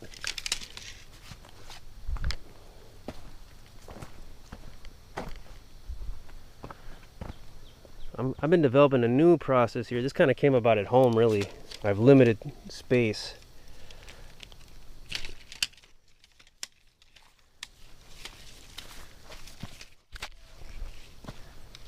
So I'll take these two poles on the end here, and I'll insert every part of the pole except for the very top here, and I'll use them to be as like legs while I work on these poles over here. This is catching onto here.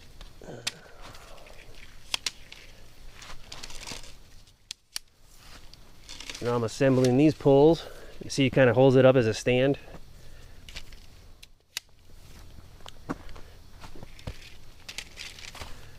Put it down a little. Kind of set it up like a tripod in a way, or a quad, or a bipod, 2 legs. Well, it's a quad pod technically, but all right.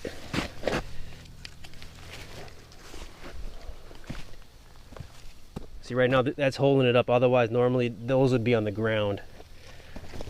And these, when I put these in here, they pop out easier because they're not as taut. So now this helps ergonomically with preventing me from having to bend over as much.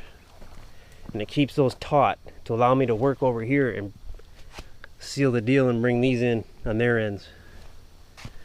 And just put these in right up here. Make sure they're in properly.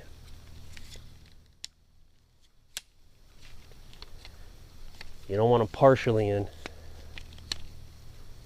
There we go. Now put my foot down here on the ground cloth. I'm bringing my arms back all the way as far as I can on these other poles, and I'm pushing and bending like this, see? Now I'm gonna pivot this leg and put this one right here. That holds it while I insert this pole over here. I'm keeping my foot on the ground cloth to kind of hold it in place while I finish the job. Boom. I'm gonna put this back up here. These are just shock cords that I use to hunker down the poles to make them more manageable. And this is just a backup one, which I haven't needed yet. I've used this many times. Many times. It's got to be over 50 times at this point.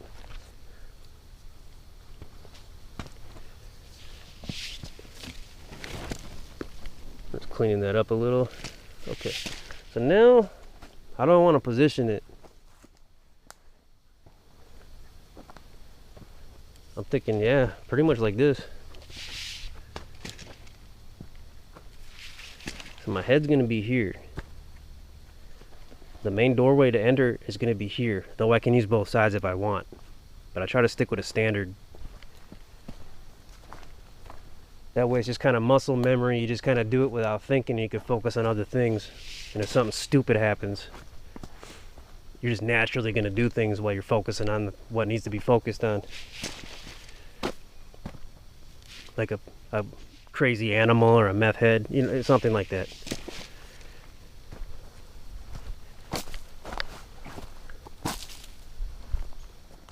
Some people might say cryptids, like the rake, but I know better. That's why I say meth heads. Okay.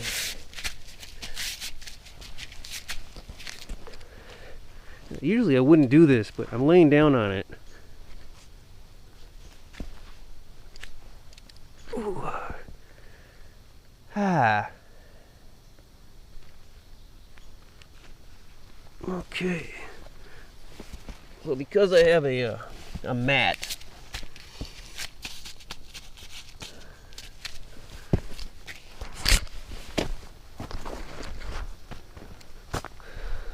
look, that's moisture from my back. Okay. If you're not using wool, you don't have a wool blanket, and you're into the summer, wool can be kind of hot, but it wicks away the moisture, man. I do have a wool tank top, but still, if I didn't have wool, look how wet this is. And this ground cloth, it will bleed moisture. It's not like waterproof or anything, but I think it's supposed to be like that. Alright, so next. So this bag, I didn't put in my pocket.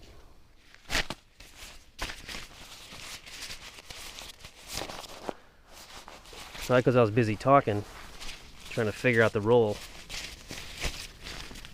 So the bag for the poles, I'm going to put in this tent bag.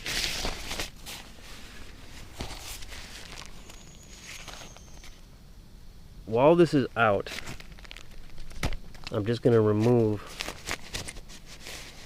the stakes that I'm going to be using.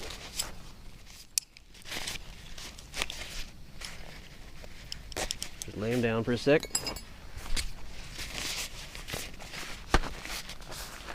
And I'll put this in here. And this is the last thing I'm going to put in here.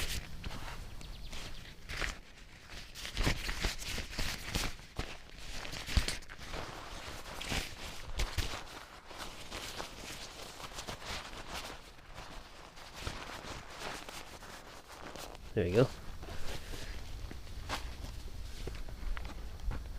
Now the thing with camo is it's cool and everything, but if you lay it down somewhere and you don't know where you laid it down, you might not be able to find it. Got a main tent.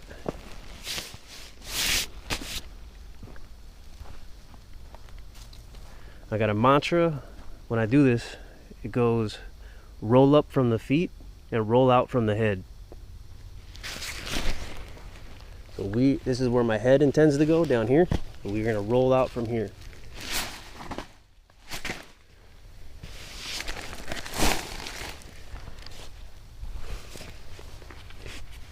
And that's just because I like to have it a certain way on a certain side.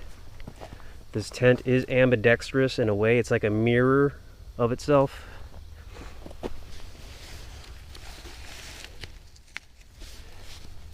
It's not 100% a mirror based on the door, the way the rainfly is.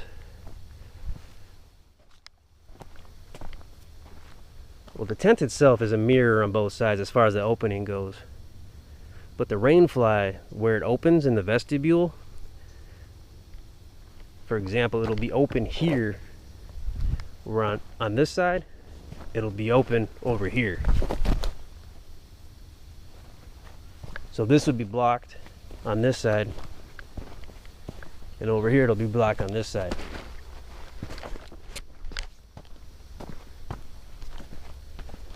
Just keep that in the back of your mind and look at it when it's set up.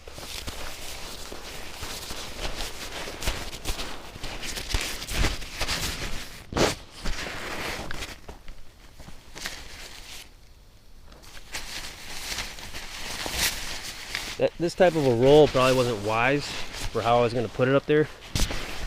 So instead of doing a roll, I'm going to do like a flat fold.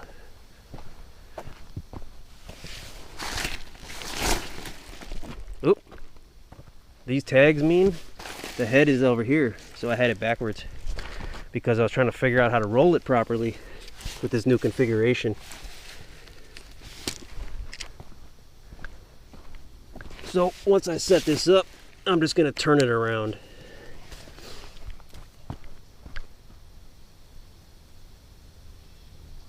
There's a baby over here complaining.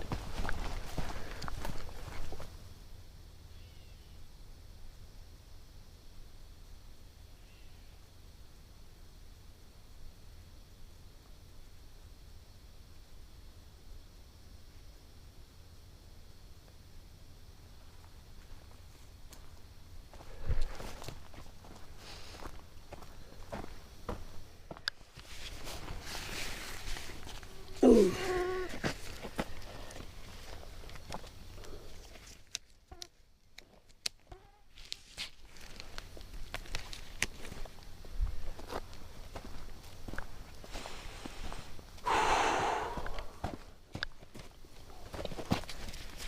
This line represents the side that I want to have over there, because I'm intending to have my head down there, and this shock cord is different.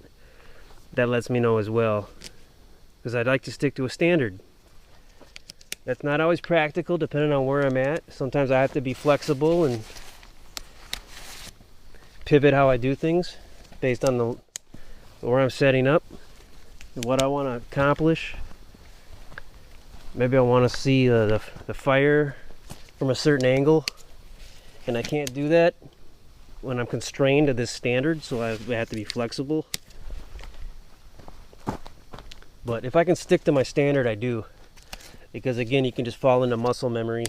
It makes everything easier, especially when you got to deal with other issues that you normally wouldn't have to deal with or that you weren't prepared for. Okay, so because this is a freestanding tent, which means I don't have to use stakes to hold it up to get it to pop up like the way it looks now. Some tents you have to use stakes and you have to pull cords to get it to look like this stage, and then you lock it in the ground with the stakes when you do so. With a freestanding tent, you can just pick it up and move it like this.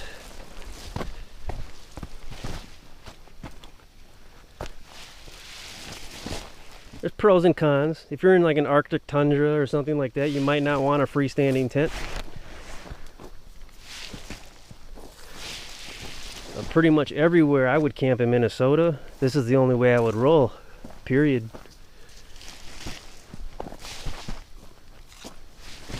All seasons, anywhere in the state. I'm not going to be able to see the fire because of the tree here. That doesn't really matter, because usually it's, by the time I lay down, it's brighter than I want it to be, so it's nice to just kind of see the flicker. Alright. So for my standard, I got the tags here where my head, I like to have my head.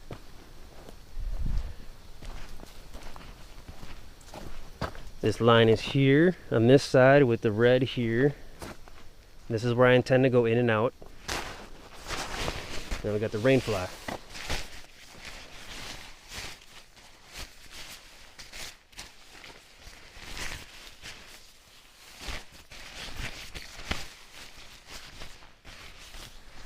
I got these lines here. I did these lines that kind of help me figure out how to go.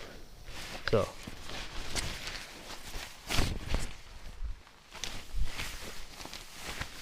I know how I folded this up, so I know what the arrangement needs to be when I see it. That's how I knew how to turn it around for this first one.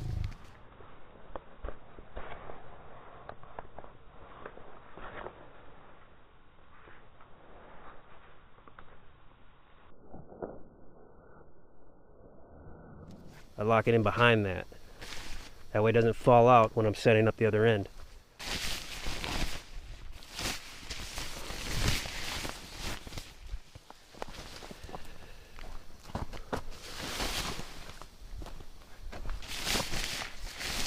So this end, because it's so taut, you don't have to go in behind this one. You can just put it right on top.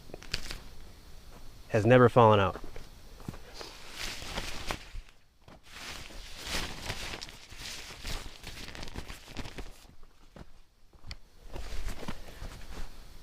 Now we're going to clamp in the rain fly to each end of the ground cloth.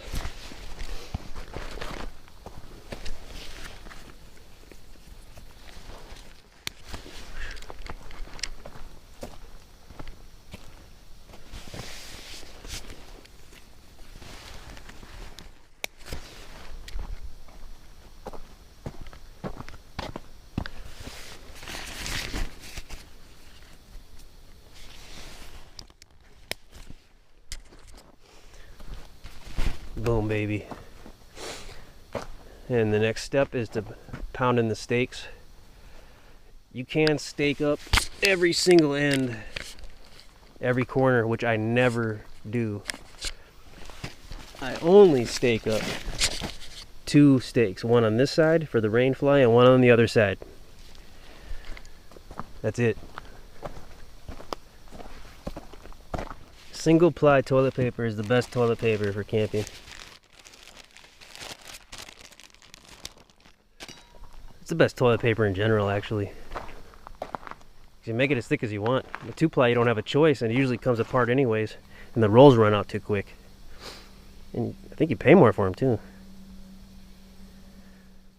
There's a couple babies over there complaining now.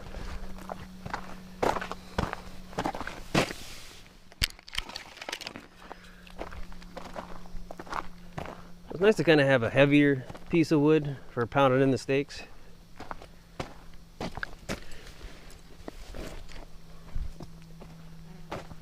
Before I started using wood to pound in steaks, I used to use a hatchet.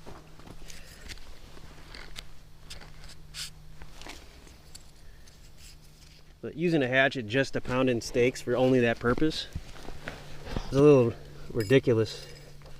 So I try to figure out a way to do it with stuff that I already have, and wood is something I usually have.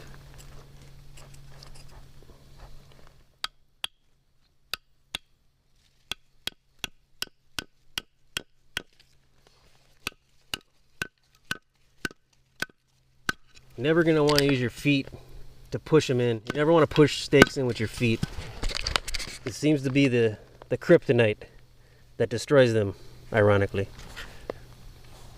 So I shortened the length of this cord here before I brought this in, because just based on where I'm at, how far I can go before it starts getting into the growth here. But those are adjustable, essentially.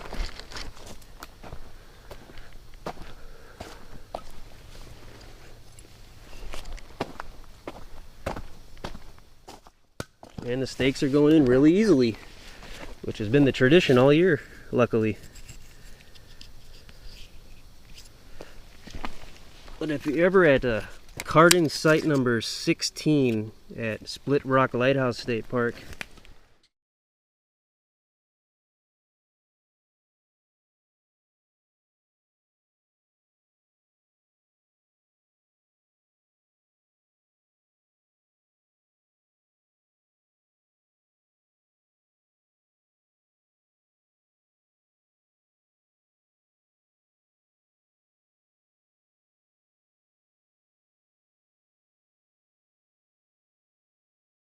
good luck not bending your steaks there.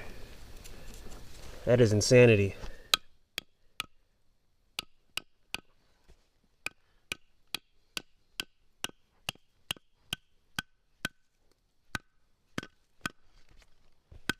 So I like to go a little longer with this cord if I can, and here I was able to. It will let a little bit more ventilation in, but if it was colder out, I might want to tighten this up and drop this lower to the ground. It'll get colder tonight, but I'll be ready for it. So I prefer the ventilation over the warmth, or the enhanced warmth.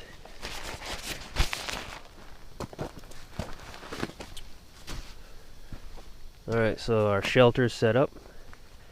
You can see it's not perfect. I mean, right here it kind of sags.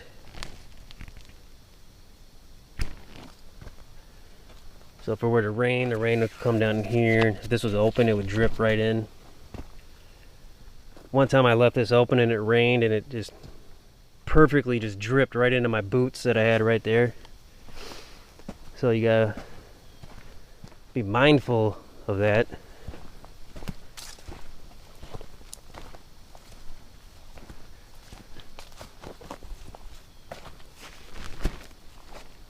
Yeah, so see, the opening is here, but on this side the opening is here, so it's not quite a mirror, but it's kind of like a mirror and then a mirror, whatever that's called.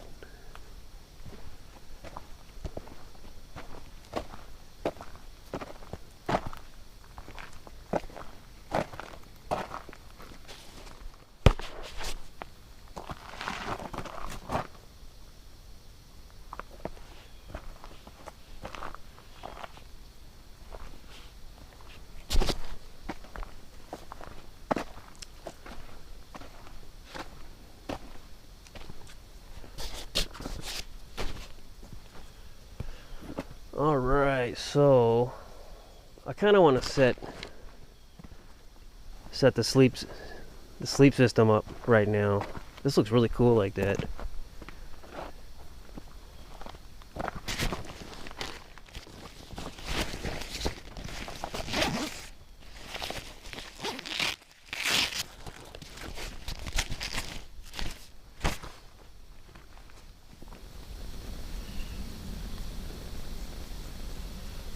Sunset at 8:43.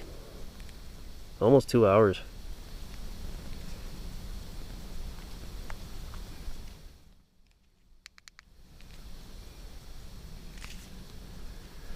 And I don't have to wake up.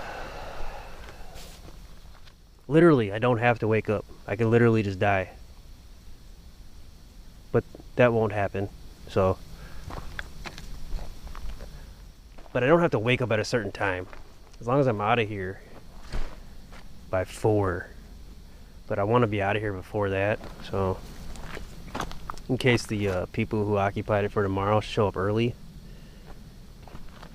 So I'm thinking get out of here by like noon, maybe 1.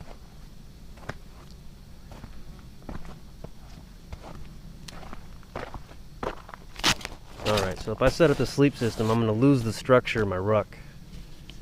So be it.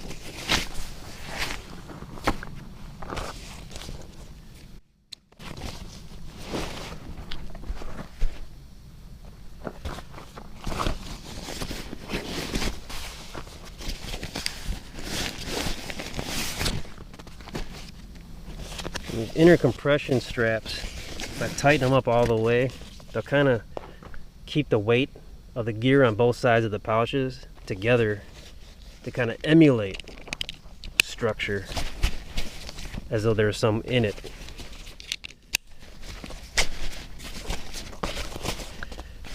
Okay, holds it together. A nice hollow ruck, yet it has structure. Wow.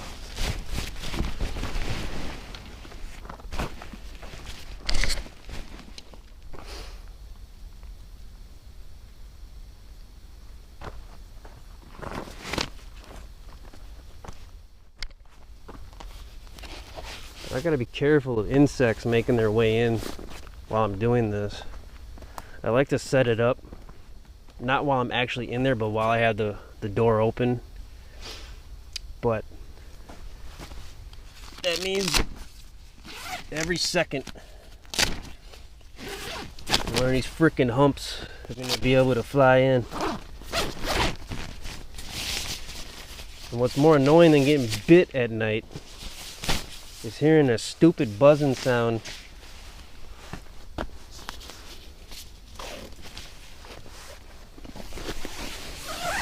Like, you might not want to kill a fly ever, but if you hear that buzzing sound constantly, you will murder that damn fly in cold blood. Alright, here we go.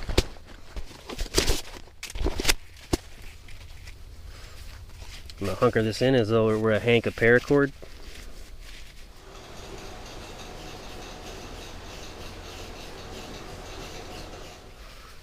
Smells pretty good in here.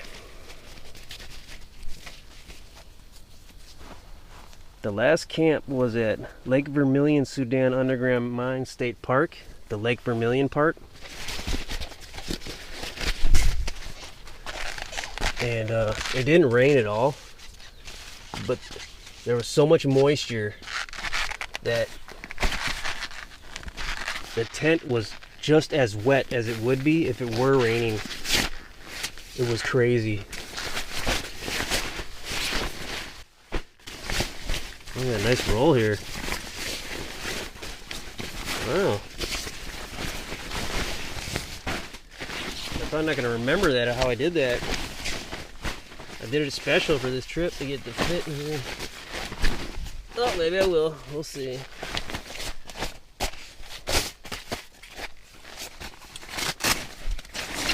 The problem with the wool blanket in here is that you can't button it like you can the sleeping bags that go in here. So it doesn't lock in as well. But it is too hot and you're gonna get too slimy if you use those sleeping bags. And it will get cold enough at night to where the warmth of the wool will be just right.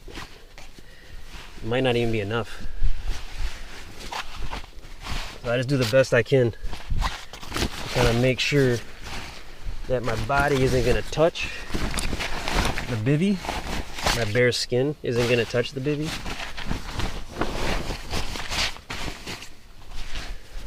That the wool blanket kind of stays on me.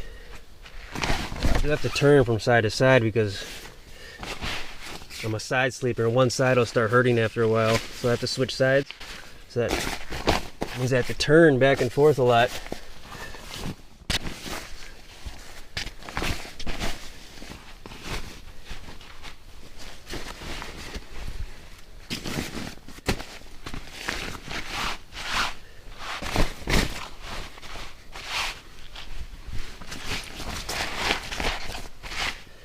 But everything from my pants down, my waist down, I have socks, I have pants, so nothing there is going to touch. So if the covers come off of that part, my clothing will be good enough. Mainly just my upper arms, which I'm probably going to use that hoodie anyways, but I won't have it on immediately when I go to sleep. There's a mosquito made its way in. He'll probably stay in here. I'm gonna have to murder him, unfortunately. That's the choice. That's the choice we have to make. Murder the mosquito or risk a bloodborne pathogen while it's sucking the blood out of you at night. That's your choice. Choose wisely.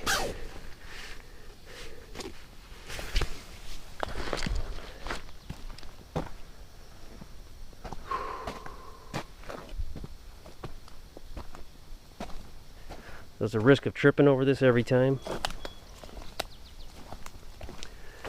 Oftentimes I put a piece of wood, firewood there so you can see it.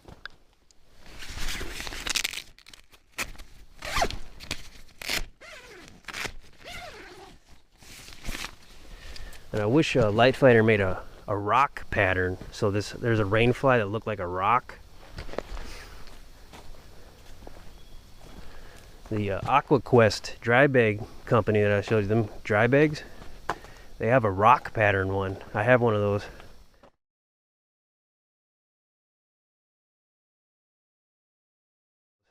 I think it's a 60-liter bag. That thing is so cool. You set it down, you fill it up with gear and set it down somewhere, it literally looks like a rock.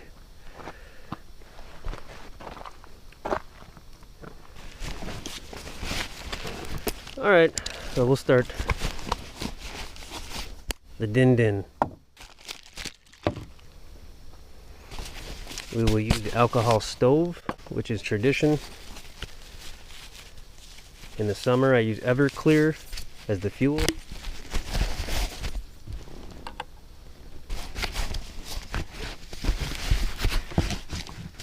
And in the morning sometimes I will use the butane stove and the butane fuel to warm up water to heat up what's left of my coffee. Just pour in the boiling water basically to... I might have this much coffee left in it or something, and I'll just pour boiling water in it to kind of revive the heat. It won't be as caffeinated, but that's fine. I make this incredibly strong from the get-go, so it'll be strong enough, and what's more important is I'll be more hydrated. I'll have more water, less caffeine, but I'll still feel the caffeine. We all know the effects of caffeine. You start to not be sad anymore. Depression starts to dwindle. You start getting excited. You start wanting to do stuff. Start getting ambitious. Become aggressive. Start challenging your enemies.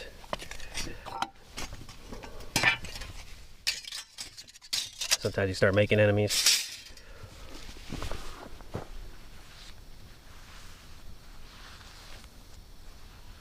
And sometimes your enemies respect you for it and they become a friend of me.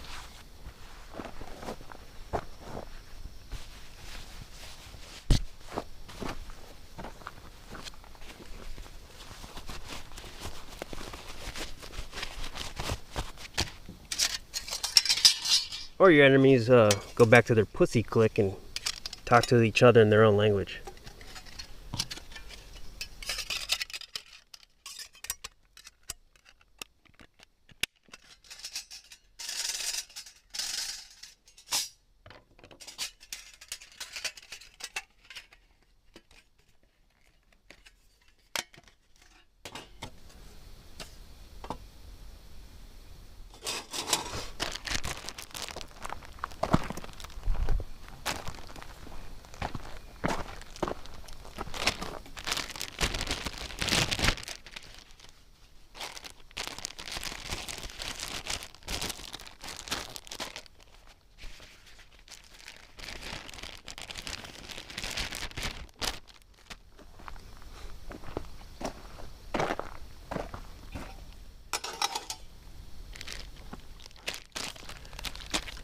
So I got this Trangia right here for 30 bucks off Amazon in December of 2023. And I think I've used it in over 50 camp trips since then. So I'm gonna make it official. I've gotten my money's worth out of this. Every time I use it now, I'm making money.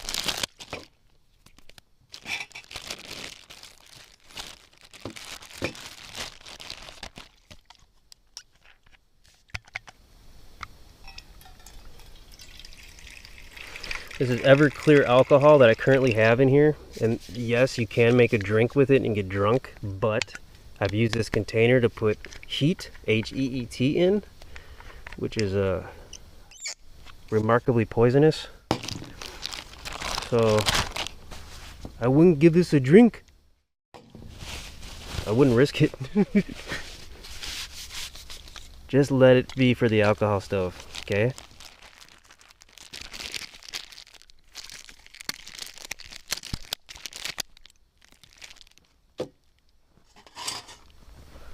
And before I ignite it, I probably poured a little too much fuel, probably a centimeter too much.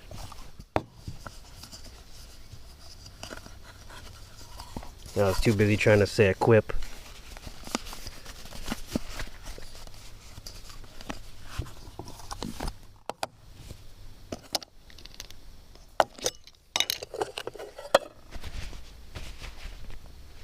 I have an ultralight butane stove in here.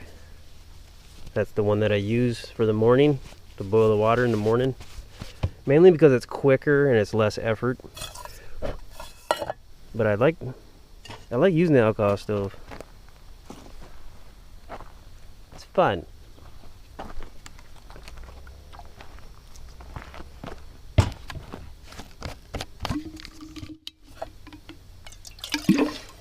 Clean this up. Oh, rinse it.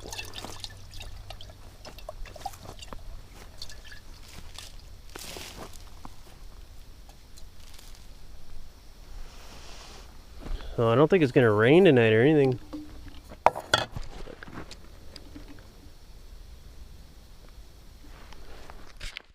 When I was at Minneapolis, it really came down.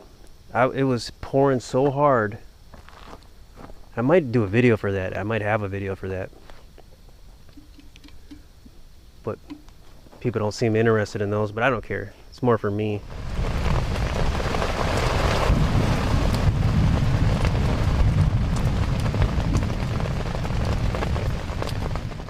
It was coming in so hard that I was actually in my tent. I put on my rain over gear, my rain over pants and my rain over jacket, just in case.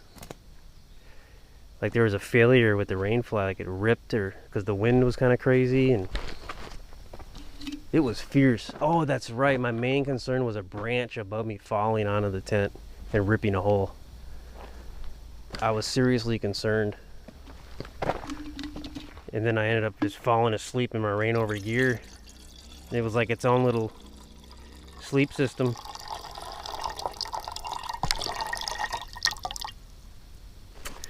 Oh, there's this container.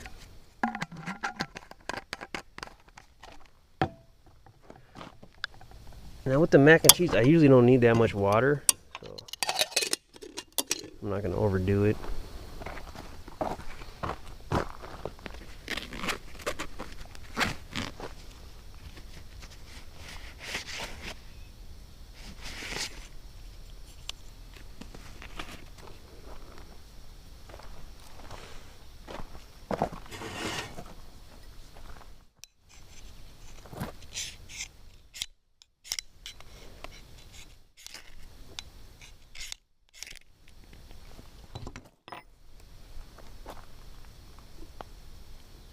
Not quite as good as Ashbourne Olsenberg, who is the king of bushcraft.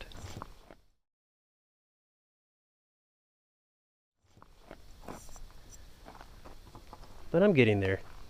Well, with this anyways. With the one strike. I don't think I'll ever be able to build a house with the... That guy took a piece of ice off of the lake and put it as the window in his bushcrafted house. It was insane.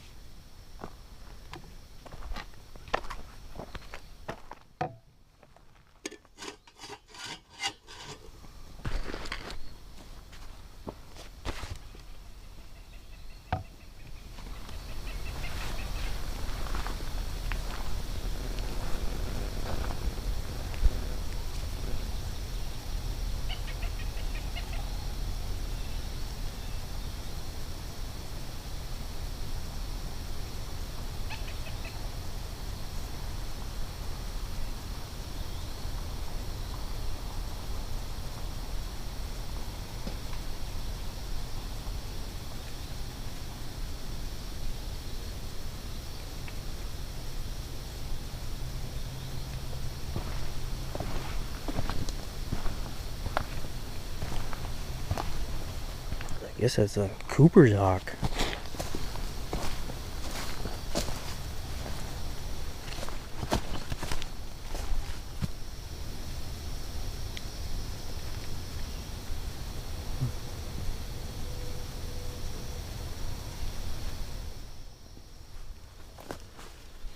Oh, that almost sounded like a witch laughing.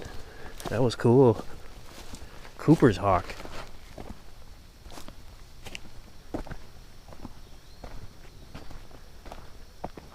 Yep, they always pollute the sky with smoke when it's a golden sun. You know, I've asked around, I've asked people, and there's a smell associated with this. People say they cannot smell it, and sometimes they even say they cannot even see it. They don't notice it at all. It's total insanity. It's like we literally live in our own realities, and then when we interact with each other, our realities slightly merge, but we never become one in the same reality. It's insanity. Yeah, this guy, I asked him again the next day. I said, "You sure you don't see any?" He said, "No. No, why?" He thinks I'm a total nutbag. It's crazy.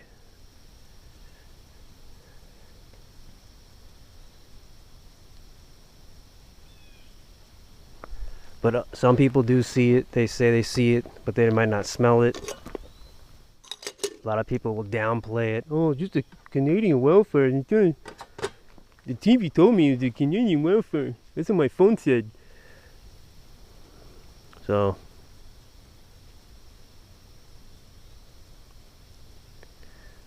lonely life. Lonely life. Different wavelength. Oh well.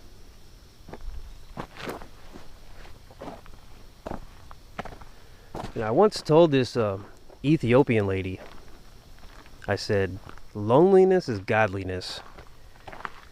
And she was so disgusted by it. She was like, oh God, no way. She said, forget that. Like she's literally nothing without her little group of peacocks that she can run her beak with.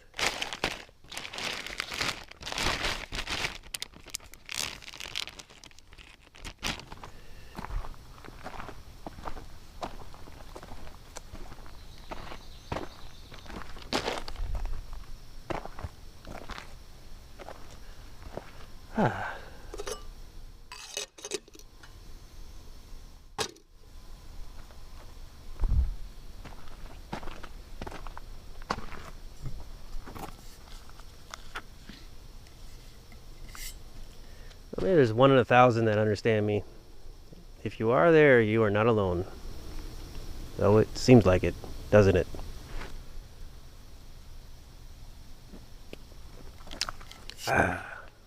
One thing most people agree on is that coffee is awesome. Ooh. Yeah, this is a really cool campsite. You know what? The picnic table at backpack site 17, someone's carved in hoo-ah.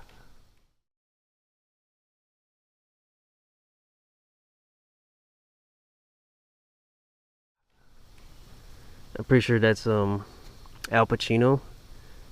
That is my favorite. I took a picture of that. That is my favorite thing to see carved into a picnic table. Hoo-ah.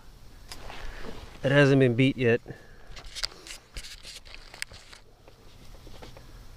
That's almost as cool. It might be as cool, I don't know, but as when Ric Flair, he climbed on the 3rd turnbuckle and he knee dropped one of Stone Cold Steve Austin's beer cans. And then after he got up and said, "Woo!" That was some of the realest, dopest shit I've ever seen in my life. That's changed me. That made me want to be a better person, man. A better man, a better human, everything. Just better.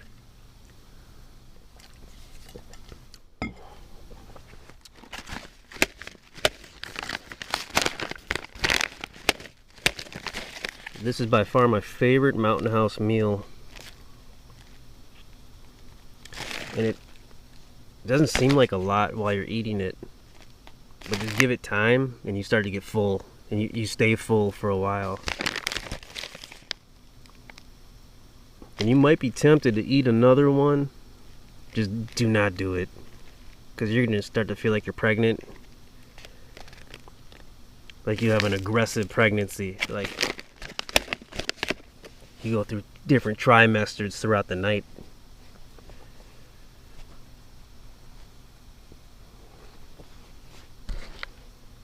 That happened to me at Split Rock Lighthouse State Park. Card Site 16. I went there on Thanksgiving on 2024, so I was like, I'm gonna eat real good. It's Thanksgiving after all.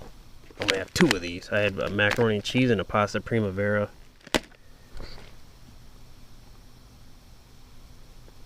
That was a bad idea because I just felt so plump, and it's never really a good feeling. I mean, it's good to feel full, but to feel just plump, when you're at the point where you're pushing away the fork, where you're pushing away food, that's not good. You took it too far. So I hear some people off in the distance. They're probably hikers from the cabin number 2. I don't want them to hear me talking because it might seem weird.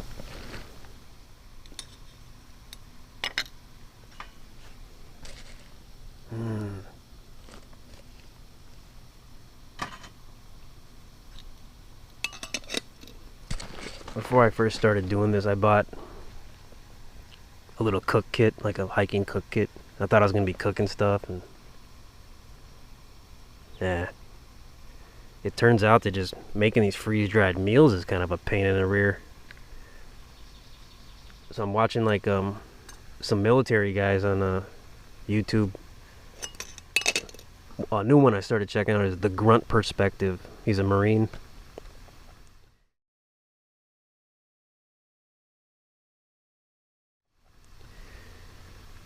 He's talking about how like the freeze-dried meals, you gotta boil the water and how it's kind of a big deal, and at the end of the day you just get a tortilla and like some nut butter or something like that and call it good. So I might have to explore that a little bit. Just being okay with dumbing it down and getting the right calories, having the right amount of weight.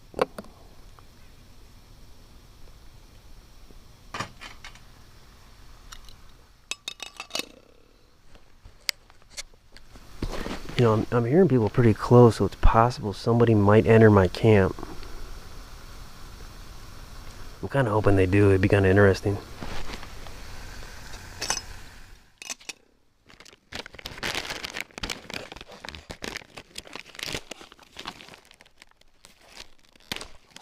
Alright, water's boiling. I'll open the pack. Take that thing out. As they say in East India, alright, alright, alright.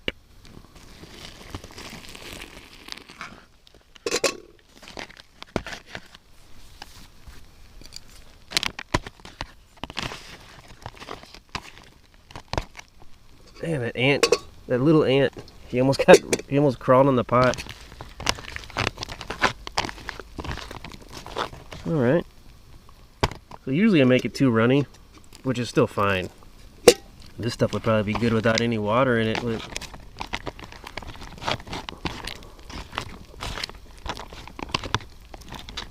kind of want it thicker this time.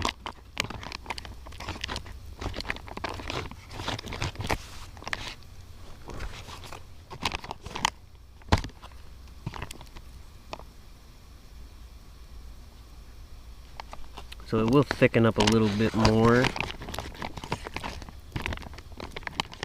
And the noodles should expand slightly too.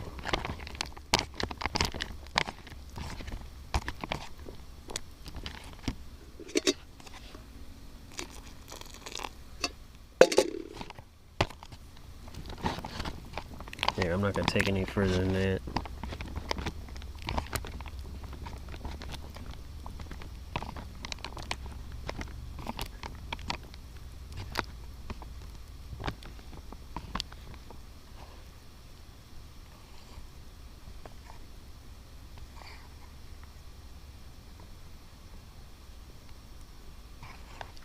There are definitely people in my vicinity. I'm not quite sure where though.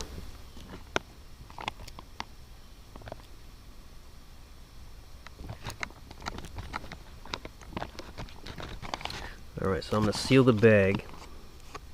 Almost. I'm going to leave a little spot for the spoon to stick out. Because I've been doing that and I noticed it doesn't really matter. It's fine. Even in the winter. Just a little plastic piece there. I wanted to ensure it doesn't fall in.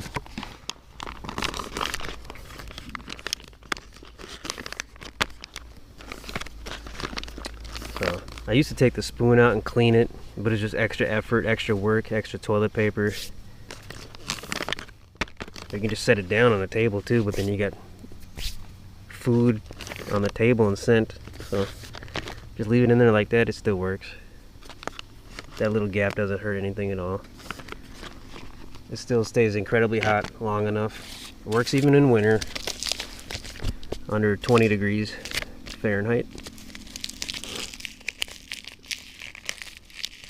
The lowest I've gone is 4 degrees, but in a working camp with making food and everything, the lowest I've been is like around 15 degrees Fahrenheit. That was on St. Patrick's Day of 2023, I believe it was.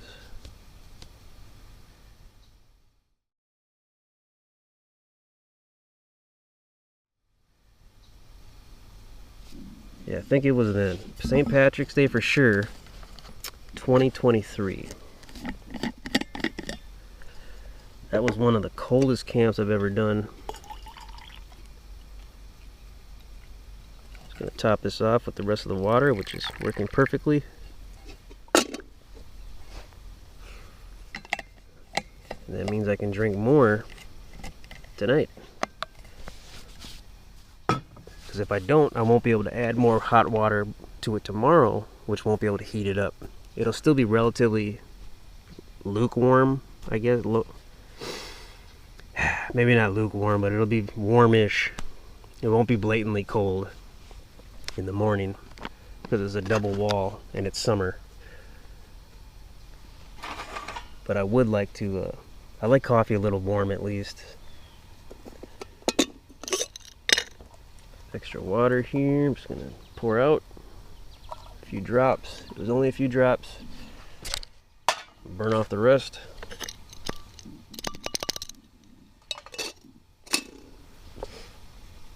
So we wait 8 minutes, then we stir it again for like 30 seconds.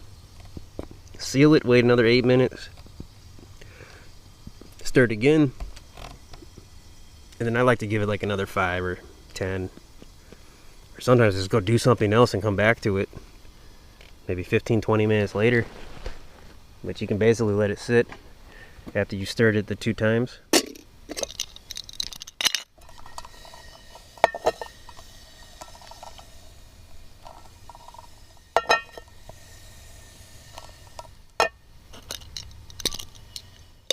So I'll make sure there's no moisture in there.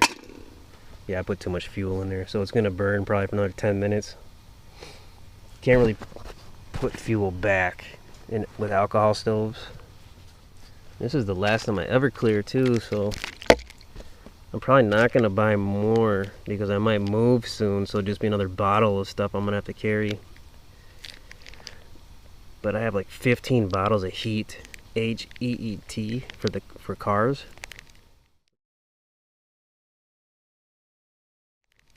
Which is a great fuel, alcohol stove fuel. So I'm gonna have to, I'm gonna start burning through that. It's more efficient. Light's easier. I think it burns hotter. I just don't like how it's probably worse chemicals. I'm worried that the chemicals will leach through the kettle.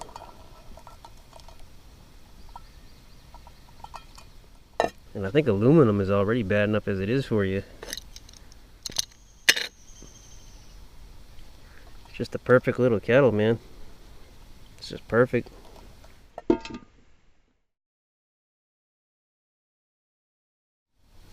guess it's not supposed to get really windy either.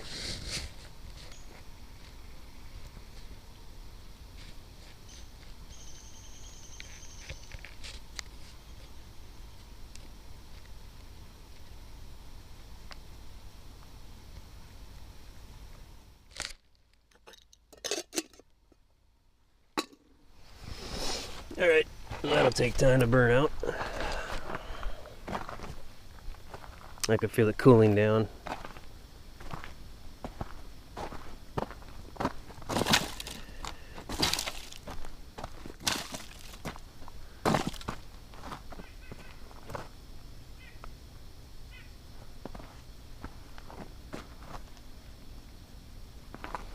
I kind of want to throw this gathered wood back out, but it's nice to have it here because then people won't have the need to go out and gather it because it's already here until someone uses it.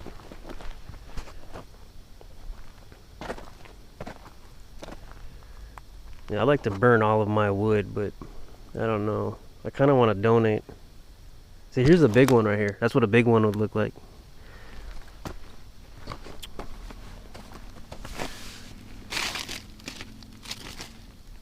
Okay.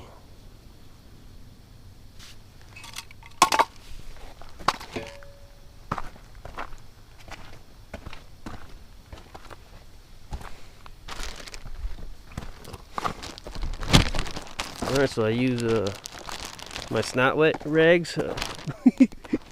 I use my snot rags throughout the week. This is my junk from my car. I have to blow my nose all the time. So this is just a natural artifact of living for me. But now I have a use for them. And I can save money on buying fire starters. And time on having to make them.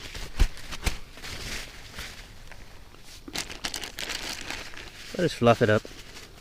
More surface area to catch the spark.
See if that's a good time to do this now. Oh yeah. Wow.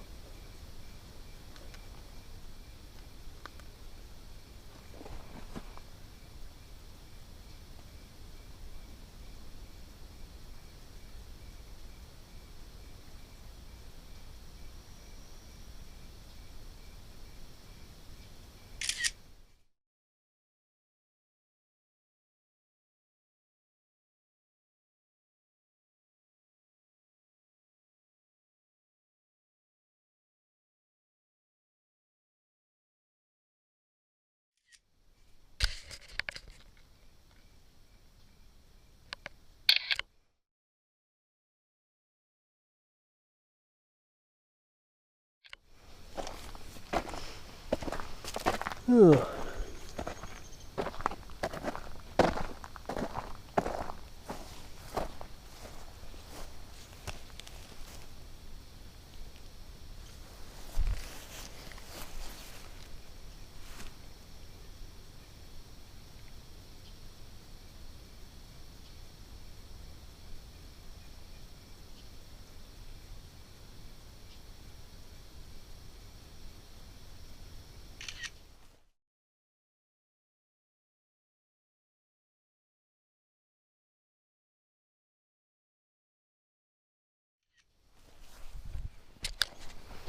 Check out the sound of this baby.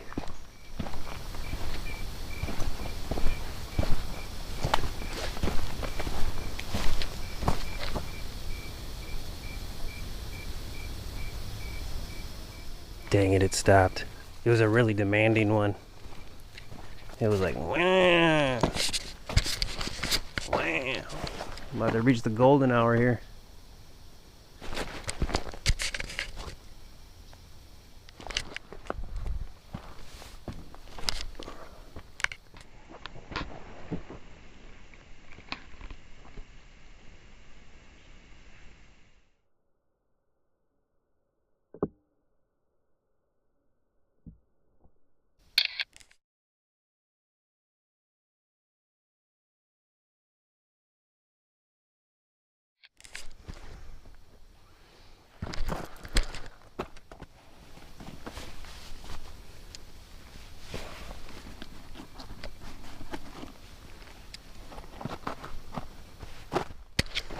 Okay.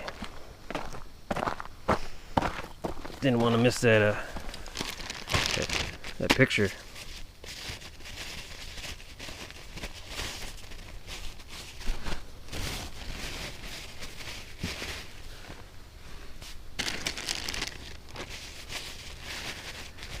It's like the more you're able to do, the better it'll work.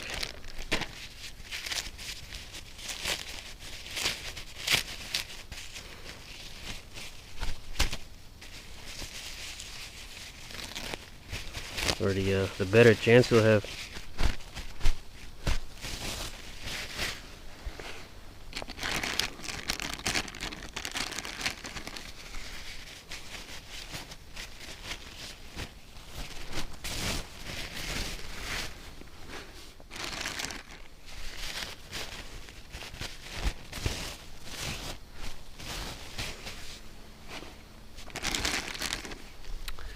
You know, seeing my my hometown, Minneapolis, the way it looked today, 2025 on a polluted day,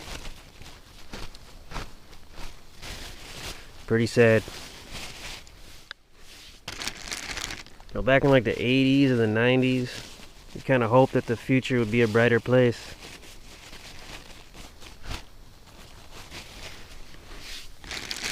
But it's just at the early stages of becoming a dystopian nightmare. And it looks like there's too much momentum to turn it around.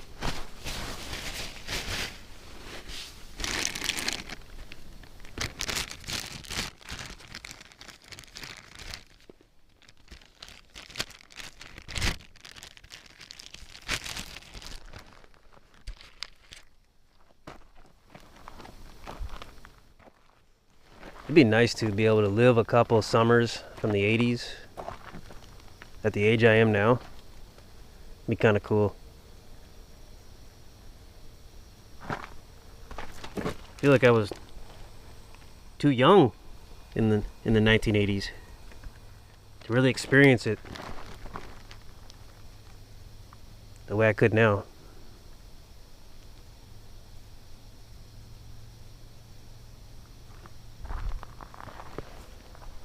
There's some cool birds out there.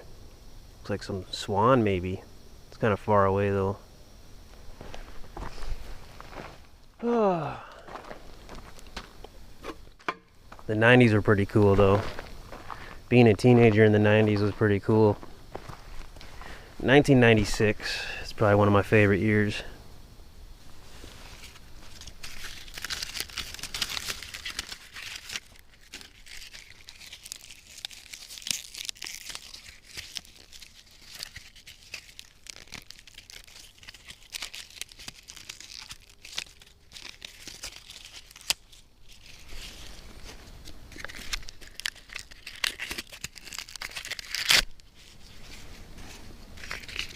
So that the tissue is going to catch the spark when I drop a spark on it,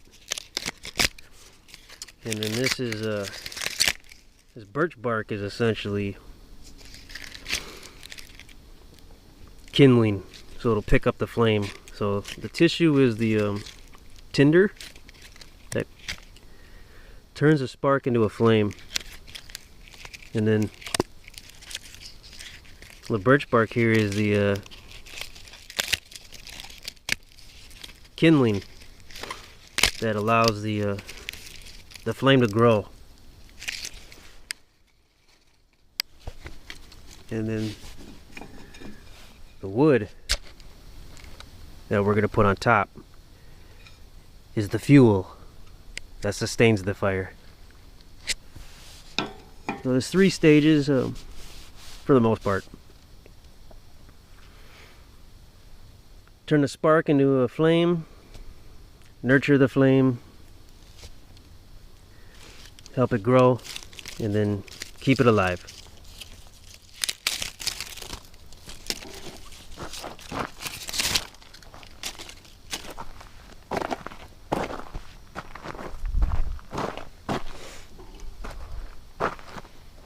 We're going to process some of this fat wood.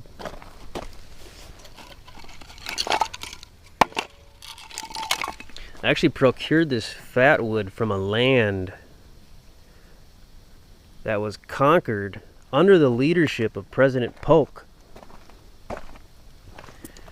But then after it was conquered, they just gave it back because they didn't want to deal with all the inhabitants of that land. So they just gave it back. So this wood comes from that land. You're welcome.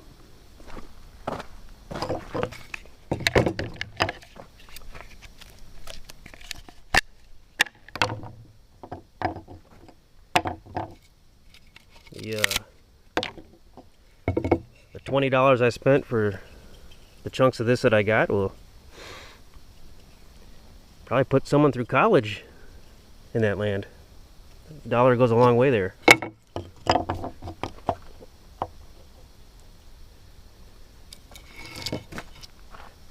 gonna use this Mora knife to baton the fat wood.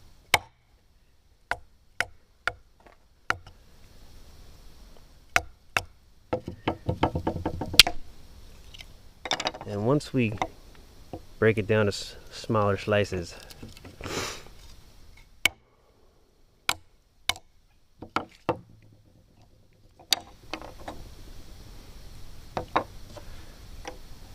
you might not need the piece of wood to baton it with. Whoops. That was my bad.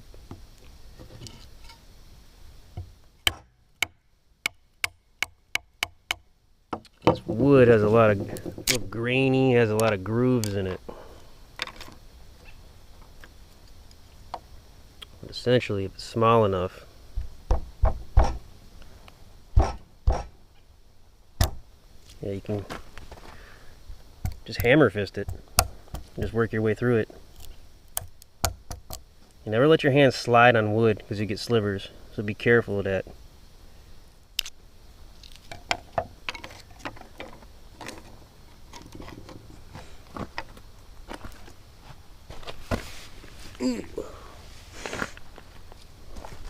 It's got a really good smell to it.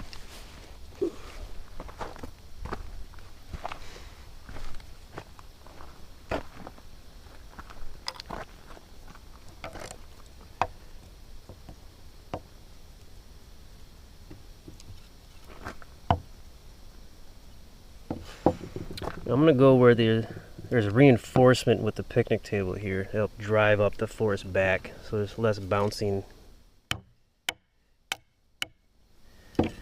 It's breaking off there because of the different grooves in here.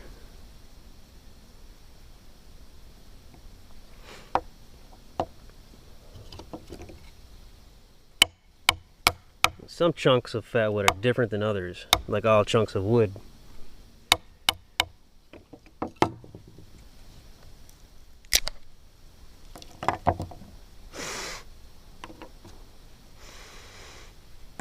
It is a really, really, really good smell.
I'm going to put some shavings of fat wood in with this concoction here.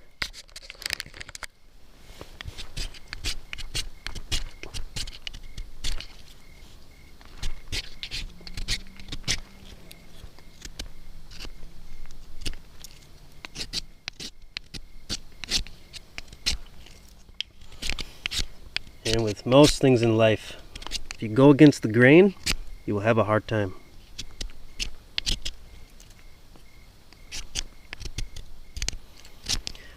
I would like to add though that sometimes going against the grain is the right thing to do. No matter how difficult it may seem, or how difficult it may literally be. For this activity though, going in against the grain would be a waste of energy.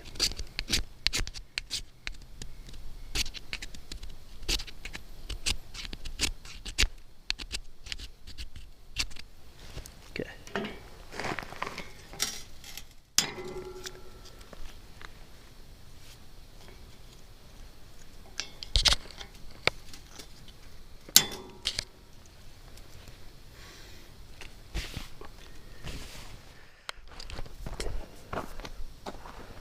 Using the grill to break in pieces of wood is something I just recently started doing.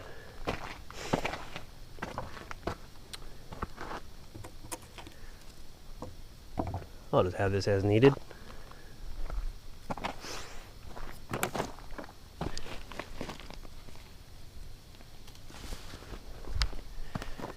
You know, maybe I will contribute a little of this bark.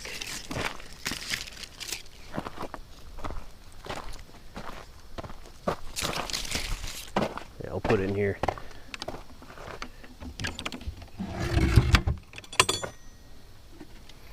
This box needs to be repaired too.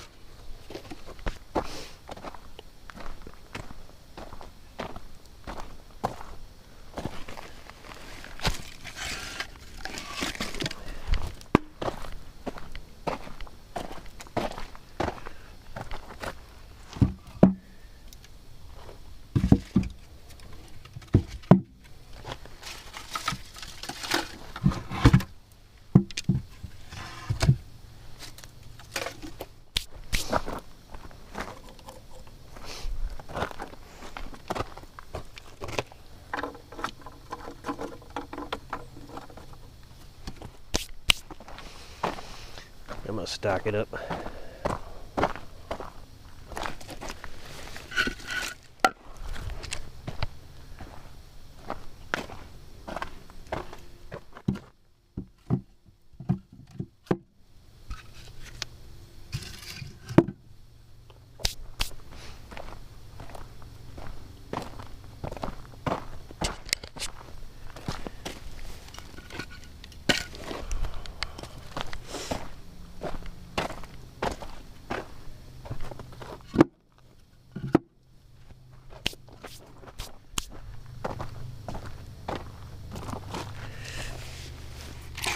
Alright, I'll put one of mine in there too.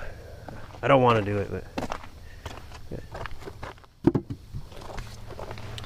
Alright, I got a little birch bark that I brought.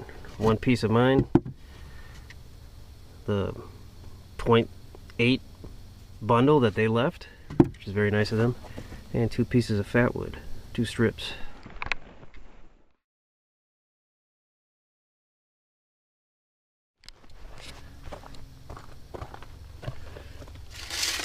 Someone is in need, and they better be in need, damn it. You know, some people just go to campsites when they're camping around near it, and they'll just pillage it. They'll take stuff that they don't need. That's shameful. If you're someone who does that, I think less of you. If you hiked in here on a cold winter day and you weren't able to bring in wood, and the guests before you were nice enough to leave their extra wood from the summer, you deserve that. But if you got several bundles of wood at your site, and you go to another site and you take the extra wood that's there, you are a coward. But if you got several bundles of wood at your site, and you go to another site and you take the extra wood that's there, you are a coward.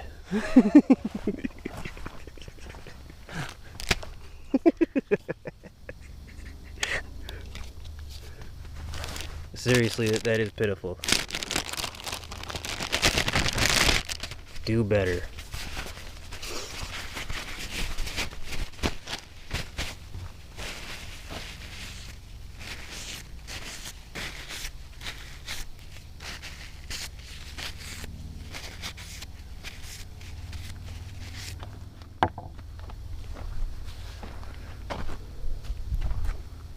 So I use my my hand sanitizer often to clean off the stickiness from the fat wood off the knife.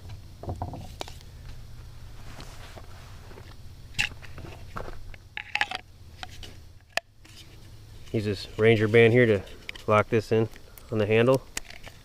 Kind of proud of that. It's kind of cool. Never seen no one do that.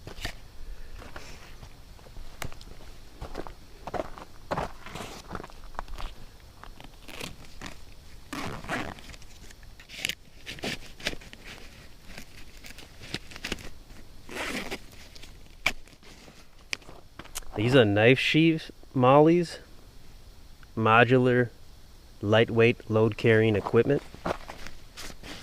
Knife sheath pouches work extraordinarily well for many things. They're nice and sleek. They're nice little storage compartments, so they're not just for a knife. That's probably obvious to a lot of people, but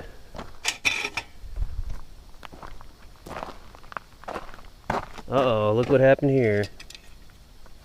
Oh, that was when I was batoning. Good, that'll save us. It'll make this last longer.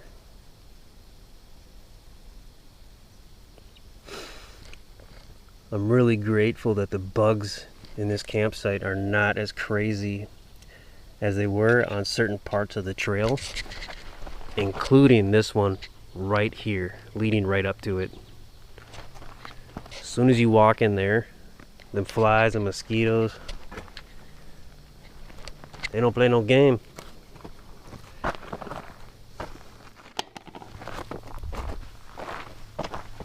Ooh.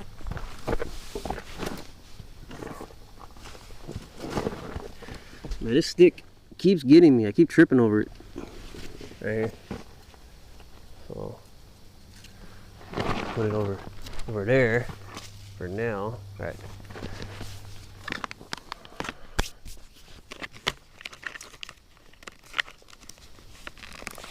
Yeah, the sun's been more orange or more golden more often nowadays.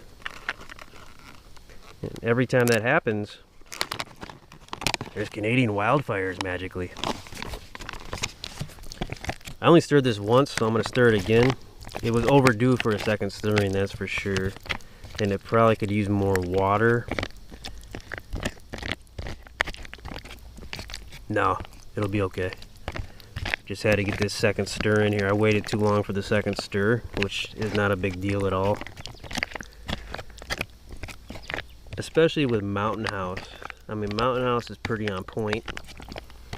Some of the other ones, though, like Backpacker's Pantry and ReadyWise,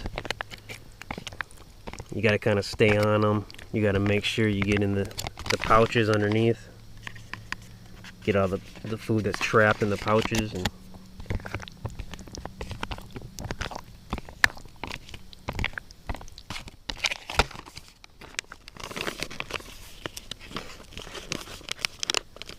I just can't. I used to do a lot of ReadyWise and Backpacker's Pantry, but once I started eating the Mountain House mac and cheese and the pasta primavera, those are the only ones I ever want. Whenever I eat the other brands now, it's kind of difficult.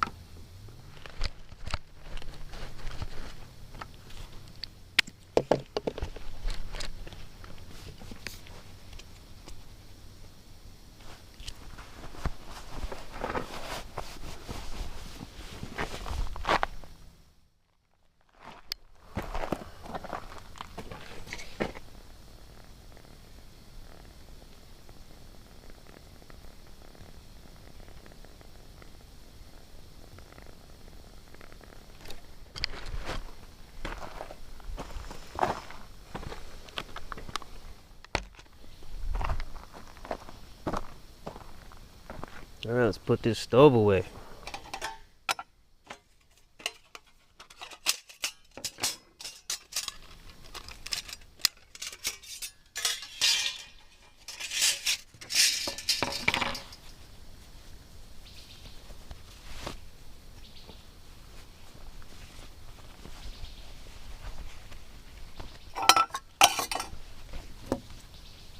Oh, it's the wrong thing.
Alright, now the kettle.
Alright, so where should we put this? I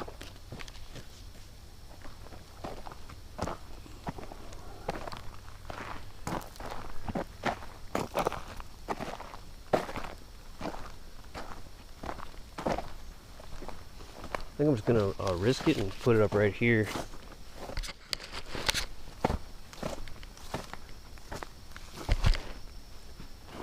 Be a nice establishing shot. In case anything happens, I can catch it.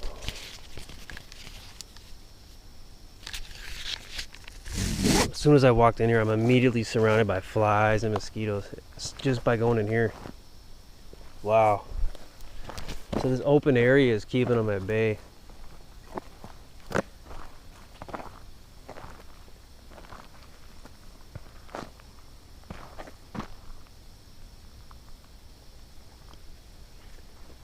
Wow, they're all over me now, just by walking in there.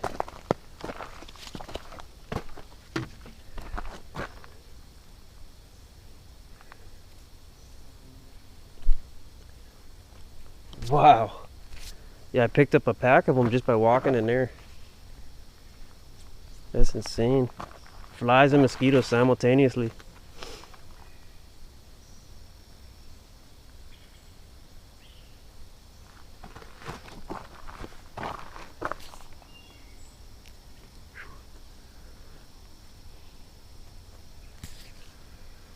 Oh, I had a bug stuck on my nose. I thought it was another floater. Got a little worried there.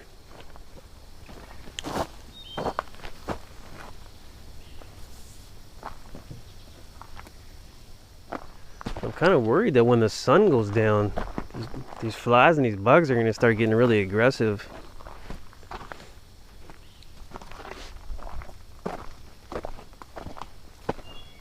I'm probably for sure going to need this lightweight merino wool hoodie.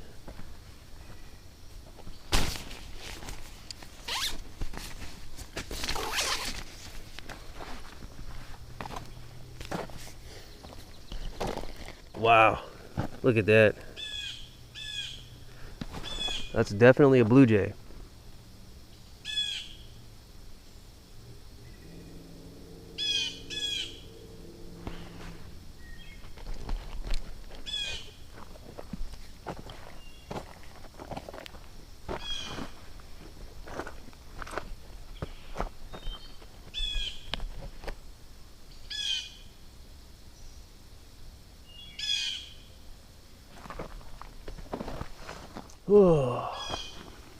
It's possible that they're asking me for food.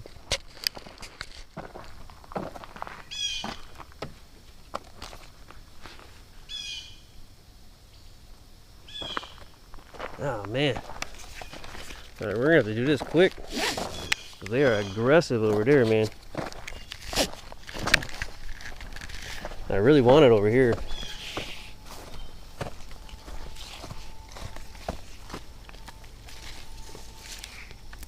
Yep, I already hear him flying.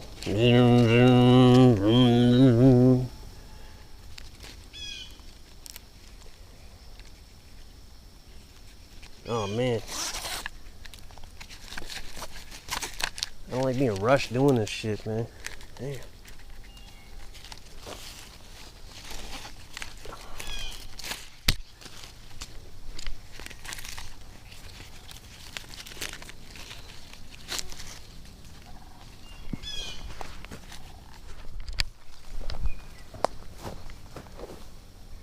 Yeah, okay.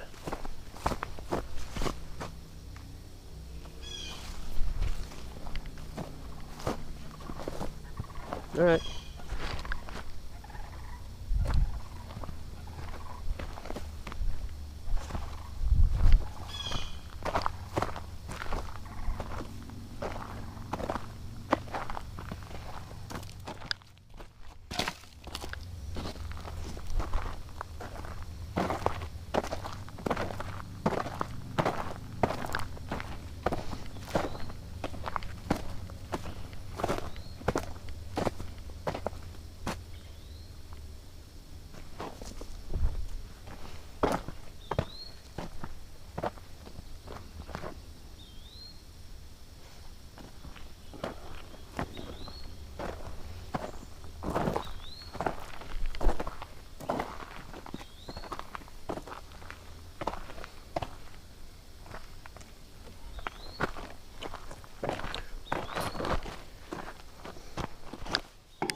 So I'm gonna lay the, once the fire gets built a little, I'm gonna lay some smaller pieces on top. Crisscross.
Alright, so it's starting to get dark out. Gonna don the headlamp. It looks like I went back to my old headband. I put it on the newer headlamp. That's pretty awesome because I didn't like the other one. It's too big and it was acting too cumbersome always. Oh, okay. Yes, this feels great.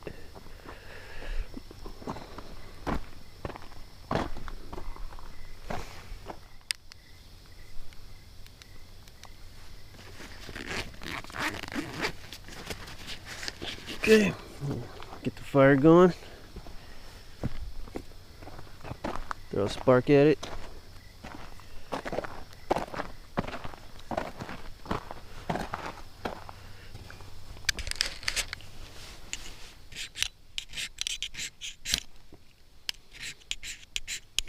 I'm trying to put little shavings of the ferrocerium rod onto it first.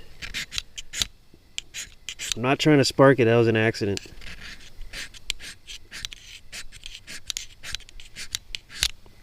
You put little shavings onto it, and it helps it ignite.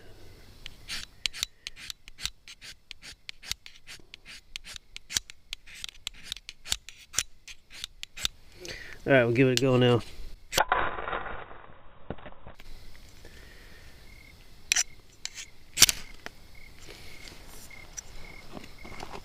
See the flashes?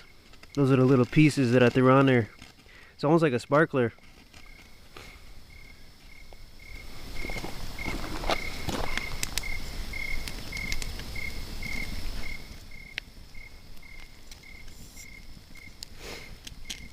Yeah, it works pretty good.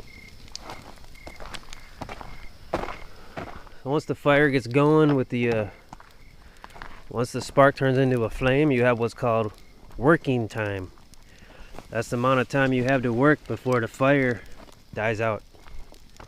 You can see traveling through the tinder or the tissue pretty quick. Then we're gonna lay down some wood or fuel.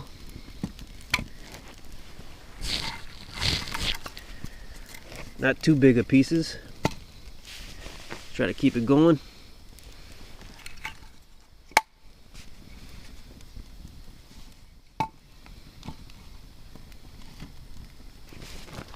There's some good smoke coming out due to the lack of oxygen. Or it's deprived of oxygen. That's where the smoke comes out of, so that'll help with mitigating the bugs, which haven't been too bad in this open area here. Once you get close to the brush, forget about it. They're crazy, man.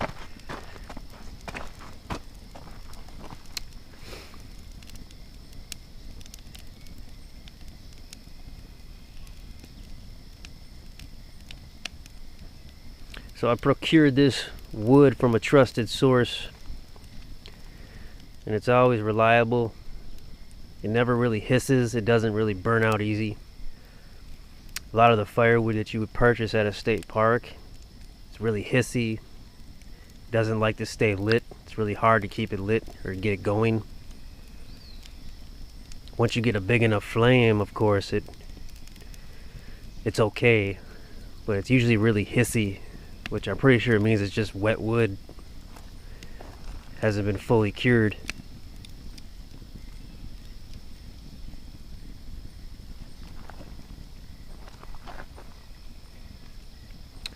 I'm going to use that flame to ignite the white sage smudge stick.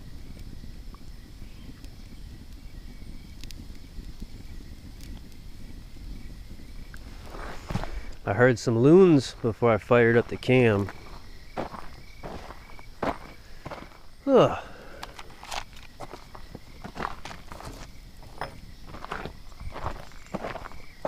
I almost forgot to put these away because I don't need them anymore. A lot of times people will do that at home. They'll just leave their stuff laying out. once you start camping, you want to get out of that habit. You want to put stuff away as soon as you don't need it. You don't want to leave stuff laying out. You never know when something's going to rain, or an animal's going to come up, or a meth head's going to ask you for a lighter. You never know.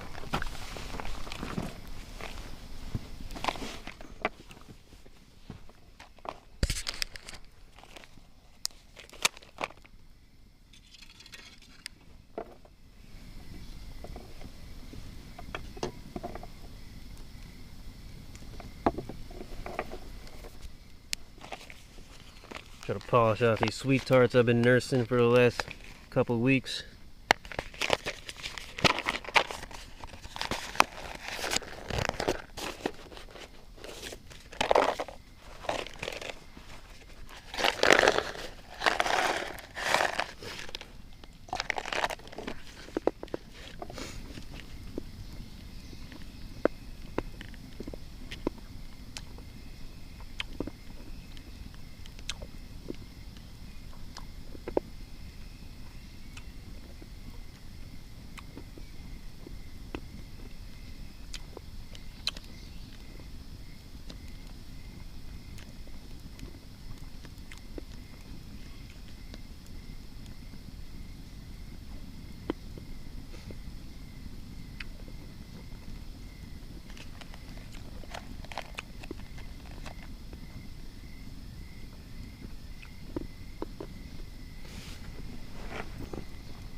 It's already getting kind of chilly out. I didn't think it would get this cold this quick. I was prepared for it, but it's kind of nice actually. I thought it was going to take longer to cool off.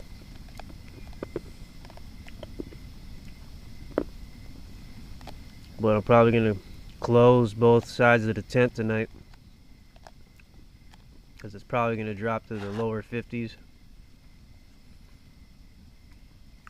Once it hits the 40s Fahrenheit, of course, that's when it starts getting colder.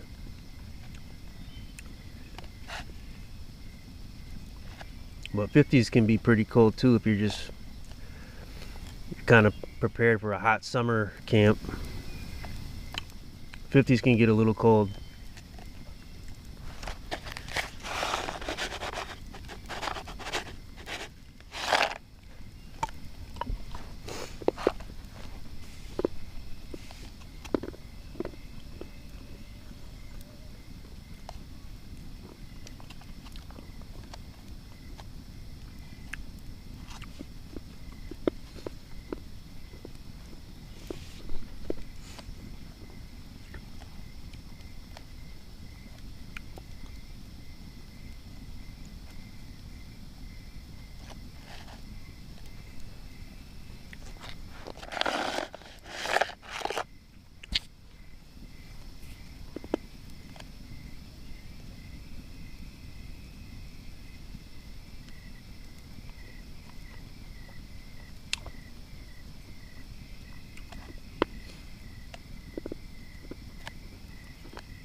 There's some idiot dog barking like usual off in the distance. It's really unfortunate how many people need to have dogs. And the reason I say that is because almost all dogs have this horrible incessant need to bark like a bunch of village idiots all the time. And it's such a downer. It is so stressful to hear that always.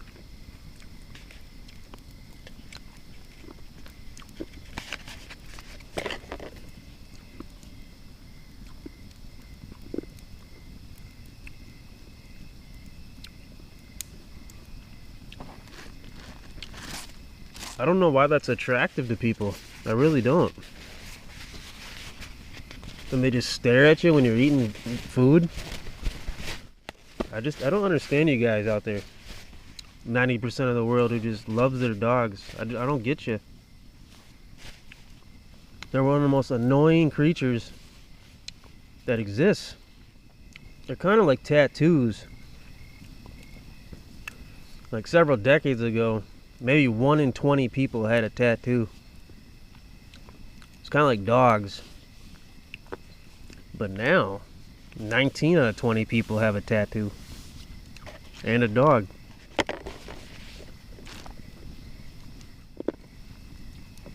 It's kind of like the blackout plates. There's almost more blackout plates than there are Minnesota plates.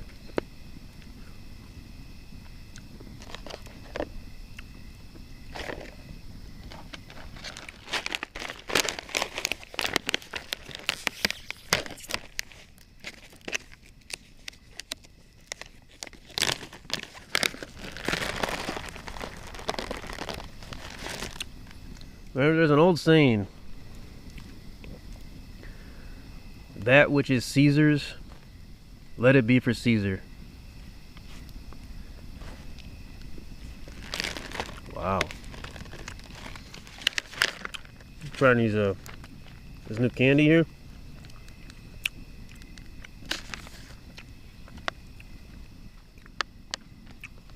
Sour licorice with a candy shell. Man. Oh, there's no high fructose corn syrup.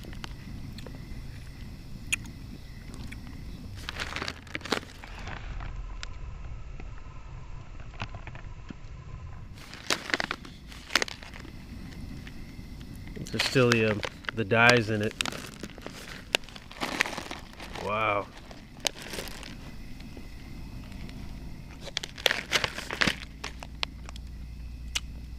These are about as good as I hoped they'd be.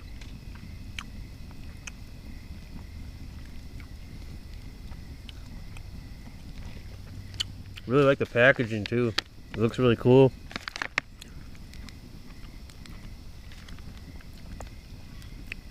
And it's not too big of a package. And it's a zipper.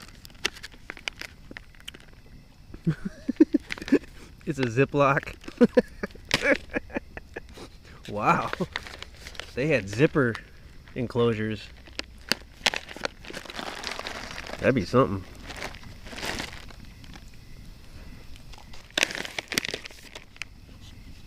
A YKK zipper. Ugh.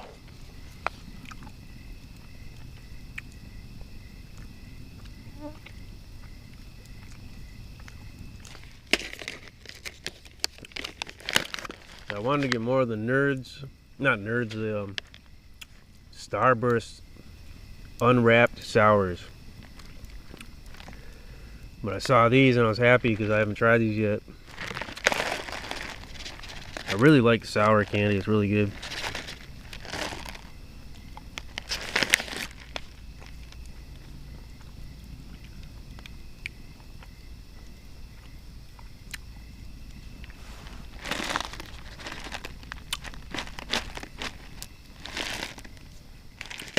Oh, this one's extra big.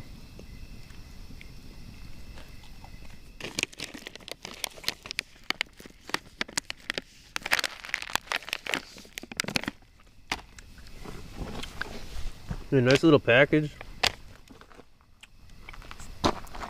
That's a perfect little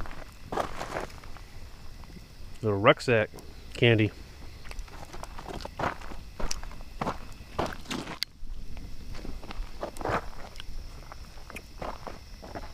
All right, it's time for the cleansing. No, not that kind. Ugh.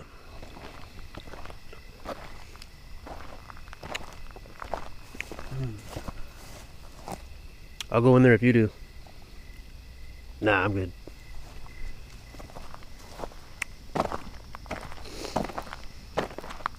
Oh.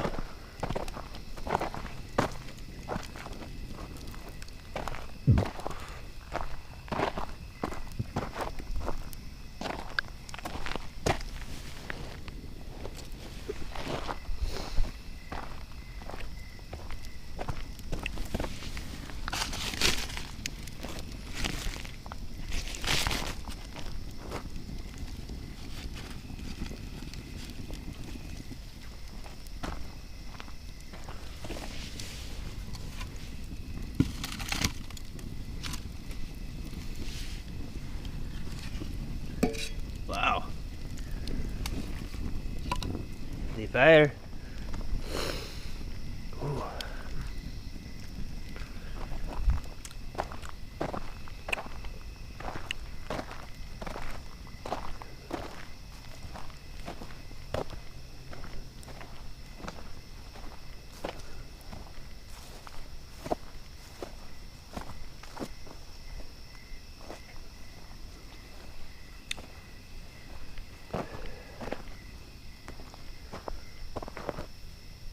So this toilet, this latrine, it's not as creepy as to use it as the one at Site 6. For some reason. Because you got to go around a corner and there's another path where other people would enter. So it's kind of, I don't know, something about it. And then Site B14, that latrine is a little creepy too. Because it shares with Site 15, I think. And it's kind of by a main trail, and that is probably the worst smelling latrine I've ever encountered. It was absolutely horrific. I've said this before, but it was like it already had that cliche vault toilet smell that it had heavy use during peak season, but it also, in addition to that, it smelled like somebody passed a cancerous organ, and it was in there festering for like 2 weeks, something like that. It was a belligerent, horrific odor. It was so horribly horrific. Another crazy bird.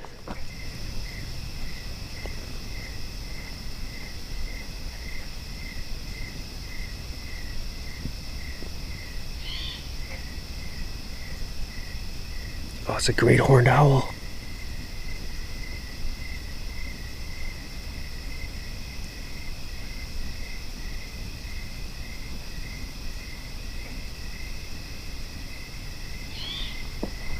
Oh my god, I haven't heard one of those yet.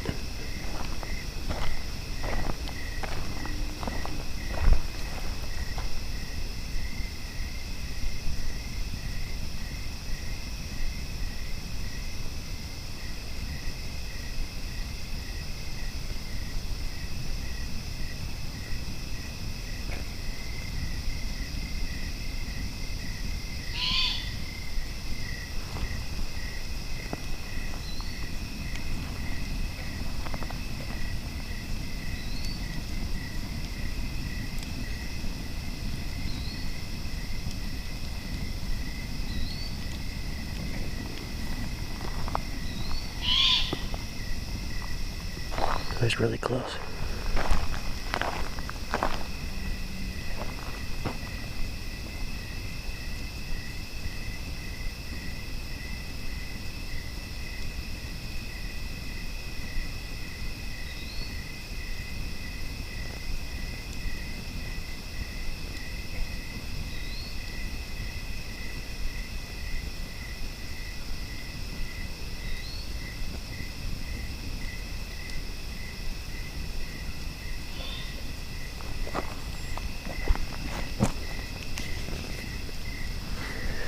know what they sound like now.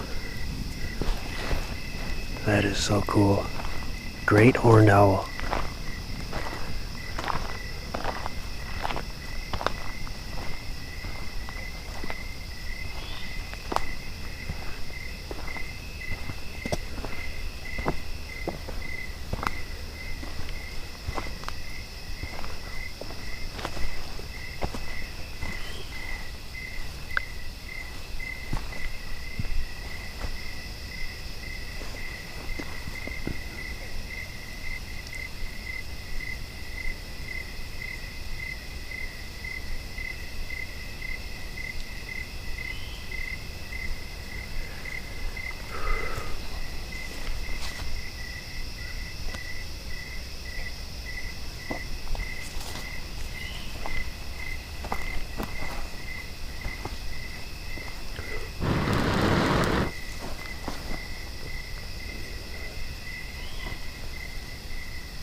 I just seen him fly overhead.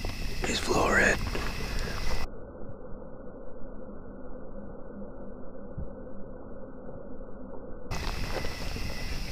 I just saw the silhouette of a great horned owl.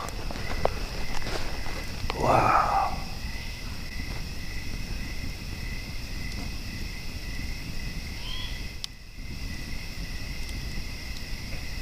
That was an amazing moment.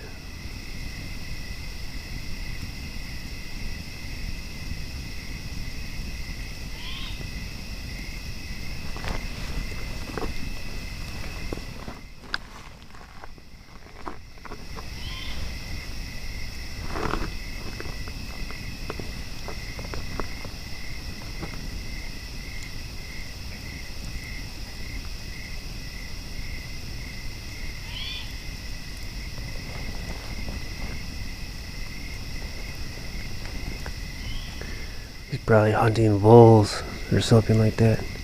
A vole is kind of like a mouse.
there's another one. Just flew over that first one. Maybe they're mating or something. Wow.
So toying with the fire like that kind of helps smother it.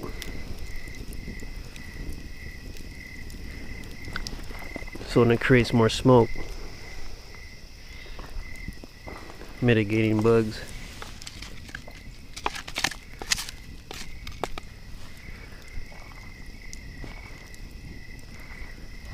A lot of times when people are first learning to play with fire, they'll play with it too much. So so it goes out all the time. But fiddling with it can be a technique. Just try to get it to dwindle sometimes, so that you get more smoke out of it.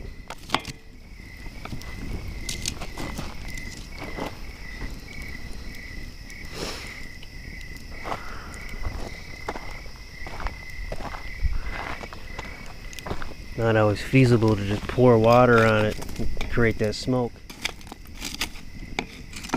You can separate it from itself a little like this. Allow it to dwindle a little. But you want to be careful.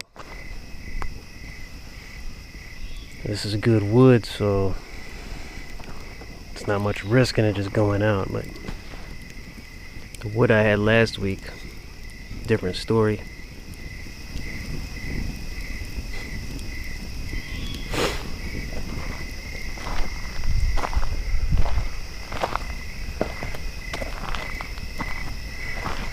So this is the first time I've been visited by great horned owls. Usually it's the barred owl, which they're still my favorite. This is really cool though, man. See, the first Friday of August, camp trip always delivers. It's a pretty cool looking moon up there too. It's almost like a pale pink moon almost. That moon should move over this way here in the open here. But it might take a couple hours to do so.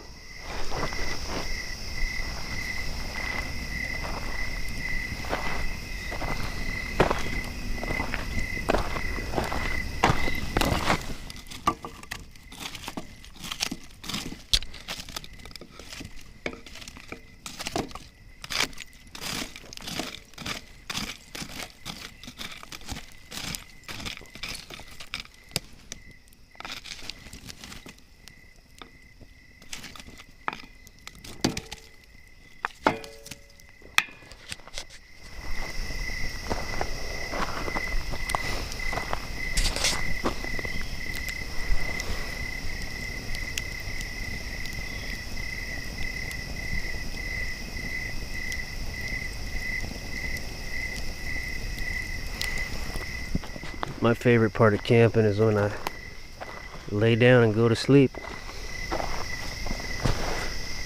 Just like my favorite part of every day, ironically.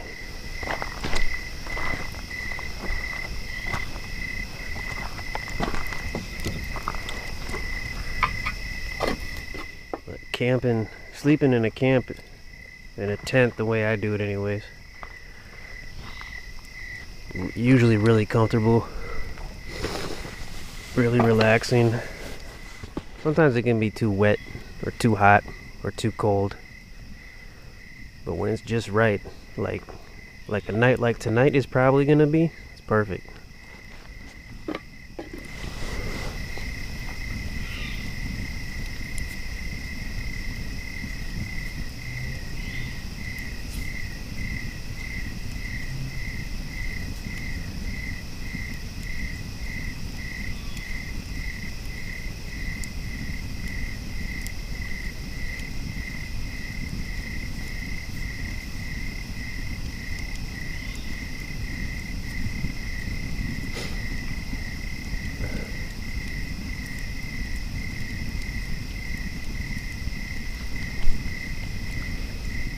Now, the cool thing about this type of camp is there's really no neighbors that you have to be concerned with,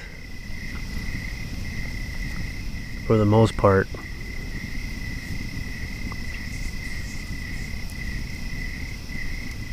This camp is pretty isolated from the other camp spots. They're the bigger backpack camp area over right by Lake Maria, which ironically is smaller than Little Lake Maria, or Little Maria Lake. There's a lot more sites grouped together over there.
Yeah, so the great horned owl has kind of a high-pitched, screechy, almost like a witchy type of sound. The barred owl is like a gurgly type of sound.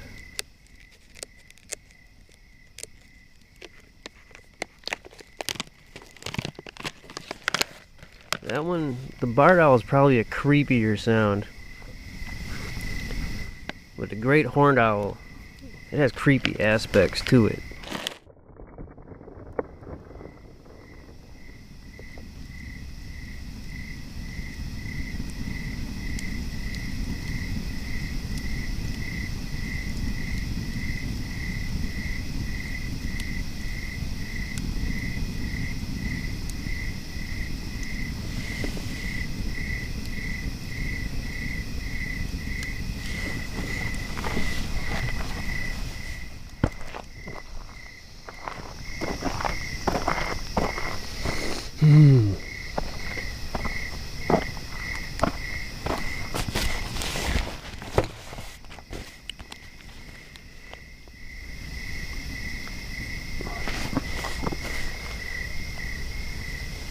Wow.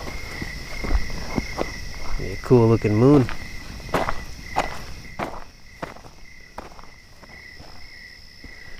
should probably make an effort to get out and see it later.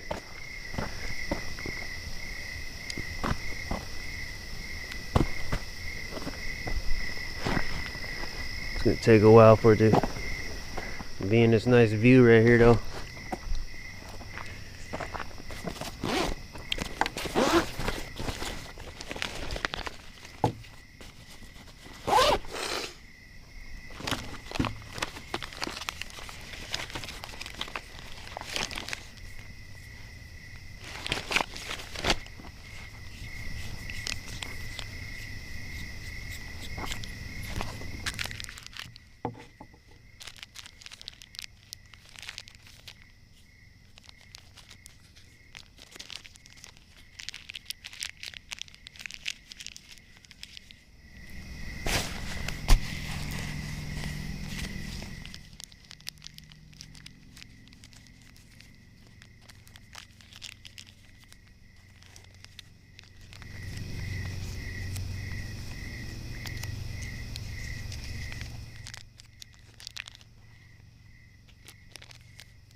I think I do hear some village idiots playing music down that direction. You know, it's a real piggish and rude thing to do, to blare music when you're camping. Because you got all your life in the city to do that.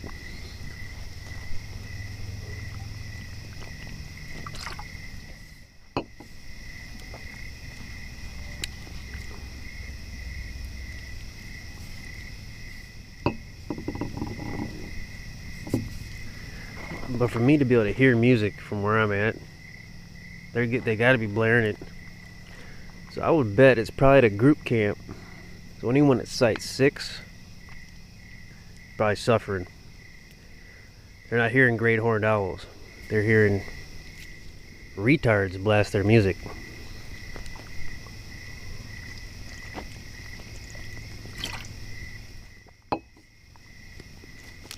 I'm not drinking liquor, by the way. Distilled water. And I never do the do either, neither should you. Mountain Dew is a poison to weaken your body and your mind. That candy I ate probably is too. There's something powerfully evil about dew though. It's like an addiction for people. They just gotta do that damn dew. Because I'm aware of it and I see it, my protest is to never touch it. Which is probably not the most effective protest. I could shut down streets where people are trying to drive home to their families after a long hard days of work and claim that they're my streets. That'd be more effective probably. But it's more piggish. There's no dignity and honor in that either. It's useful idiot muppetry. That's all that is.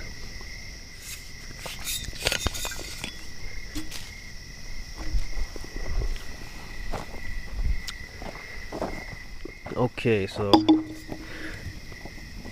I don't want to save too much water because I don't want to carry the weight when I pack out. I don't want to use too much because I want to have some. I'm not going to be able to put a lot of hot water in that. There's some idiot dog barking in the distance. It's like the same dog that you hear in the distance anywhere you ever are. It's like the same dog. That same idiot bark. Sometimes it's the ruff, ruff, ruff. The triple bark. Comes in waves. Ruff, ruff, ruff. Ruff, ruff, ruff. It just never shuts up.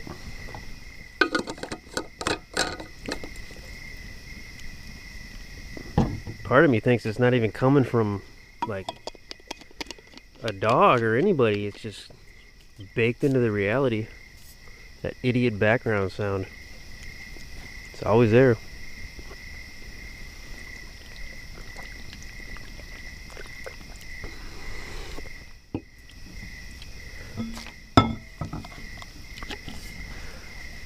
It's just sad that dogs are such a broken creation. They're utterly broken. All they do is bark.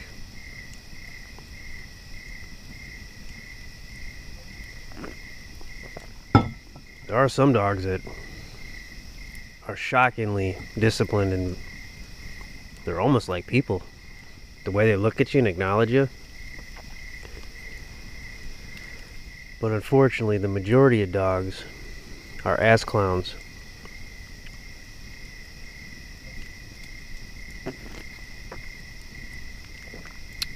And I think most dogs are smart enough to know how much of an ass clown they're being by barking all day long. I think they know it, some of them.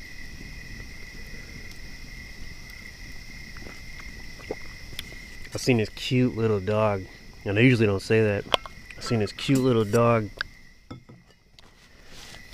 at the Wake 'em Up Bay campground. And I'm like, oh, what a cute little dog. And I'm driving near it, and I'm looking at it, just admiring it. And what does it do? It just starts barking at me like a total idiot. Like, oh, it's so sad that you're an idiot too, dog. It is so sad because you're so cute.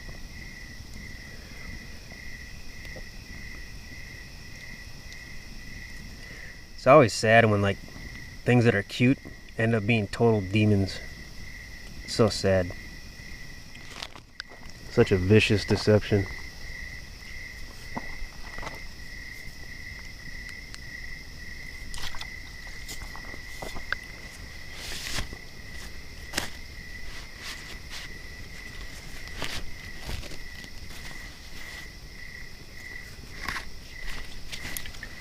And nobody will agree with me. Not one person will not one in the whole world will agree with that.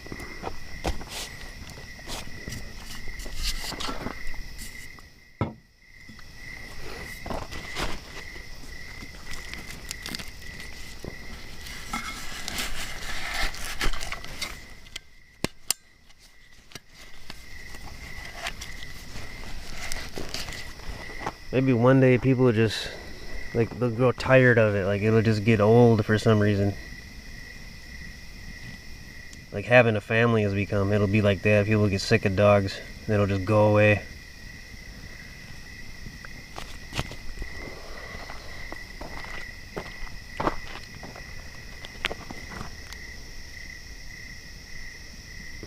Just be nice to go without hearing a dog bark everywhere you go.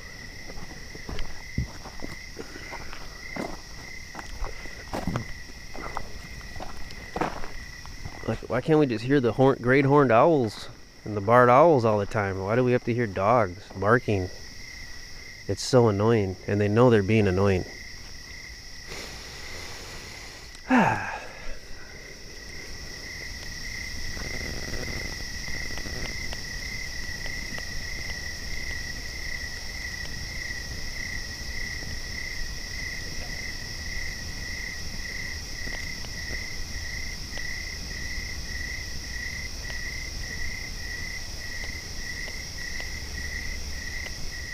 So it looks like this body of water out here doesn't have a lake name.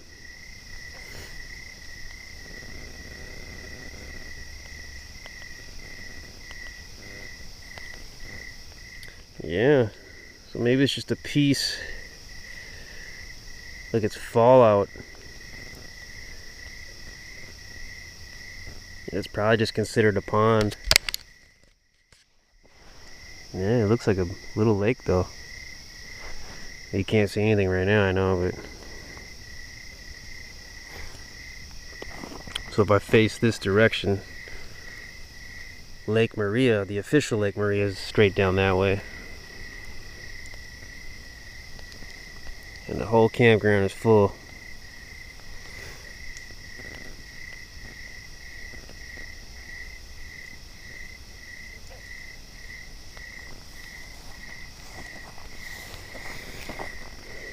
That temperature is just dropping.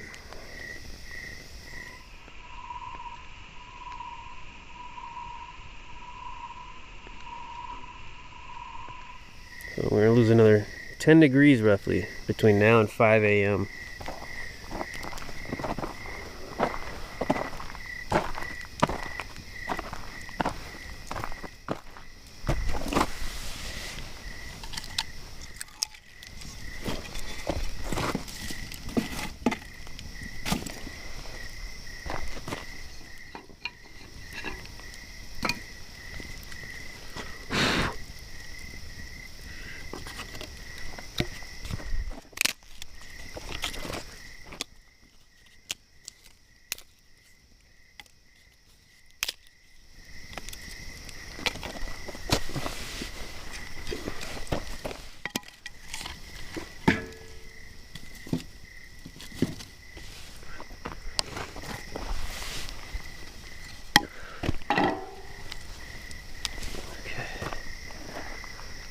Ooh, I got this one over here too.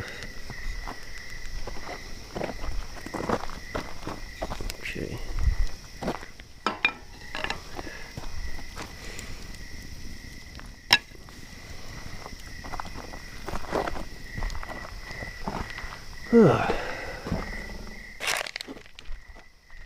I think I'm just gonna let that candle burn all night. It might last all night. Sometimes candles are kind of stubborn and they just keep going.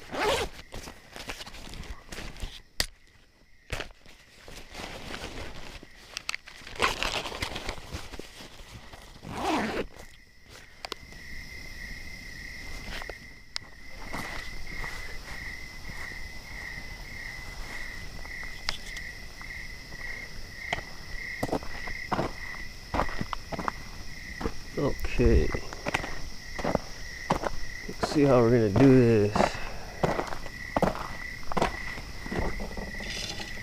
Man, this thing wobbling all damn time. I like the smell of this. I already lit it, so I'm gonna keep it going. Now I'm just gonna put this back here.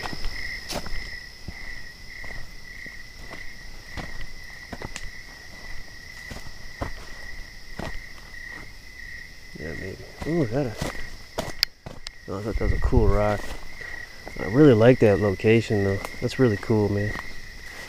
Let's make a good memory, that picture. Oh, we stashed it.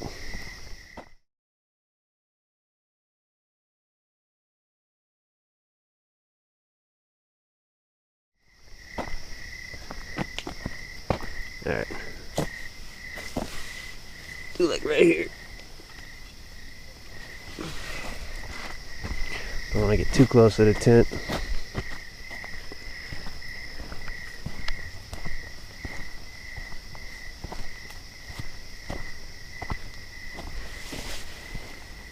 Oh, there's a tent stake right here. Look at that.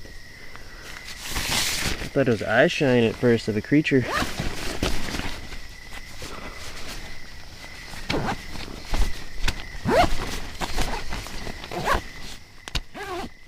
Yes. So irritating. Zippers have to snag all the damn time. Ugh. And I had my hand out too, blocking the fabric, and it was still finding a way. Those idiot dogs are probably gonna bark all night.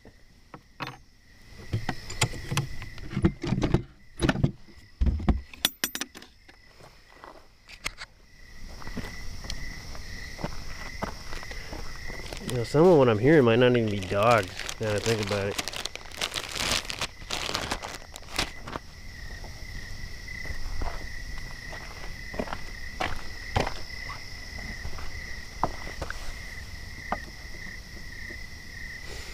There we go.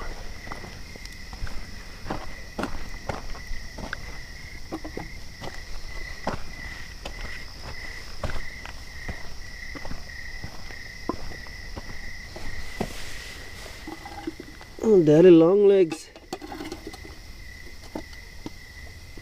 Daddy long legs.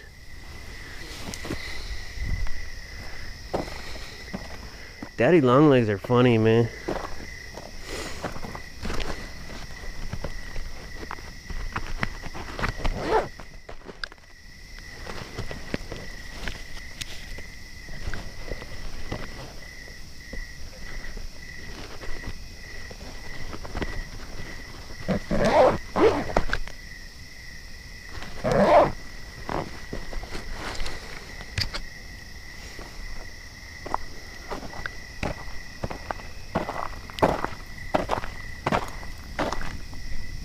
Okay. Alright, so I'm gonna try to go to the bathroom real quick.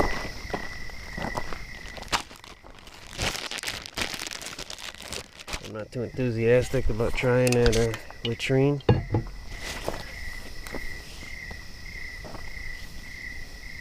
This one I looked at it earlier, I thought I heard like a bunch of like flies in there buzzing around inside of it because the toilet seat was left open.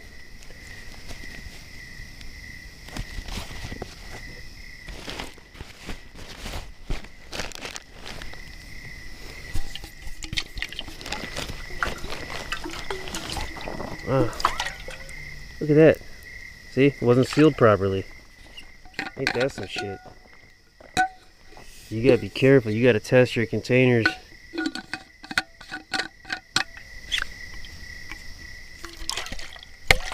gotta make sure it's threaded and seated properly.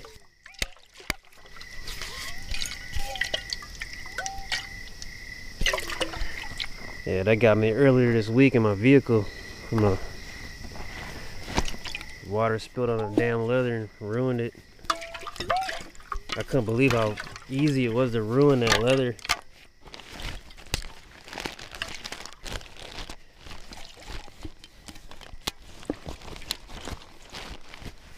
I figure maybe after repeated exposure to water that it starts happening, but man, that was one time exposure and just boom.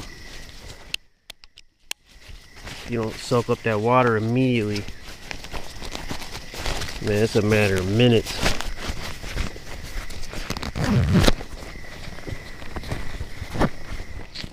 And zippers always get caught on surrounding fabric.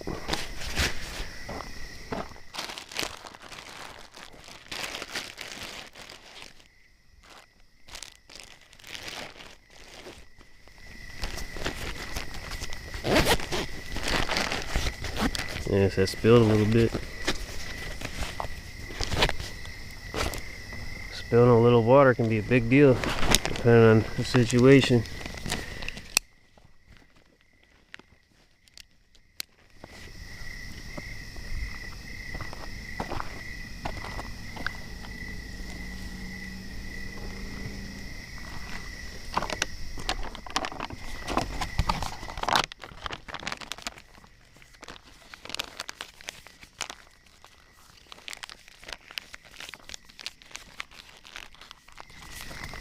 Yeah, I actually might have to put some earplugs in tonight, unfortunately.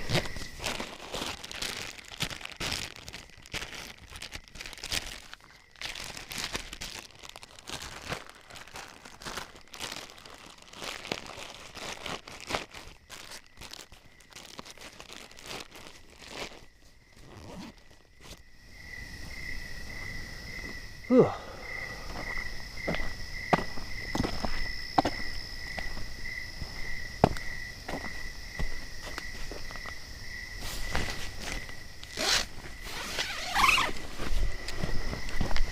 Gotta move quick on this one.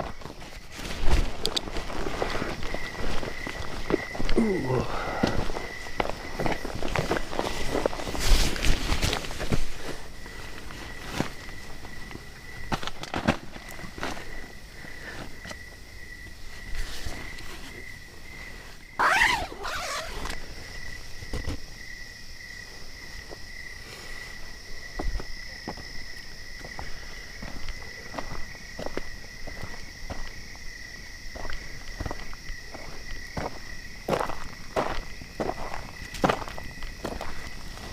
Ooh.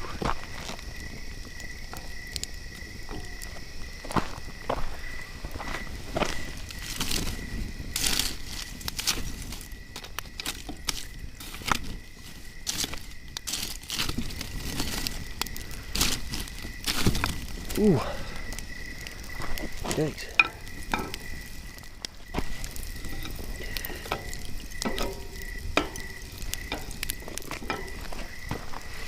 Yeah. Let's try the Thunderbucks.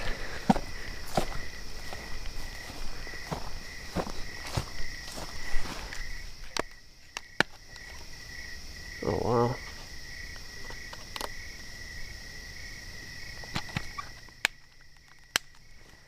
Oh wow, there's a lot of ants on there and shit. Wow.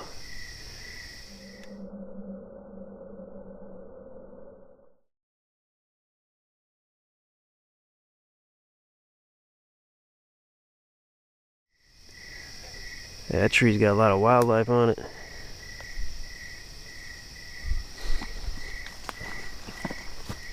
Yeah, it's gonna be a cool moon.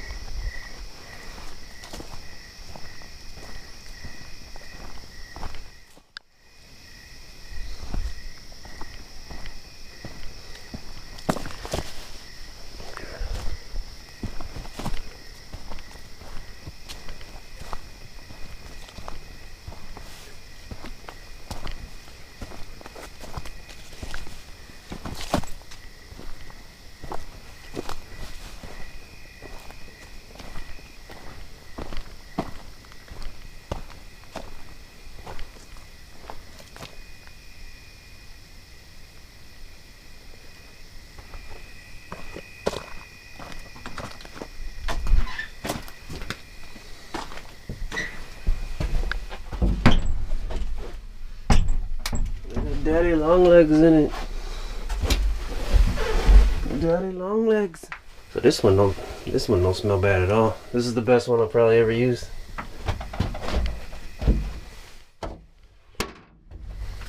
Ooh, that was loud. Might have daddy long legs in it.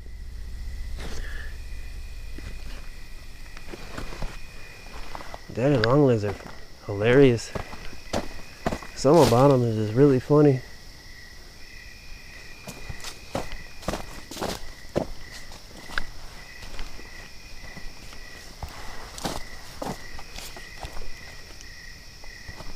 Wow.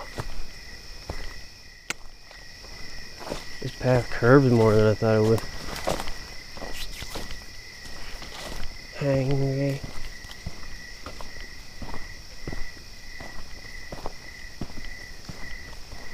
You know you make her hangry.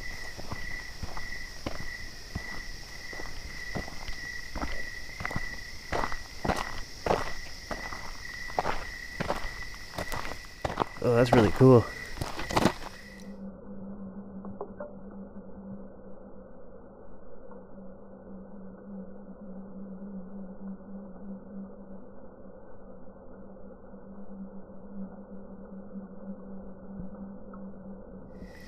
It almost looks like an artificial fire. Nice.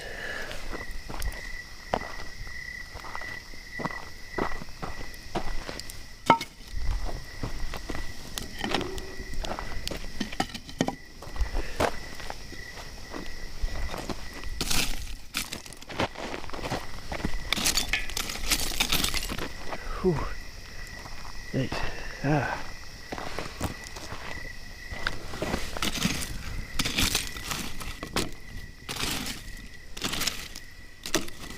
Ooh. Getting cold or hot. Ooh. Yikes.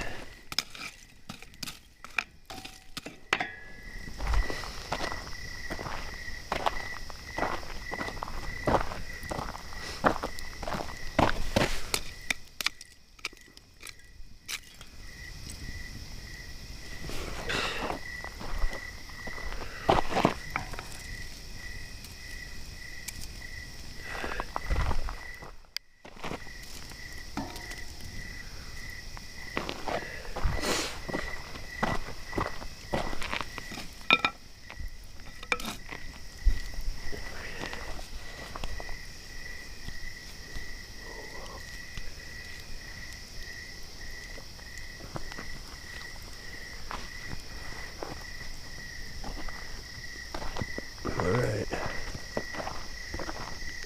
Ooh. Ah.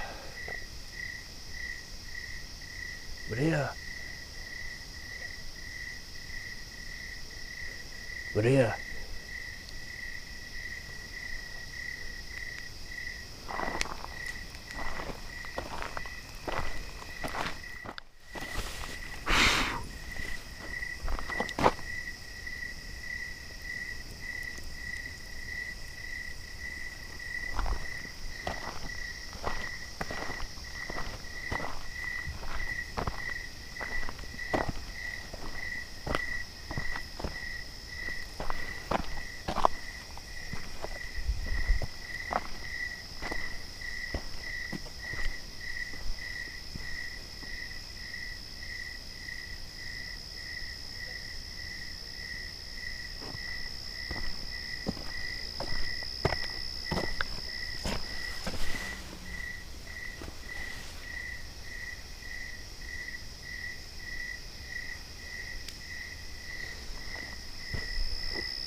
Shut it down.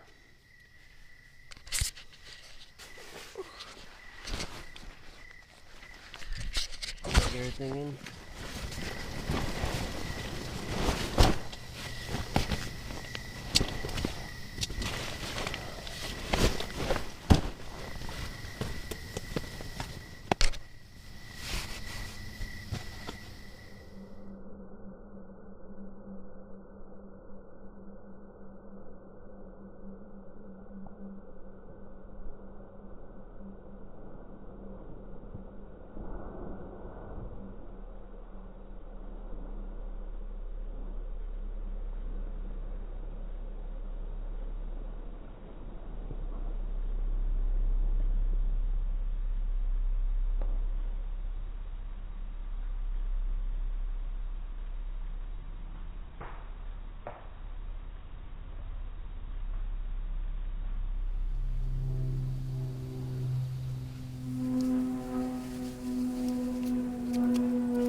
Alright, so we're getting ready to take down. This coffee was kind of cool, but I drank enough so I could add some more water to it that I'm going to heat up.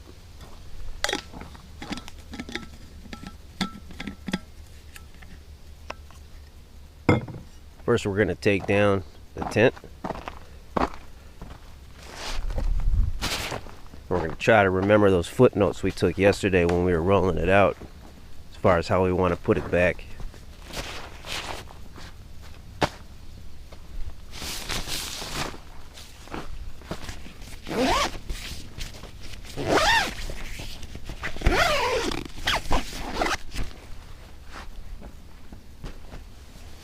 Unhook each end.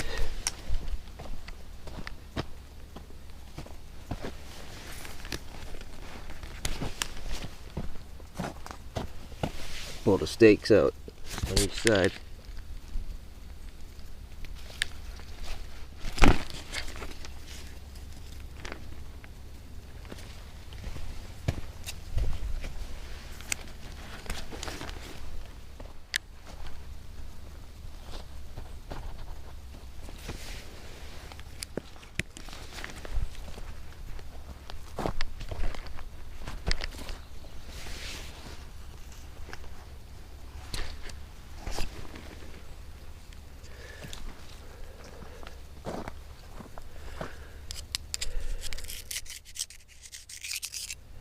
Take some of the excess dirt off with the stakes.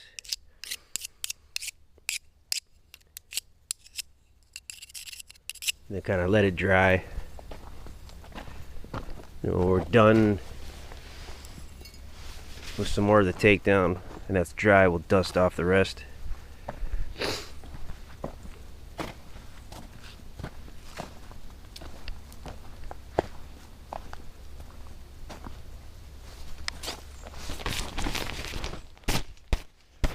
This is a rather dry camp. There's almost no moisture.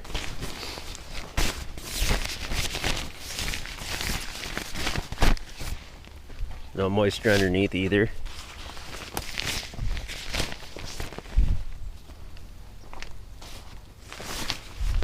Sometimes there is a lot of moisture. Sometimes it could basically be soaking wet. You still do everything the same, either if it's wet or if it isn't wet. Because no matter what, you're going to dry it out when you have a chance. You're going to reset it up and dry it out if you have a chance to.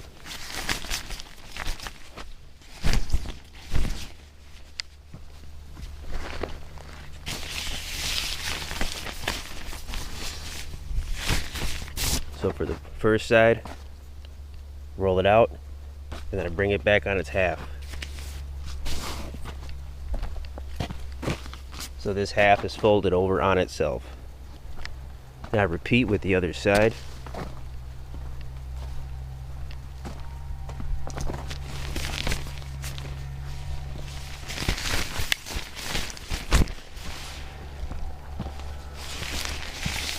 Lay it out across all the way.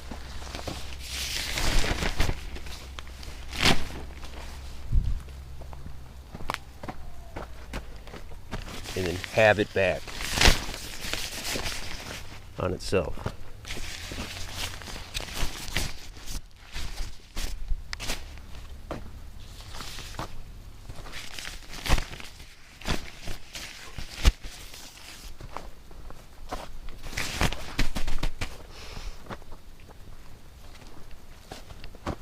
So this side, lay it out, have it back.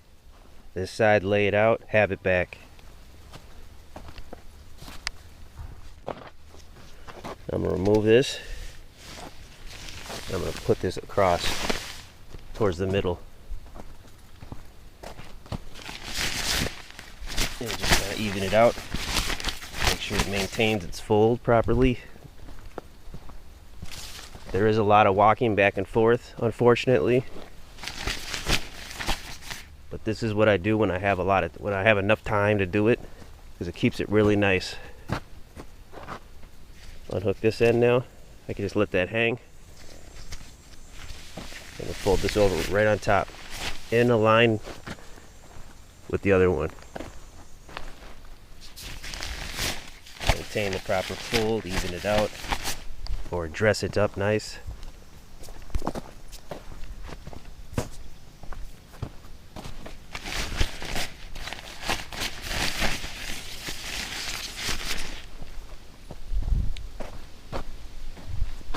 And then now, just gonna put our arm across it, pick it up,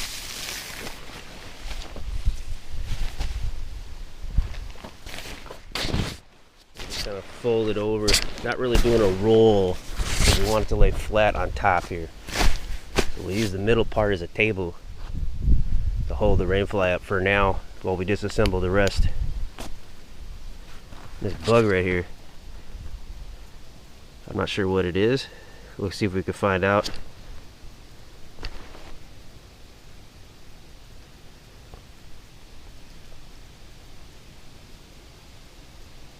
It's gonna be hard to focus with that mesh. Comes over here, we can do it maybe.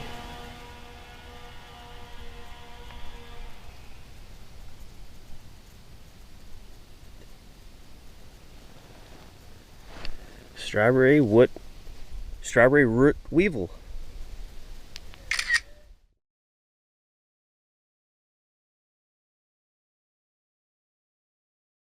Weevil for evil. Oh.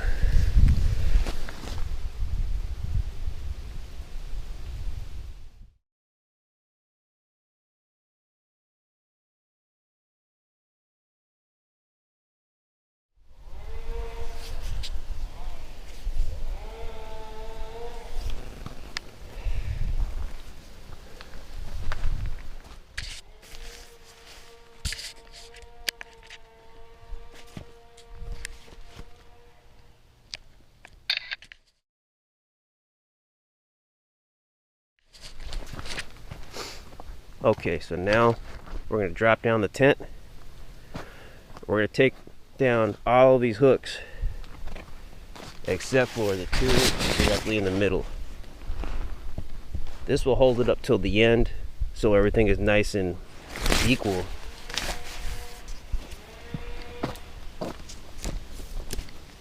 I'll show you what I mean here. These are real simple, just one hand, you can take them off.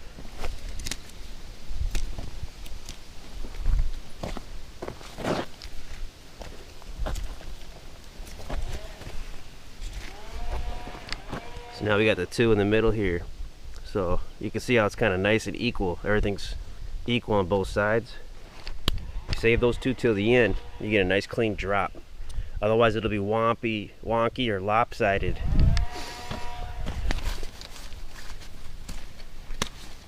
Gotta help it down a little too. There we go. Before we start rolling up the tent, we're gonna actually remove the footprint or the ground cloth from connected. It's connected to the poles here.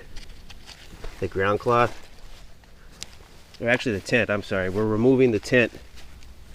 We're keeping the ground cloth intact. We want to keep that intact for now. We're just removing the tent part.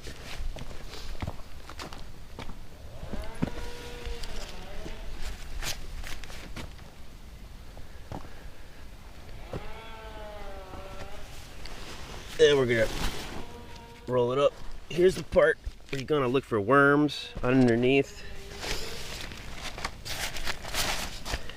And sometimes if it's really snowy or rainy or wet, it'll be really wet under here. Just don't worry about that. You should always dry out the tent later if you have an opportunity. Regardless, because it's usually moisture from the area or the atmosphere, and also from your breathing. There's a lot of moisture from your breathing that occurs within the tent.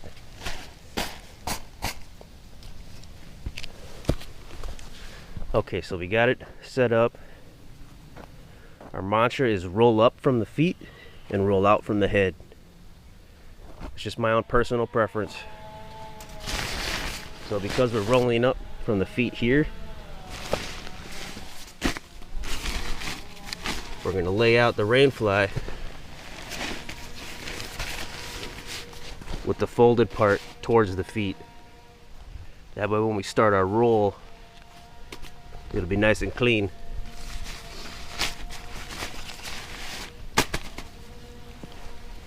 And we said that because this is a backpack setup modality, we only have that bag. We want to actually put the tent poles and the stake pack within this roll itself. And based on our experience yesterday, we realized that the tent poles and the stakes should be right towards the beginning. When we first open this up to set up the tent, it should be right towards the beginning.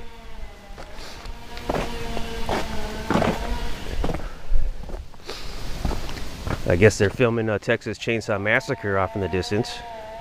So that's cute.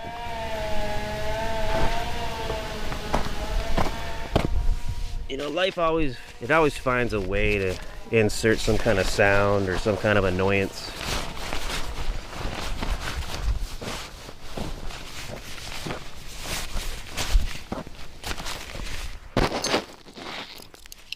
Alright, so we're going to...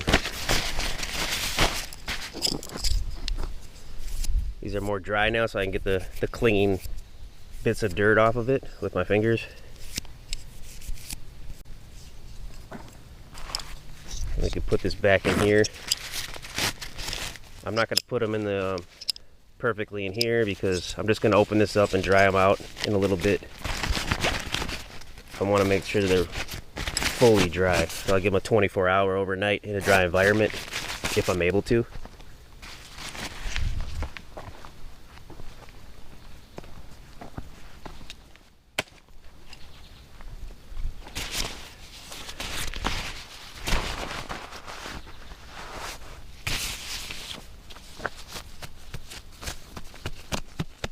Also, God heard my prayer about the Texas Chainsaw Massacre filming over there, and he fixed his butt and he shut it up. Good dog.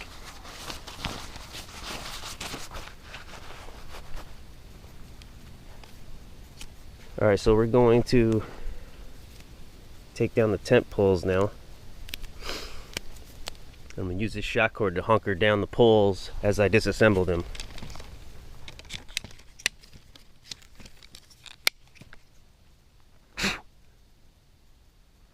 Some kind of spider in there.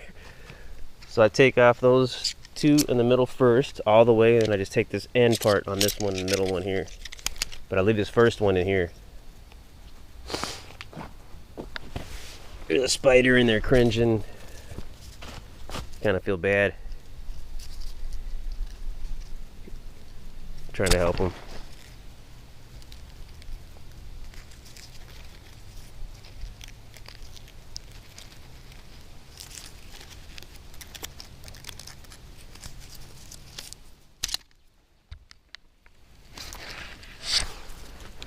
Okay. Now we're going to start with one of the legs down here. Remove the dirt on the edge, if there's any. Break it down one by one.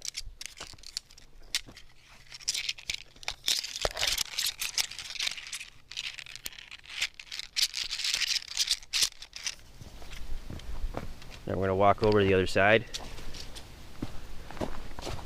And the reason we walk over the other side, I'll move this from the ground cloth. The reason we walk over the other side is now we have these two tent poles that are holding this up for us as a courtesy. Make it more convenient. Oops, I just said the word I said I wouldn't use. Dust this off. Break down the pole.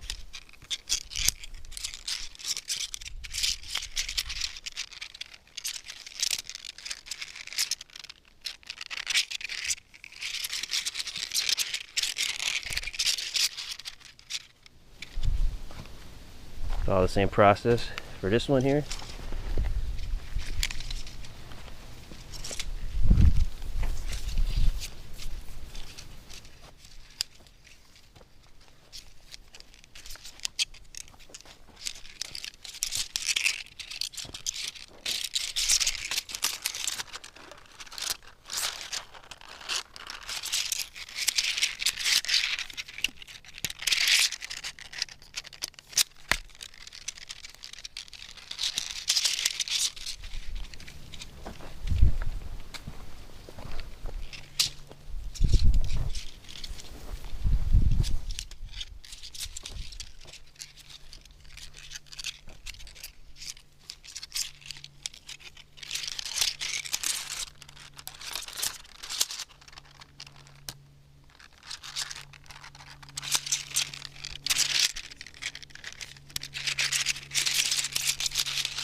And I put these in with the bulky side.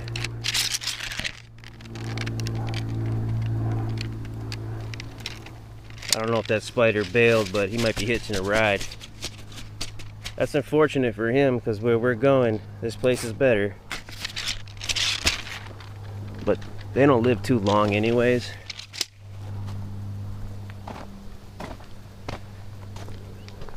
Alright, so we're going to start our roll. First I'm going to try to position this a little bit.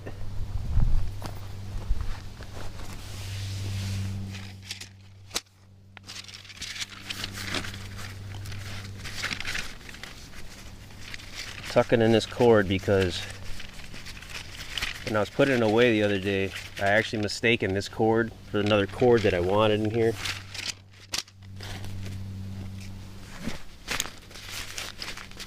But this cord too, my foot was just stepping on it. It made it hard for me to pick it up. Anytime you don't tuck away these cords, they find a way to get in your way and just be totally annoying.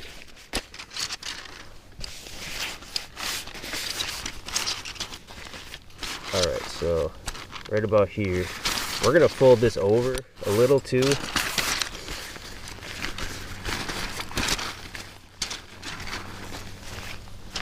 So it's going to be thicker on this side because of the poles than it is on this side. So what I'm going to do to compensate is I'm going to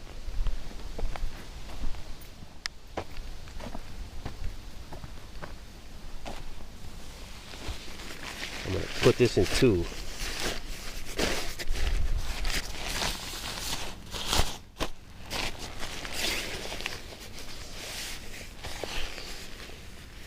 And I'm going to diagonal it, because if you keep this on one side during the roll, it will get thicker and taller than this side is. And we're going for pretty good balance. Okay.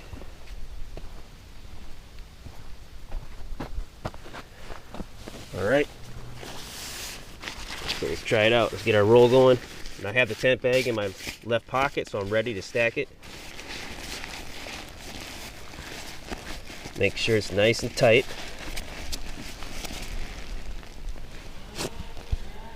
It's not wet on the ground here really that much, so I'm able to not worry about getting my knees wet. It is a little moist.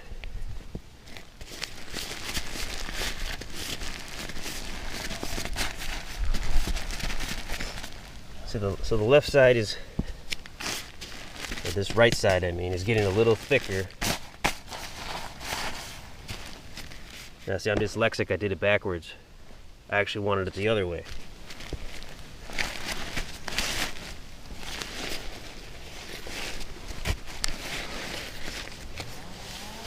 Being dyslexic is just, life is just pure misery.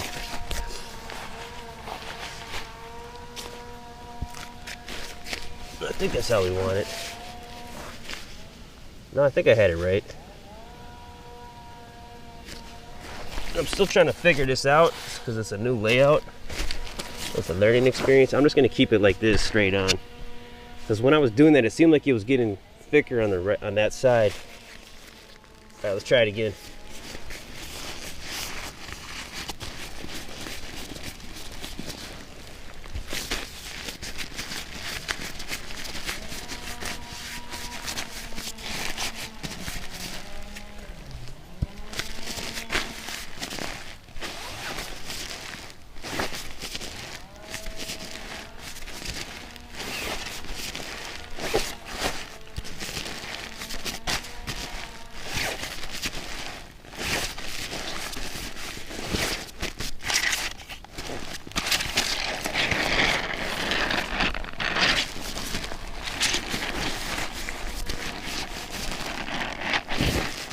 Trying to get the air out, go slower here.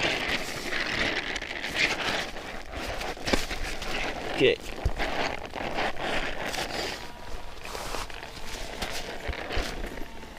So yeah, it's about even. I might want to cock the rainfly a little, almost like the way I first had it.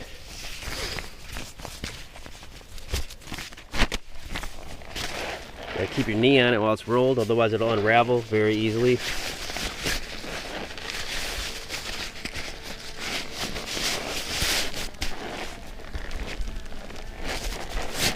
luckily these light better tent bags are big enough where if you know how to roll it properly, you can fit the tent poles and the stakes and everything in here like this, no problem.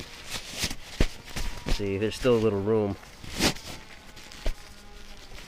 And that extra room that we have, actually, we're going to use it to, in this area here, we're going to put in this ground cloth.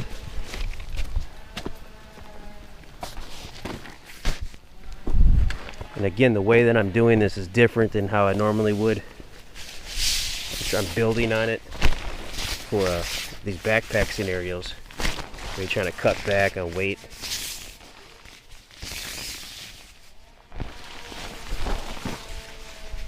I probably removed maybe a pound, slightly over a pound, by not having the tough sack and the extra supplies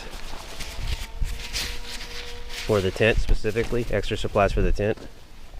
I still got patches and stuff like that. So we just fold this in half, take the long ends, fold it in half, do another half. Make sure we hold them both.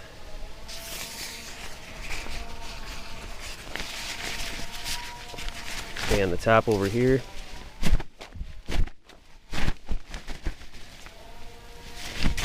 Half it.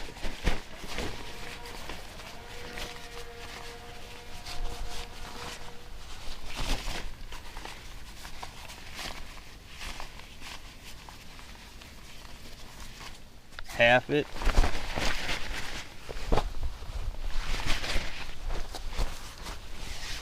Take it this way now, perpendicular. Half it again.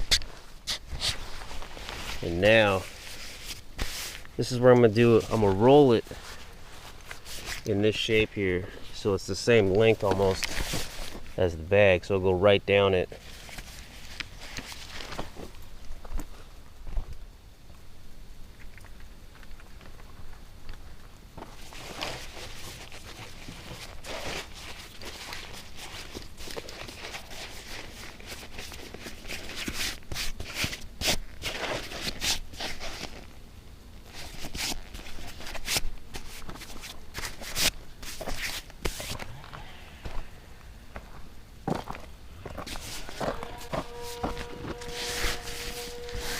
It goes in there perfectly. Just lock this in.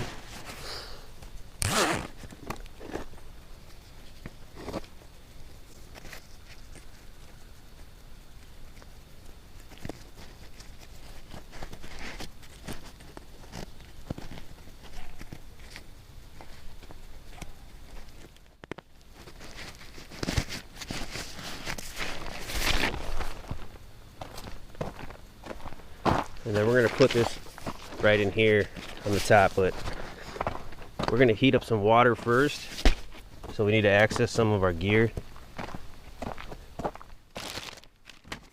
I'm going to heat up the water and put it in the coffee, kind of bring it back to life.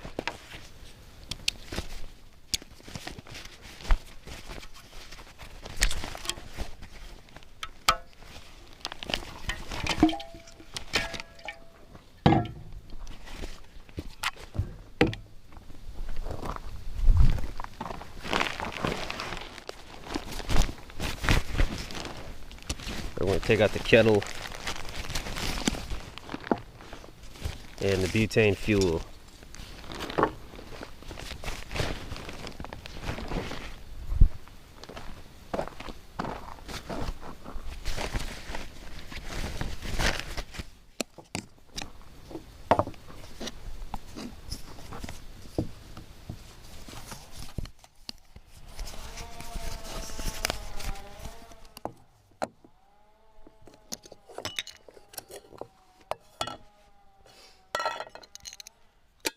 You know, hearing that guy, it sounds like I'm camping next to a homeowner, like trimming his lawn. It's a Saturday. I mean, these are government work. When do government workers work on the weekend? I thought it was just like a Monday through Friday thing. And why aren't they trimming that trail that's been shut down for a year and a half or so? Why don't they fix the boardwalk on the other side of the park? Like, what are they doing? You know, life always finds a way to be totally obnoxious. I'm just saying. So we'll take this out here.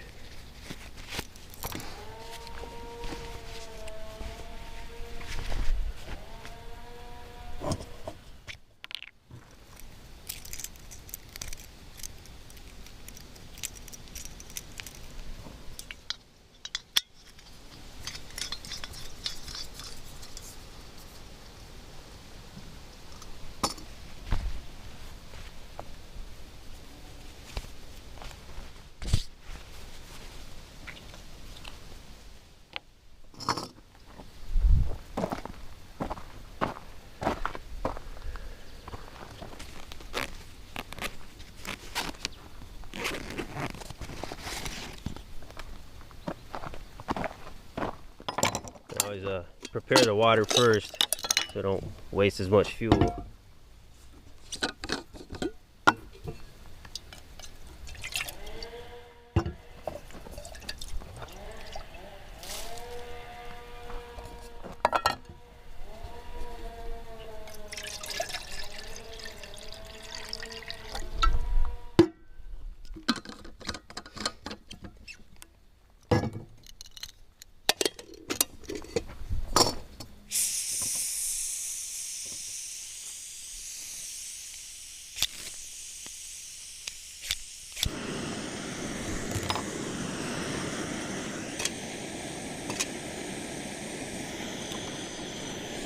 In a butane stove, it goes a lot quicker as far as reaching a boiling point with water.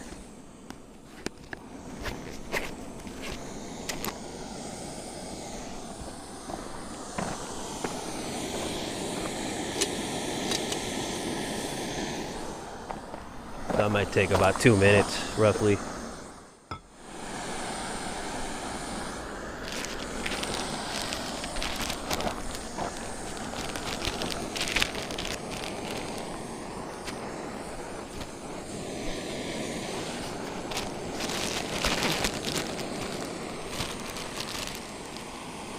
It got a little chilly overnight. It was kind of right at that threshold where it was almost too cold.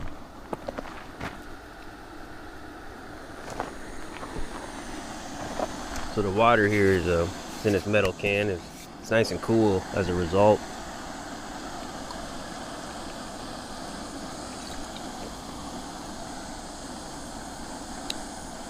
You know, come to think of it, I got to be careful using these in the winter time because the water will freeze, and I think it'll probably warp the metal.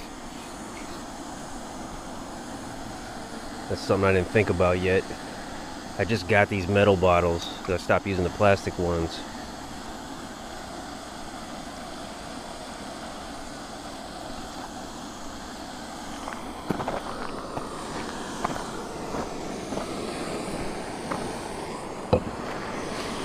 You almost can't even keep your water on the outside of your pack in the winter. You got to put it on the inside and have some kind of warmth going on in there, like a hot hands or something, just to keep everything nice and toasty, or warmer anyways, inside of the rut.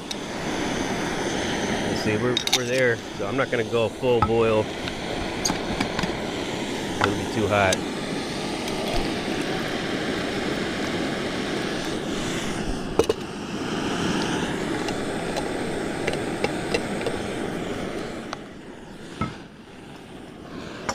Got to heat off the residue water off the kettle here, so I'm just going to keep that burning for a sec. I'm going to top this off.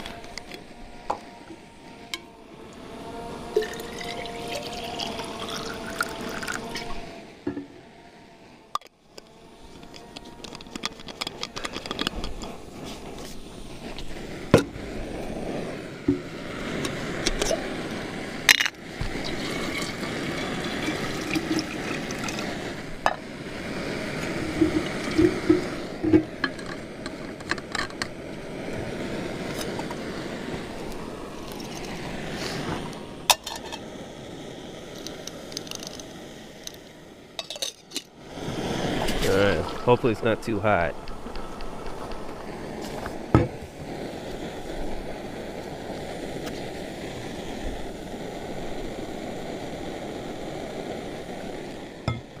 That's perfect. I nailed it. Oh, good.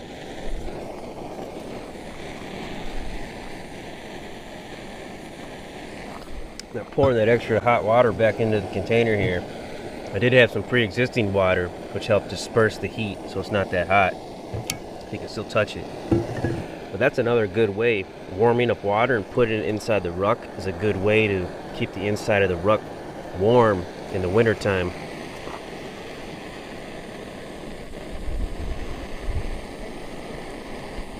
You almost want to start off with warm water in your containers, in their ruck in the winter.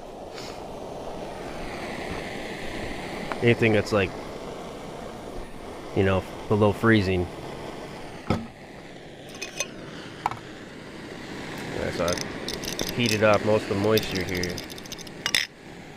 It's smoking here, and I kind of can smell something. This is where I'm saying I'm worried about the potential chemicals from the aluminum, the anodized coat.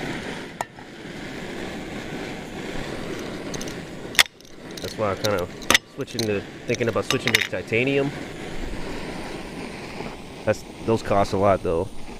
A titanium kettle, you could probably get 4 of these kettles for the cost of 1 titanium.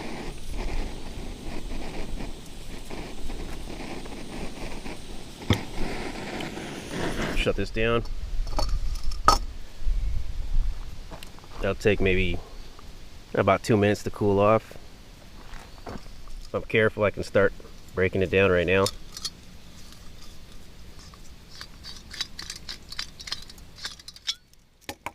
Gotta let this kettle cool off too.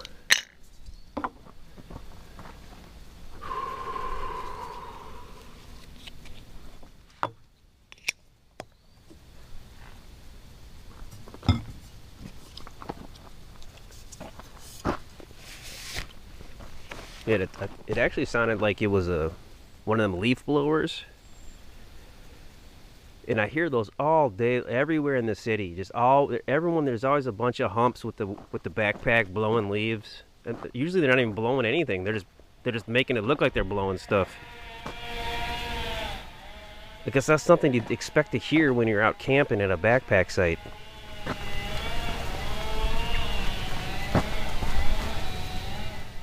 I know a lot of people don't like complainers, but it's just important to call out this stuff. And if like you work for a state park, I mean, can you please consider things like that? Can you actually be a camper?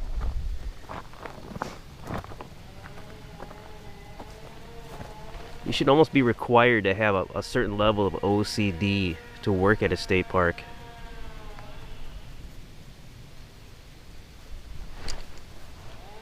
It's fun to ramble and express our rhetoric.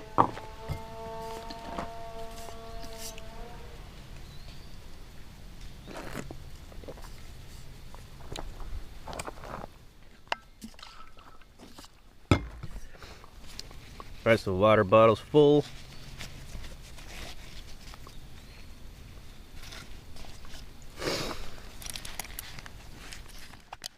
And in the vehicle I put the ruck in the back seat, and I do it in a way so that the water bottle and the coffee here, they are accessible with a one-arm reach from the driver's side. So I can just reach over and grab the water or the coffee as needed.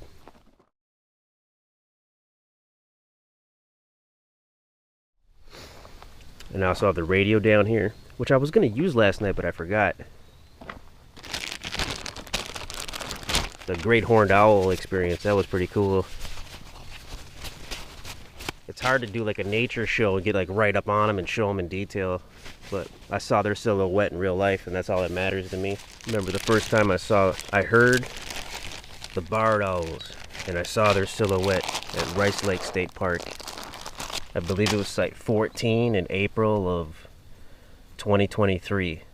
And I did, while I was resting last night, in and out of consciousness, I heard the barred owls here in the distance. So I got to hear 2 owls. That's pretty neat. So put away this ultra lightweight butane stove.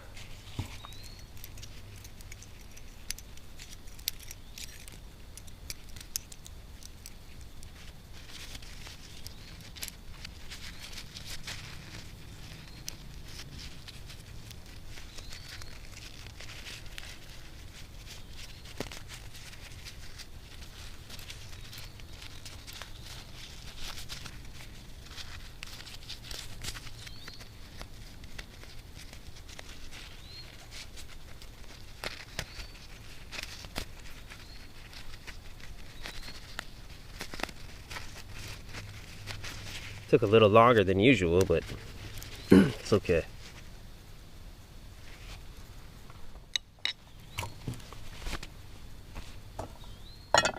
I think the reason for that was because I was consciously aware of the potential difficulties I might encounter, and then I started encountering them as though I was literally creating the problem for myself, rather than just relying on muscle memory and just doing what I always do and not really focusing on it too much.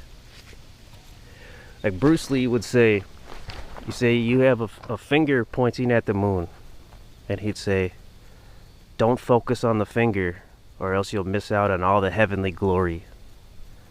That's a very powerful piece of wisdom. It's an allegory for many situations in life. It's kind of like when something happens in your life, it's like a door closing. Don't focus on the door that is closing, because you will then not be able to see the other doors, plural, the other doors that are opening up for you.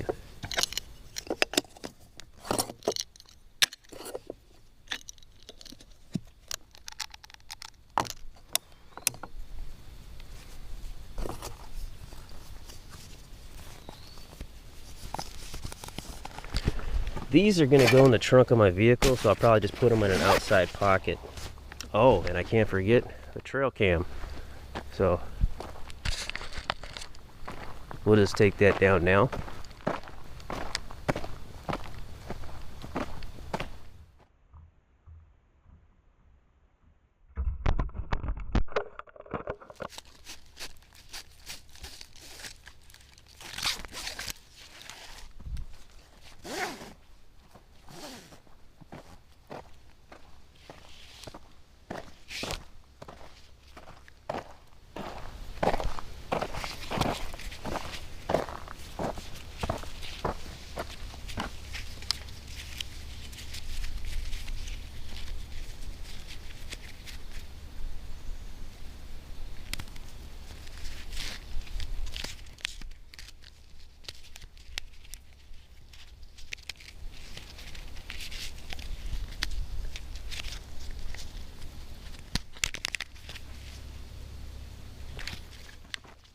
These shock cord bracelets.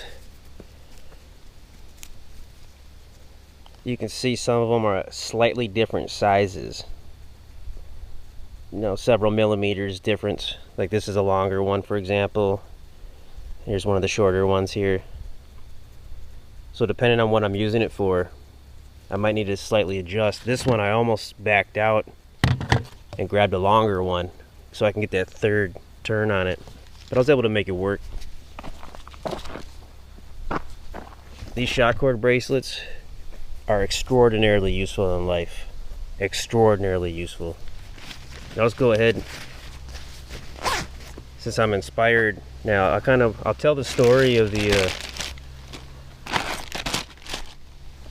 I'll tell the story behind these shock bracelets. So back in June of 2022,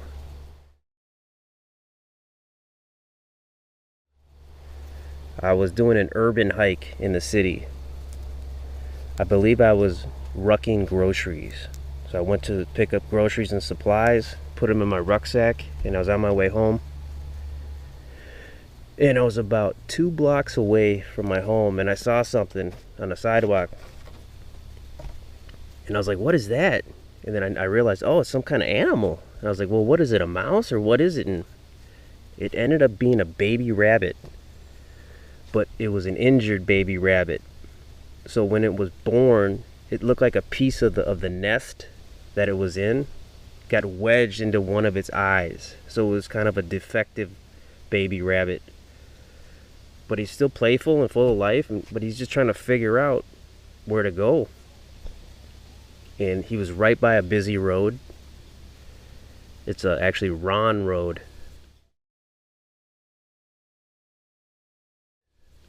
And it looked like he was just gonna go right into the road and get squished by a car, and I was just horrified. So I picked him up and I brought him back home. and I kind of took care of him the best I could. But when I let him loose in my apartment, I realized there was a concern where I might accidentally step on him and squish him, which would be horrifying. So to give myself a mental reminder, I took just a regular rubber band and I put it around my arm like a bracelet, so that as long as I saw that rubber band, it would remind me to be careful where I walk. And ever since that moment, I realized the usefulness of having a rubber band around my wrist. And over time, I realized that the rubber band wasn't too practical because the material would deteriorate very quickly. After like 30 days or so, it gets gummy and sticky, and it just kind of falls apart. So I looked for a material that would actually serve the same purpose, and that ended up being this 1/16 inch shock cord, I think from Paracord Planet. And this stuff takes a long time to deteriorate. You can use it many times, and it has many uses, and I use it for so many things. So that little baby bunny changed my life. Yeah, unfortunately that little baby bunny, he passed away after about a couple days. But I remember when I picked him up off the road, he was just shaking. His heart was just beating. He was just terrified. He was absolutely terrified. And I was able to calm him down, and he became playful. And so I'm kind of thankful I was able to do that, you know. And then after he passed away, I went and I found a nice quiet place and brought the E-tool and buried him there.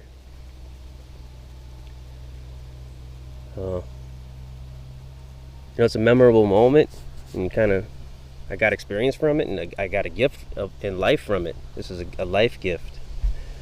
But I still kind of look at God. I still kind of give him that look, like, what is wrong with you? Why are you so sick in the head? Why does it take such horror to create, I guess it's positive and negative, but so that's the story behind these.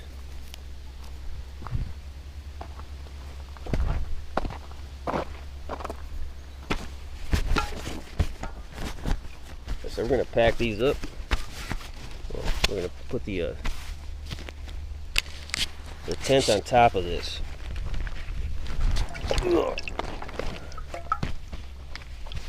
Got the trail cam there. Okay, I'm gonna put these on the other side.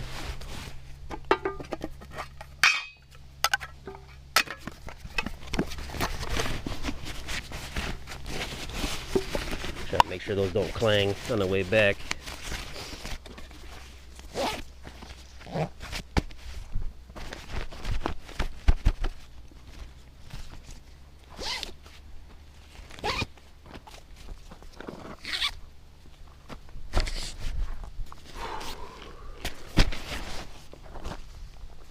Sure, that equilibrium.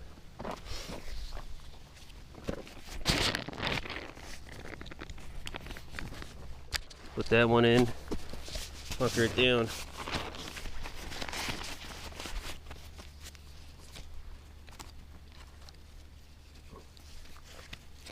Each of these sides. This I'm actually pre-tight. It's easier to kind of pre-tighten it on each side first than to try to do it when it's already locked in. Yeah, see.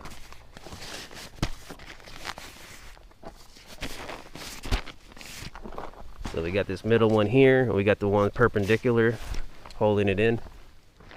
And then we put this over the top. And then we got these here. Serve as additional.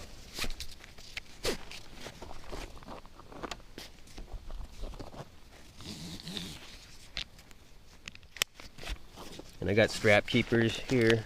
I made these. These are belt keepers, essentially, elastic, but and these right here, I use these all over for a lot of stuff. And these kind of evolved from these in a way, in part. But getting belt keepers actually to keep the strap on my belt in check. That's mainly where I got those from, and then I found the material and started making my own.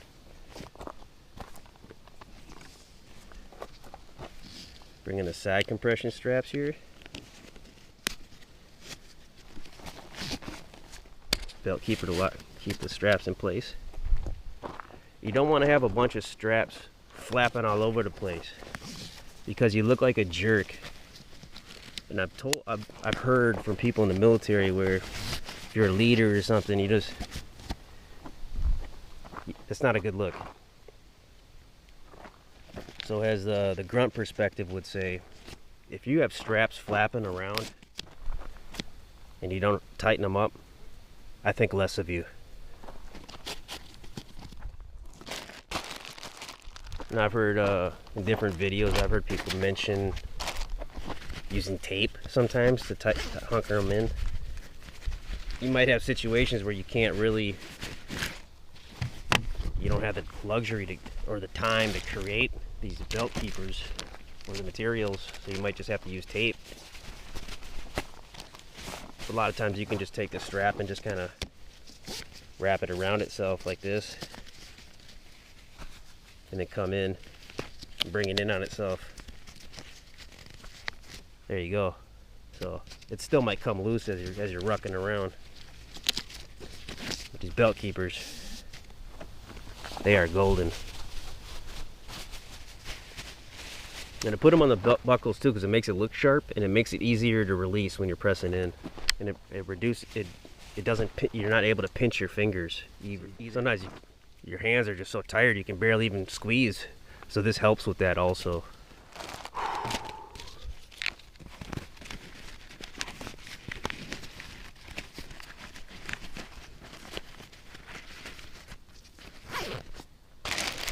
I'm gonna wear the boonie and put the cam on it.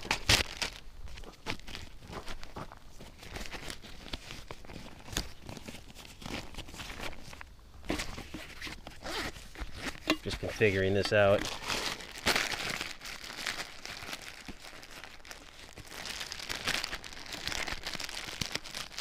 Wow, 6/13/12. Wow. Around when the Mayan calendar ended, we had that pole shift.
Alright, we're getting ready to head out.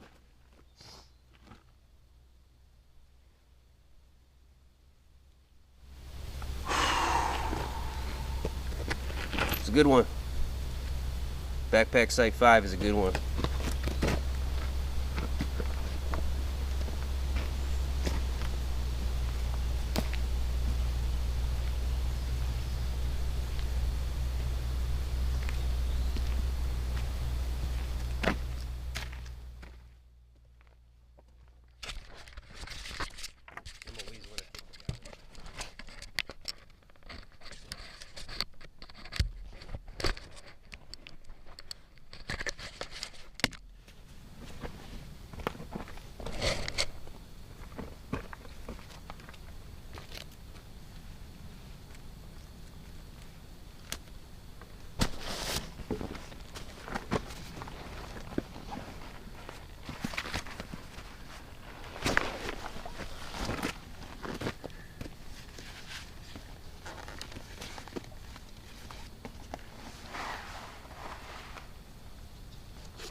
All right. Thank you, buddy. Take care. Age well.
Oh, little bounce spot area there.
You know, with the weight of the rucksack and all the gear in it, having to constantly swat the flies and the bugs on either side of my arms is really increasing the workout level.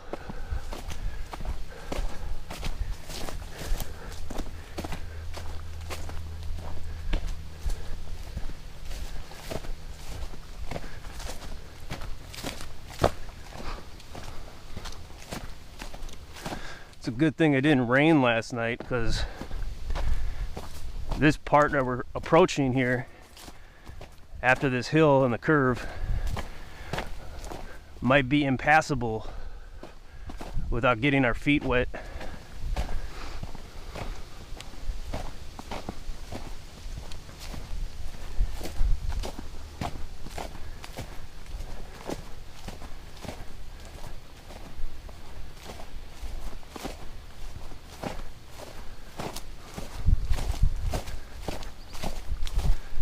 I'm kind of shocked that they actually don't make the time to mow this part of the trail here, at least until it reaches the boggy area.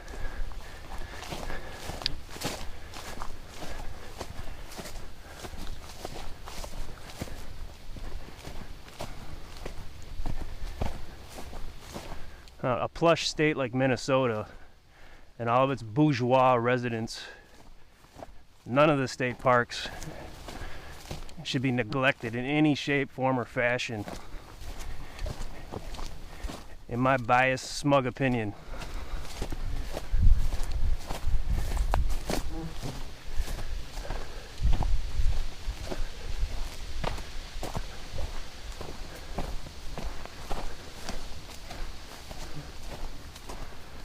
But it does keep the traffic on the trails low.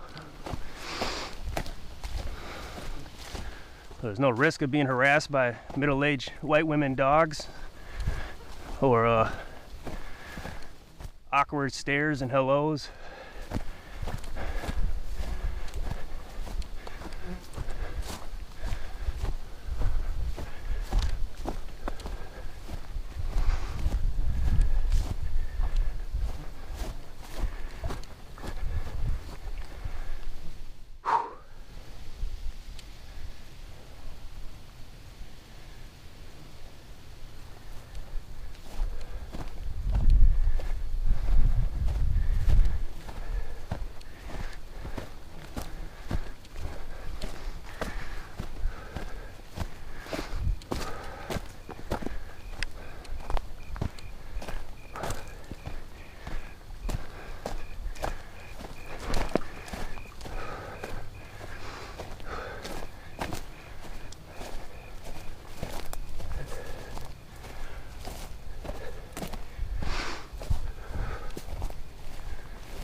Weird drop off time.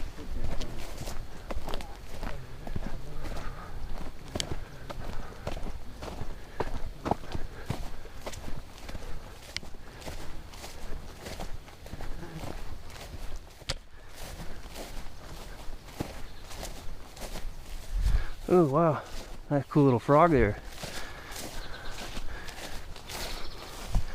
That little guy was really good at jumping.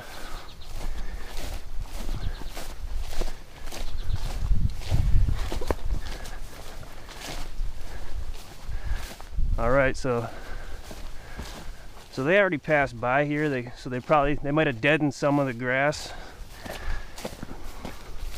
at some of the parts that are more ideal to walk in.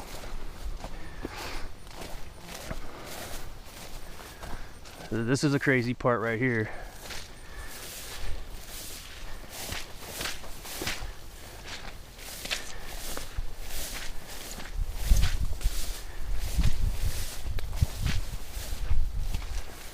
Okay. Oops.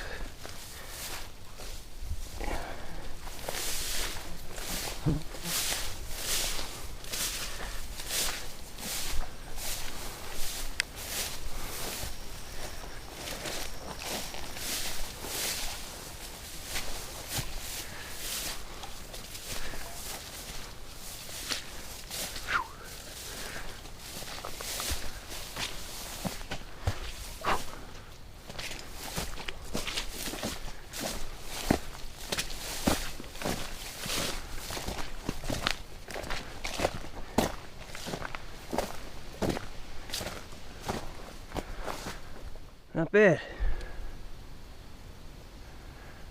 This looks so sketchy the first time I saw it.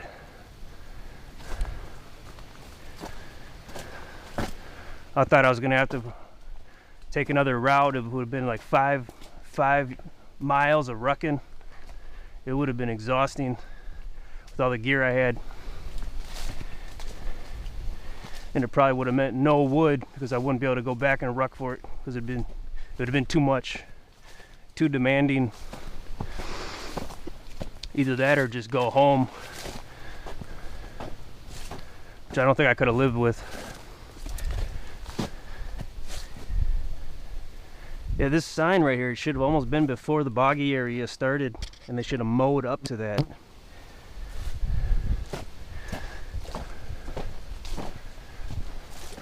It's nice to have the gift of hindsight. Ooh.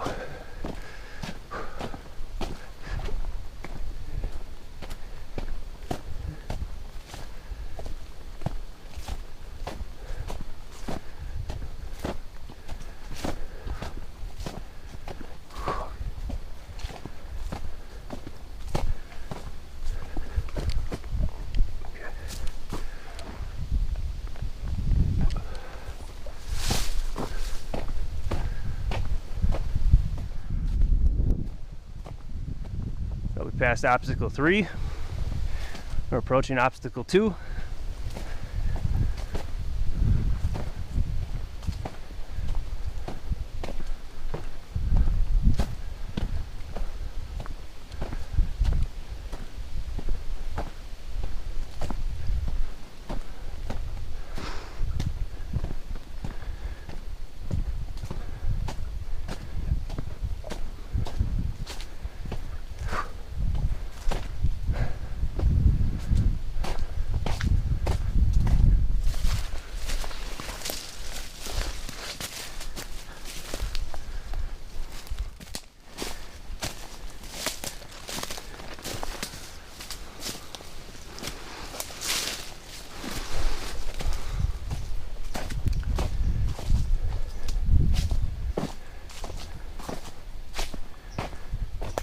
All right, that's obstacle 2. You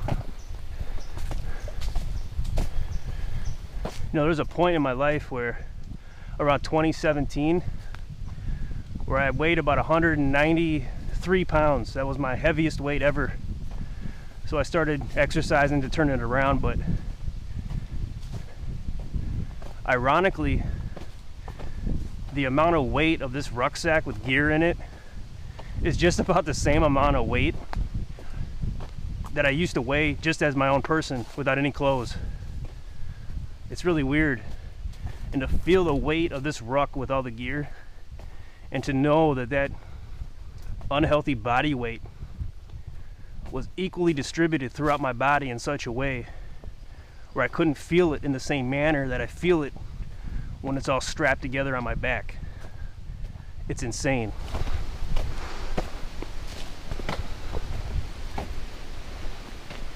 The ruck is a little bit more when it's fully geared up, but it's about 75% of the weight I used to just have on my person.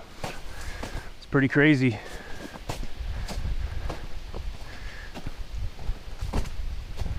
And obstacle 1.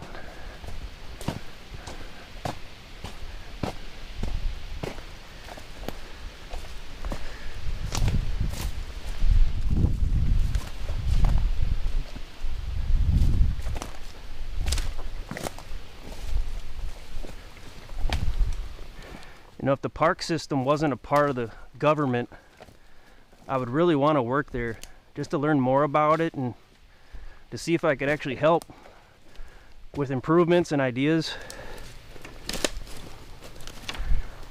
Because oftentimes I think of things in a different way than other people I encounter. But because it's part of the government, they require you to do certain things that are unethical and evil. And the justification of that is staying safe.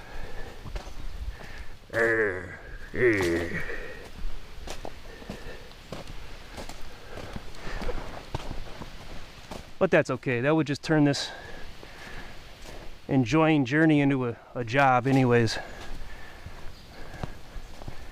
Then what would be the escape? You go to the cities on the weekends? You go downtown in the heart of all the evil and pollution just to get away from the beauty? It's like you almost have to have a negative to have a positive. That's probably the whole point of everything.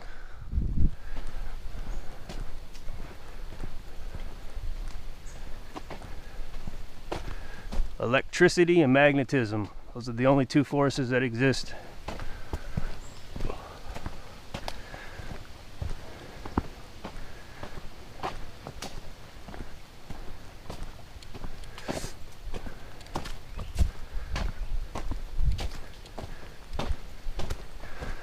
Theoretical physics is more of a highfalutin welfare program.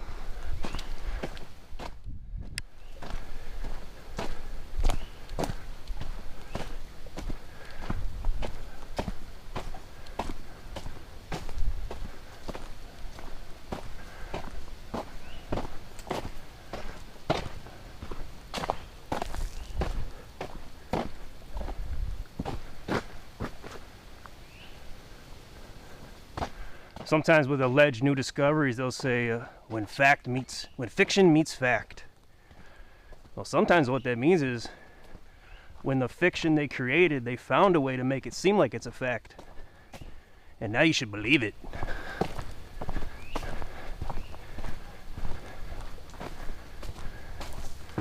But there'll always be 1 in 1,000 people who will never conform or sign up for that. They'll never reach 100%. Haha. Okay, we're getting back to the parking area, the boat launch area. Hopefully the vehicle's there with no tickets, no vandalism.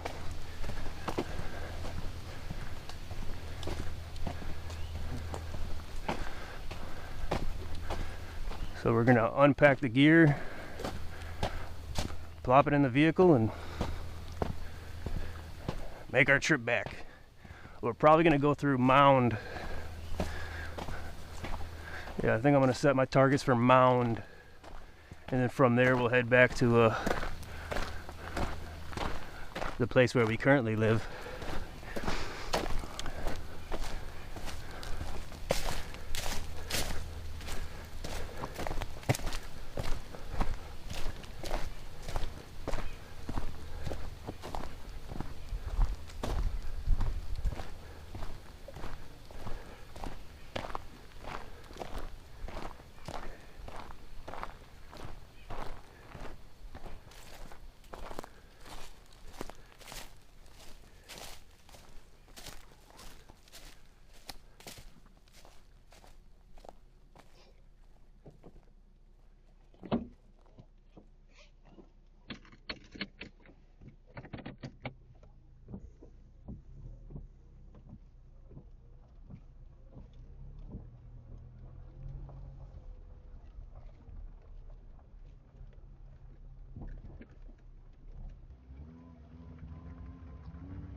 Had a little hitchhiker. There was a stowaway in the camo netting from when I stashed my gear.